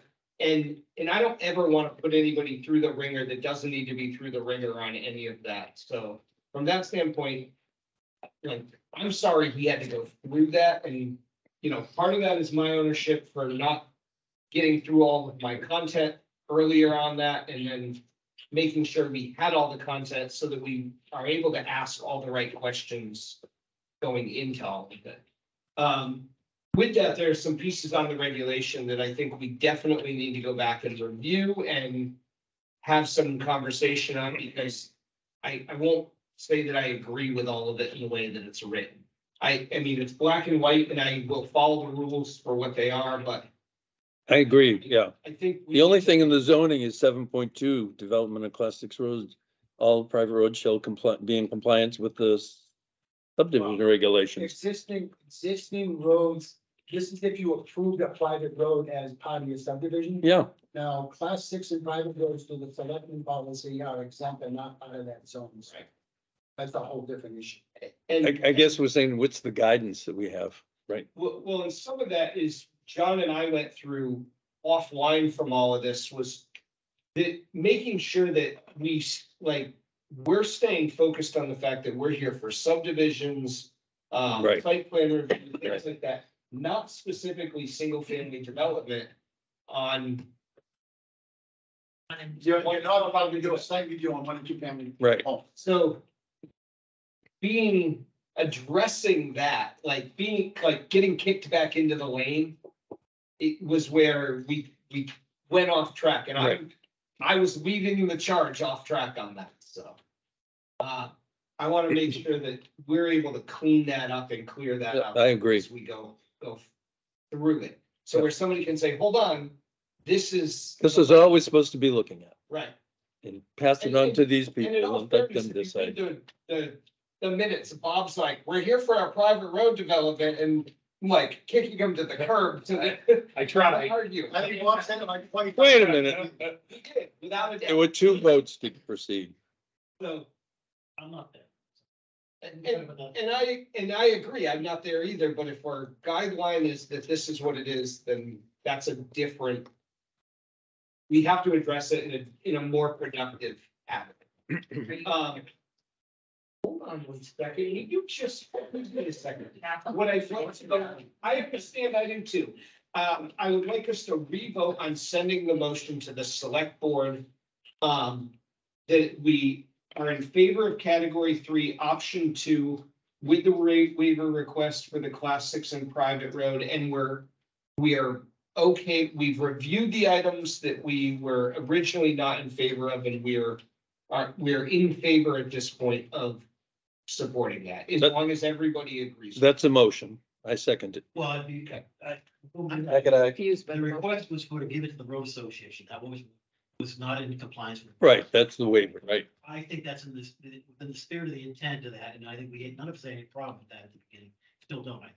Right. So it's really giving it to the road association rather than the normal way. Yes. Yes. So that's what It's, they're so asking. you're passing that on to the select board. Is that right? Yes, we support the concept of it goes to the road association for a repair later in the year. No qualms. We have the clear intent and regulation. Yeah. Yep. Okay. Roll call vote. Wait, I'm sorry. can you- It was, I already did it. Heck, and I. we motioned that the spirit and intent of the funds, I'm motioning. And Ron, help me Anybody. back to my motion. It was seconded by John Driscoll. That the spirit and intent of the funds being allocated for later use by the road association meets the spirit and intent of the categories for the road. It's like a policy, whatever. Yeah, whatever. Gotcha, I got it. Roll call vote. I've already said it 3 times. I can. Thank you. Oh, aye. Cap yellow. That's it. Yeah, thank you for doing that, because one of the things that I look at is when somebody contests something 10, 20 years, whatever it is down the road,